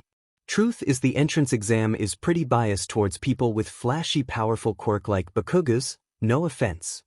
Katsuki just gave a shrug in response. Truth was in a one-on-one situation. Both teenagers knew Izuku wouldn't stand a chance against Kaken in his current state. He's right, kid, Gran Torino commented. Even back in my day the entrance exams were pretty physical. I had to chase down a runaway car, all self-driving too, not another real person in sight. No quirks you can take in that situation. Yagi nodded in agreement. Yes, while the UA entrance exam changes every year, all the alumni I've ever spoken to say the same thing. I remember my entrance exam was essentially a complex game of a tag with a robot. I obviously can't reveal the details of this year's exam, but they're correct. The exam will focus on physical attributes and how you utilize your quirk. Will you be using your parents' quirks for the exam? Aizawa asked. Izuku scratched the back of his head. No. They let me borrow them here and there, but I can't keep them permanently. Apparently it's uncomfortable to go an entire day without your quirks, so it's best I don't get too used to them. Uncomfortable is the least of it. It's like losing a limb. I don't mind you doing it during training, but I'd hardly call it a pleasant feeling. Torino grumbled, letting off a few small bursts of air under his feet as if to make sure his quirks still worked. Right? Aizawa continued. And I'm assuming you won't take any of the fellow examinees' quirks. Izuku looked horrified at the thought. Of course not. That would be completely unfair. It could ruin someone's chances of passing for my selfish needs. Katsuki and Torino snorted at that while Yagi gave him a beaming smile. Aizawa just rolled his eyes. I disagree, but I won't argue with you. The point is you'll essentially be going into the exam quirkless, and while not impossible, you'd be giving yourself a massive handicap to pass. Compare it to the recommendation exam, which not only consists of a physical test but also an interview, and you'd have a better opportunity to succeed in a more closed-off and controlled exam situation. Part of being a hero is understanding where your strengths lay and adapting to them. Quite frankly, I've seen too many potential heroes never make it past the entrance exam because their quirks weren't suited for it. It would be a shame if you were one of them. Izuku thought over Aizawa's words. He had always assumed he and Kaken would take the same path to being a hero. Complete the entrance exam for UA together, be in the same class, and so forth. But he supposed that was a childhood dream and that the reality was of course always going to be different. The truth was, even without taking in their quirks into account, Izuku and Katsuki were incredibly different. They wouldn't always take the same paths. Izuku sighed. I see your point. But isn't this all hypothetical? The exams are just a few weeks away. Surely it's too late to be recommended. Aizawa shrugged. Normally yes. We accept 100 recommendations about 6 months before the exam. But one of the examinees dropped out a few days ago, so there's a free spot. But isn't that still against the rules, and how would I even gain that spot? I doubt my school would recommend me, and there's no way our parents would have enough influence for it. Yagi coughed into his hand slightly and gave Izuku a smile. Well, being the #1 hero does have its benefits. Izuku's eyes widened at Yagi. Yagi-sensei, you would recommend me? Of course, my boy. Yagi said with a bright smile. Like I told you from the start, young Bakugou may be my successor, but you are also my student. I would be proud to put my name in as your recommendation. And as loath as I am to admit it, All Might does have enough influence to bend the rules and get you that spot. Aizawa admitted with a slight frown. Izuku paused and turned to Katsuki, who had largely remained silent throughout, a constant curious eyebrow raised at the conversation. Kaken, what do you think? Katsuki turned to him and gave him a serious look. I think that I'll kill you if you don't get into UA, so if this is the best way for you to do it, then I say take the recommendation. Izuku nodded, his mind made up, and turned back to Aizawa. Okay, I'll take the recommendation exam. Any advice? Aizawa smirked slightly at him. Maybe there's hope for you yet. The exam, as it's called, consists of 3 parts, a written exam, a physical assessment, and an interview with Principal Nedzu. Don't get cocky about the written. The paper for the recommendation is purposely made harder than the standard entrance. You're supposed to be the best of the best, and we want you to prove it. For the physical, don't get too pent up on winning. Sure, it'll be a point in your favor if you do, but we're looking for people who utilize their quirks both to support themselves and use against others. You're essentially showing us the basics of how you'll operate as a hero. Finally, don't underestimate how important the interview is. Though all the teachers contribute to the discussion, the final decision on who gets in falls to Nedzu. You can get top scores in both the written and practical but fail to impress him in your interview and you'll be rejected. Equally subpar scores on both of the other tests have sometimes been overruled by Nedzu due to the potential he saw in the interview. Oh, you'll also need to bring an item to the interview, something personal to create a talking point for Nedzu to discuss with you. It's also worth pointing out I've never recommended a student before or even had an intern, and while the recommendations aren't necessarily advertised, they're not kept secret either. My recommendation will likely raise a few eyebrows. Yagi admitted. Katsuki snorted. More raised eyebrows than a hero student who can take people's quirks? Yagi paused. Point. Izuku sighed and rubbed his temples. He hadn't expected everything to get so intense and complicated so quickly. Okay, so I'm taking the recommendation exam. When is it anyway? He asked. 3 days' time. What? Izuku gulped as he approached the gates of UA. His whole body was shaking with nerves and he was sure he was leaving a trail of sweat as he walked. His school uniform felt tight around his body, despite his mother only buying it a few weeks earlier to accommodate his new muscle. His backpack felt like it weighed a ton even though it only had a notebook, his pencil case, and gym clothes in it. His recommendation letter had long been crumpled on one end as he held it in an iron-tight grip in his hand. His mother had offered to take the train with him to the exam, but he had refused. She couldn't coddle him if he got into UA, and having her with him would only make him nervous. Well, more nervous than he already was. She had of course given him a teary goodbye and good luck. Auntie and uncle had also given him tight hugs. Katsuki had only said that if Izuku failed today he was going to kill him, though the look in his eyes gave Izuku more motivation than anyone else could. His nerves had steadily increased on the train journey to UA. It had only really hit him as he sat there reading his letter over and over again that he was about to take the recommendation exam. Who would have guessed he of all people would have been standing here with a recommendation from a top 10 hero? Certainly not his current homeroom teacher, who had needed a good 10 minutes to recover from the shock of Izuku telling him he needed the day off for it. He had almost been tempted to hand over the name of his recommendation, but he decided he didn't want to comatose his teacher. His nerves only grew as he walked down the street to the entrance to the school. Though not because of UA itself, he had already seen and been in the school of course, but rather the other examinees arriving. Because Almighty Izuku had never felt so out of place. The street was lined with limos and expensive cars, people dressed in clothes that looked to be worth a small house hugging their sons and daughters who all wore school uniforms from some of the best private schools in the country. The students all walked with such grace and elegance, some also with an air of superiority, and proudly handed over their letters to the teachers at the gate.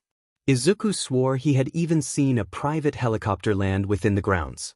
And there was the energy around him. Man, was he glad he and Yagi had visited LeBlanc a few more times since their first outing. Because Izuku was certain if they hadn't done so he would have lost control and taken half the quirks present already. The energy around him was like his own private fireworks display. Some people had powerful, unstable energy. One boy almost felt like he had a tornado surrounding him. Others had more subtle energy that could be missed at first glance but upon further inspection became more and more enticing to Izuku's hunger. It was spread all over his body and was pulsing with his heart, but luckily due to his training Izuku was able to deal with it. Mostly. He shook his head and tried to flush all thoughts of the other examinees away. Right now he needed to focus on himself and pass this exam. He rolled his shoulders back and walked up to the gates with what he hoped was at least some semblance of confidence.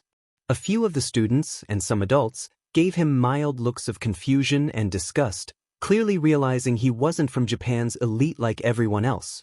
He walked up to the gate and was greeted by the pro-hero Midnight. He bit his cheek desperately to stop himself from fanboying out.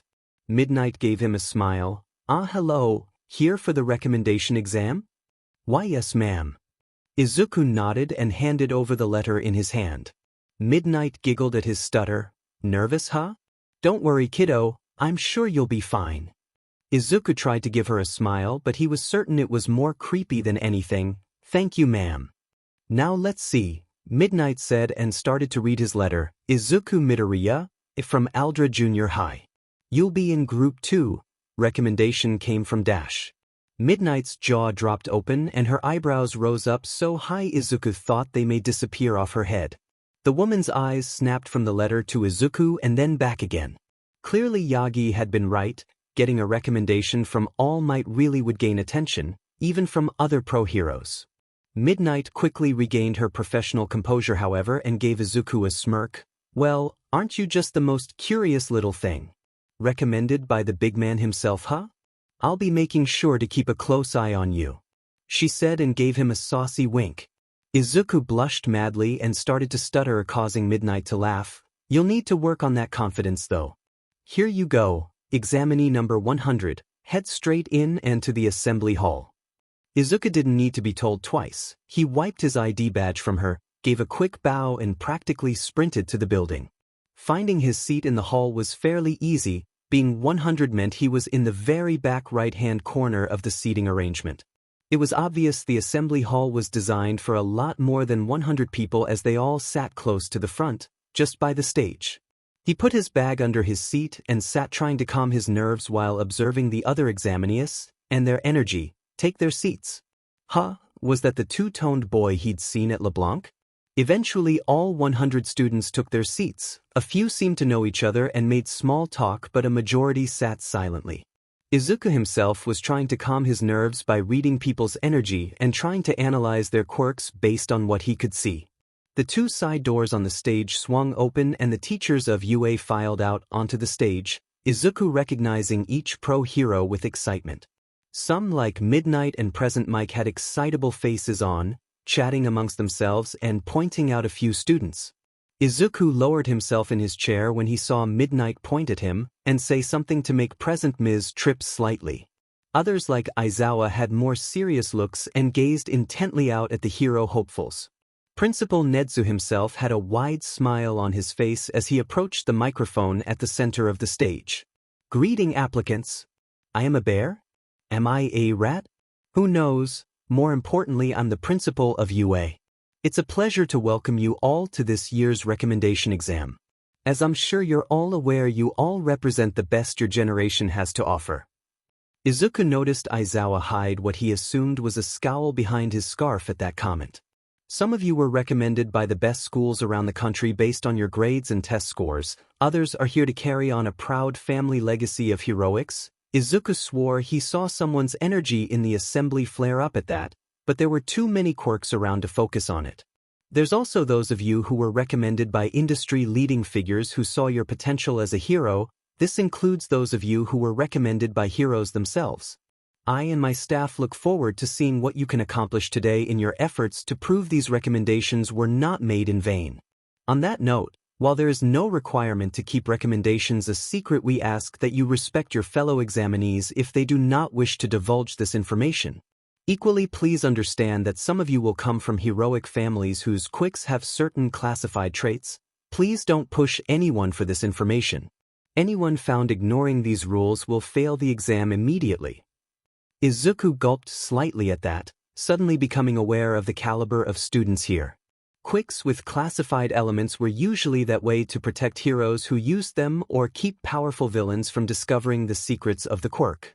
Izuku should know, seeing as his entire quirk itself was classified, he wondered if even the teachers knew the full extent of what he could do.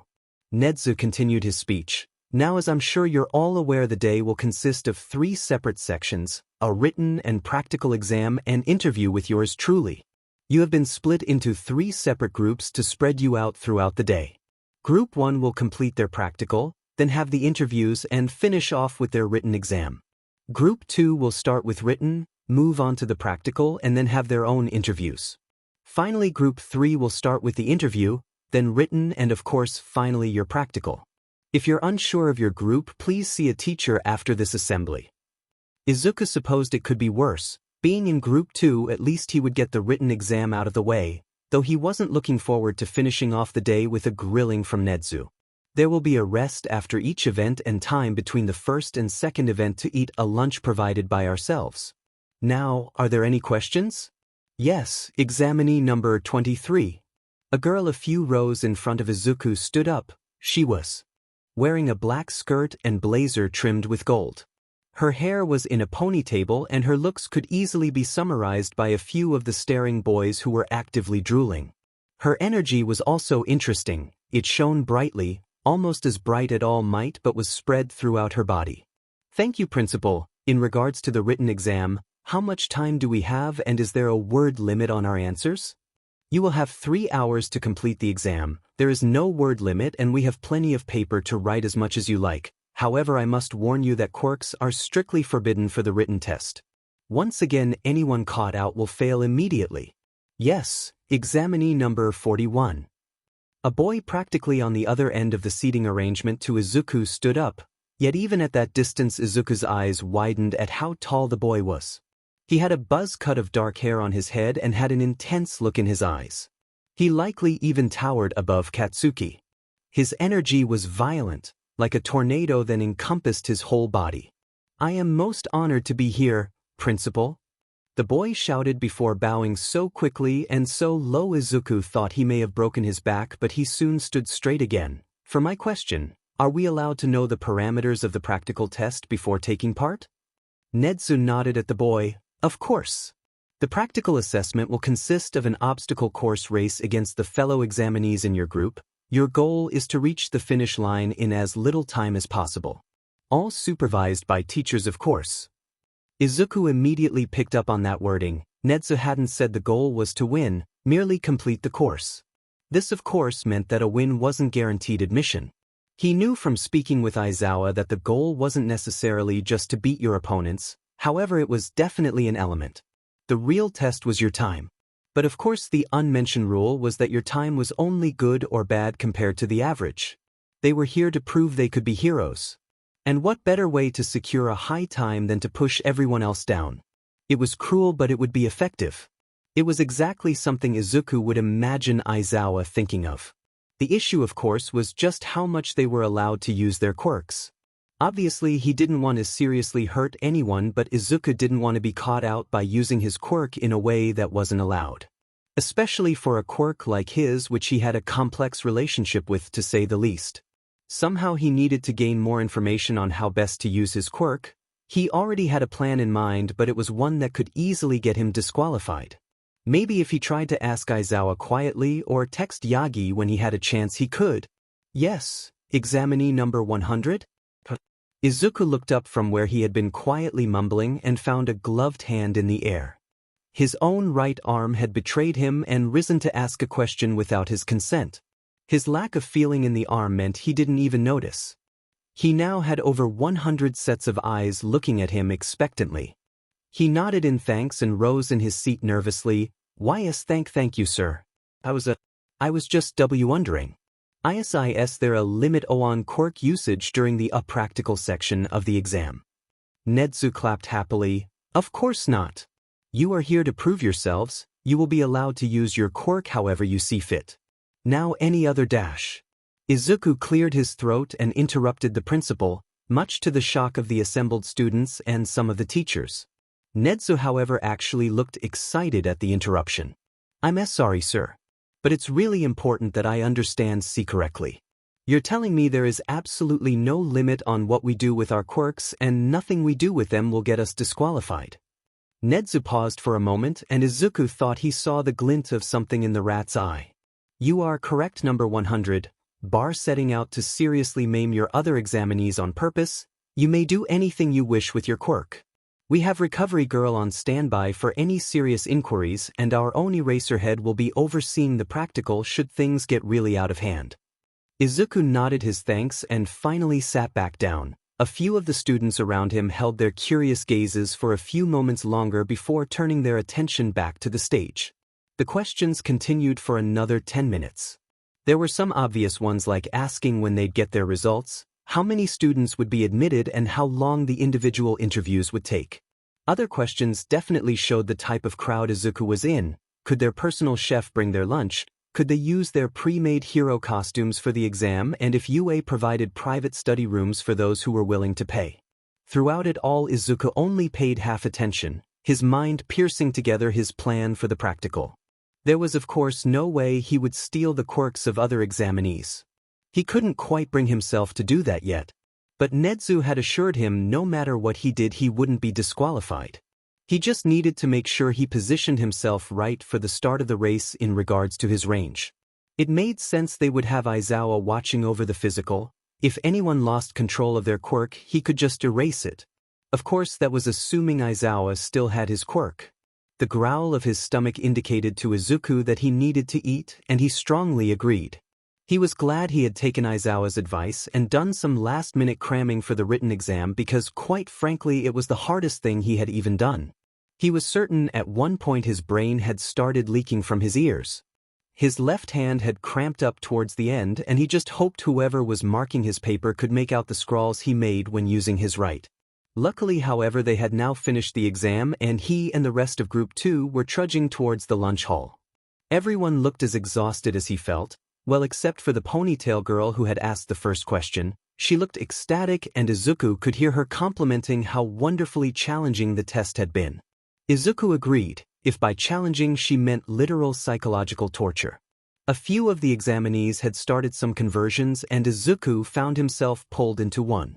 Hey 100. That was an odd but question earlier. You got a quirk that's gonna kill us all or something? One boy asked with a chuckle. Huh? Izuku asked. With a panicked wave of his arms, oh no, I just wanted to clarify the rules. Another girl laughed. Sure. Hey, what school do you go to?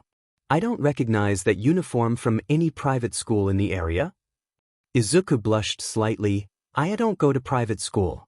We could never afford that. The pair's eyes widened. You don't? How did a commoner get into a program like this? Surely UA's standards haven't dropped like this. The entrance exam is for people like you. Izuku felt a flash of anger from him. Actually, the recommendation exam was created to help those with less physical quirks. It's just been manipulated by the rich and elite to act more as a stepping stone for those with wealth and power. Somewhere in the school, Aizawa sneezed. The pair looked at Izuku with shock for a moment before sneers of disgust appeared on their faces. Don't be ridiculous. Who exactly did you bribe to get a recommendation from? Perhaps you're a villain who dash. Examinee numbers 12 and 78, at the start of the assembly I informed you not to mistreat your fellow students. Please return to the UA gate. You have both failed. Nezu's voice came through the intercom and caused the entire group to turn to the security camera which was focused on the pair talking to Izuku. Izuku himself tried to cower into the ground and avoid being seen by everyone, several of whom were staring right at him. The girl looked at the camera with shocked eyes. But, you can't do this. My parents are dash. Nothing compared to the might of UA. Now please leave before we are forced to escort you. You are now delaying the group, 2 of which have personal recommendations from 2 top 10 heroes. I doubt they'd be pleased to hear you delayed their student's exam. The pair blushed with embarrassment but turned on their heels and stormed back down the hall towards the exit. Izuku watched them go and sighed with relief. At least it seemed UA had a principal with some morals. Interesting, I wonder who the second top 10 recommended is. Izuku turned at the comment to find the two-toned boy standing next to him. He wasn't exactly sure if the boy had asked him the question as his eyes were focused on the retreating pair of examinees. However, Izuku decided to attempt some conversation anyway. You were recommended by a top 10? He asked. The boy nodded but didn't turn to look at Izuku. Yes, my father is Endeavor. Well, sheet. That was definitely not the answer he had been expecting. Endeavor was a curious hero for Izuku and Katsuki. He was aggressive, violent, and held the record for property damage. But they couldn't deny he was powerful and he put away his fair share of villains. Oh, was all Izuku said. This time the boy did turn to him. That's not the reaction most people have. Izuku shrugged. I'm not most people. The boy paused and looked Izuku in the eyes for a few moments. I see. And with that he walked off. Shaking off how weird that interaction had been, Izuku followed the boy into the lunch hall. Due to timings the groups were separated for lunch, something Izuku was glad of. Even with his better control of his quirk, he still didn't like large crowds. He walked into the hall to find most of the students split into several small queues. It seemed UA had spared no expense. Fine cuts of meat, soups, and other luxuries could be seen as nearly everyone felt their mouths water. Izuku, however, was drawn to something in particular, something that not even the hunger of his quirk could compare to in his desire. Katsudon. Izuku quickly walked over to a large steaming pan, pleased there was no real queue. Once again he had to avoid mumbling a million questions at lunch rush who happily served him a bowl, pleased someone finally went for the katsudon he had made. Izuku thanked the hero and easily found an empty table in the cafeteria, sitting down and going over his plan for the practical. Excuse me. Izuku jumped slightly at the interruption and looked up, and up, and up until he came face to face with the enthusiastic boy earlier who asked the second question. Izuku cowered slightly in the shadow of the boy who was staring at him with a solemn expression. Why yes. Izuku stuttered out. Just like before the boy suddenly bowed low, so low in fact his head collided with the ground. I would like to apologize. Those two students from earlier go to my school and I would like to assure you that they do not represent all students from there. I for one am pleased to see the recommendation exams do not limit themselves to those of us with privileged backgrounds. Whether it was because his head was facing away from Izuku or he was just loud, the boy seemed to feel the need to shout every word. Maybe Katsuki had a long-lost brother. Oh no, I would never assume you were the same. But thanks for apologizing, I guess. Izuku said a little awkwardly. The boy once again straightened himself up and gave Izuku a smile that would rival even All Might and held out his hand. My name is Inasa Yorashi.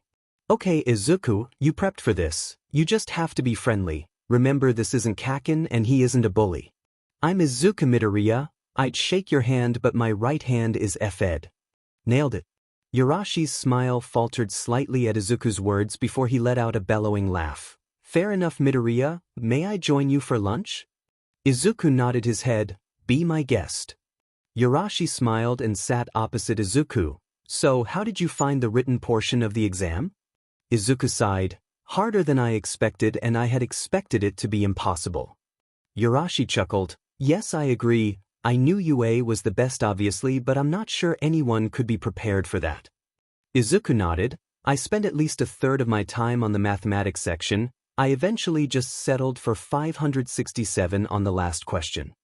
Yorashi's face paled. 567? Izuku nodded. Oh, excuse me? Both boys turned to face the new voice. At the end of their table stood the ponytail girl from earlier. A slight blush on her face as she looked away nervously. I'm sorry, I overheard you both talking about the exam and well. I'm quite eager to discuss it but no one else seemed keen. Do you mind if I join you? Izuku shook his head. Not at all, Yorashi. Of course not. I look forward to comparing our thoughts. Yorashi bellowed and Izuku was starting to think Katsuki had finally met his match in the loud department. The girl smiled and took a seat next to Yorashi. Thank you, I'm Momo Yayorozu, it's a pleasure to meet you both. I'm Izuku Midoriya. Izuku responded with a smile. And I'm Inasa Yarashi. I hope I'm not too forward, but Yayarozu? Are you by chance related to the Yayarozu support company? Yayarozu smiled with a slight blush. Yes, my father and aunt own and run the company. Yarashi, I thought so, they make all the support equipment for my uncle. Your uncle is a pro hero? Izuku asked. The excitement in his voice was obvious. Yes. He's the pro hero Typhoon. Yarashi said with pride. Wow. Typhoon is one of the best rescue heroes out there. Only the wild pussycats consistently rank above him, and they have 4 members. He's famous for using his ability to create air suction to control floods and other natural disasters. Izuku's eyes sparkled as he practically leaned across the table. Yarashi chuckled a little. I see you're a hero fan. Izuku blushed immensely as Yayarozu giggled at him. Sorry, I can get a bit excited sometimes. Yarashi merely grinned at him. Don't apologize. I am proud of my uncle and hope to continue in his work. I assume he was your recommendation then? Yayarozu asked. Yes, I've trained him since I was young and decided to be a hero. He was kind enough to offer me the recommendation to UA. I'm guessing you were also recommended by your family? Yarashi asked and turned the table's attention to Yayarozu. Of sorts, yes. Technically the entire company recommended me as well as few other support companies. Izuku nearly choked on his food at that. Here he was thinking a recommendation from All Might was impressive. Though my family have always traditionally gone into support, I decided to buck the trend, and so here I am. Both then turned to Izuku, who coughed nervously. It's probably best for me to keep the specifics of my recommendation on the down low. But I don't mind telling you it came from a pro hero who has been mentoring me, though not a family member like you, Yarashi. Of course, forgive us for prying, Yayarozu said before Yarashi could snap the table in half with a bow. Now about the exam. Midoriya, you said you got 567 for the final mathematics question? Izuku nodded. Once you carried it all over, yeah, that's what I came out with. Yayarozu frowned. Odd, I got 604 as my answer. Yarashi paled considerably at that. 604? Yayarozu nodded. Yes, what about you, Yarashi? What did you get? Yarashi gulped. X.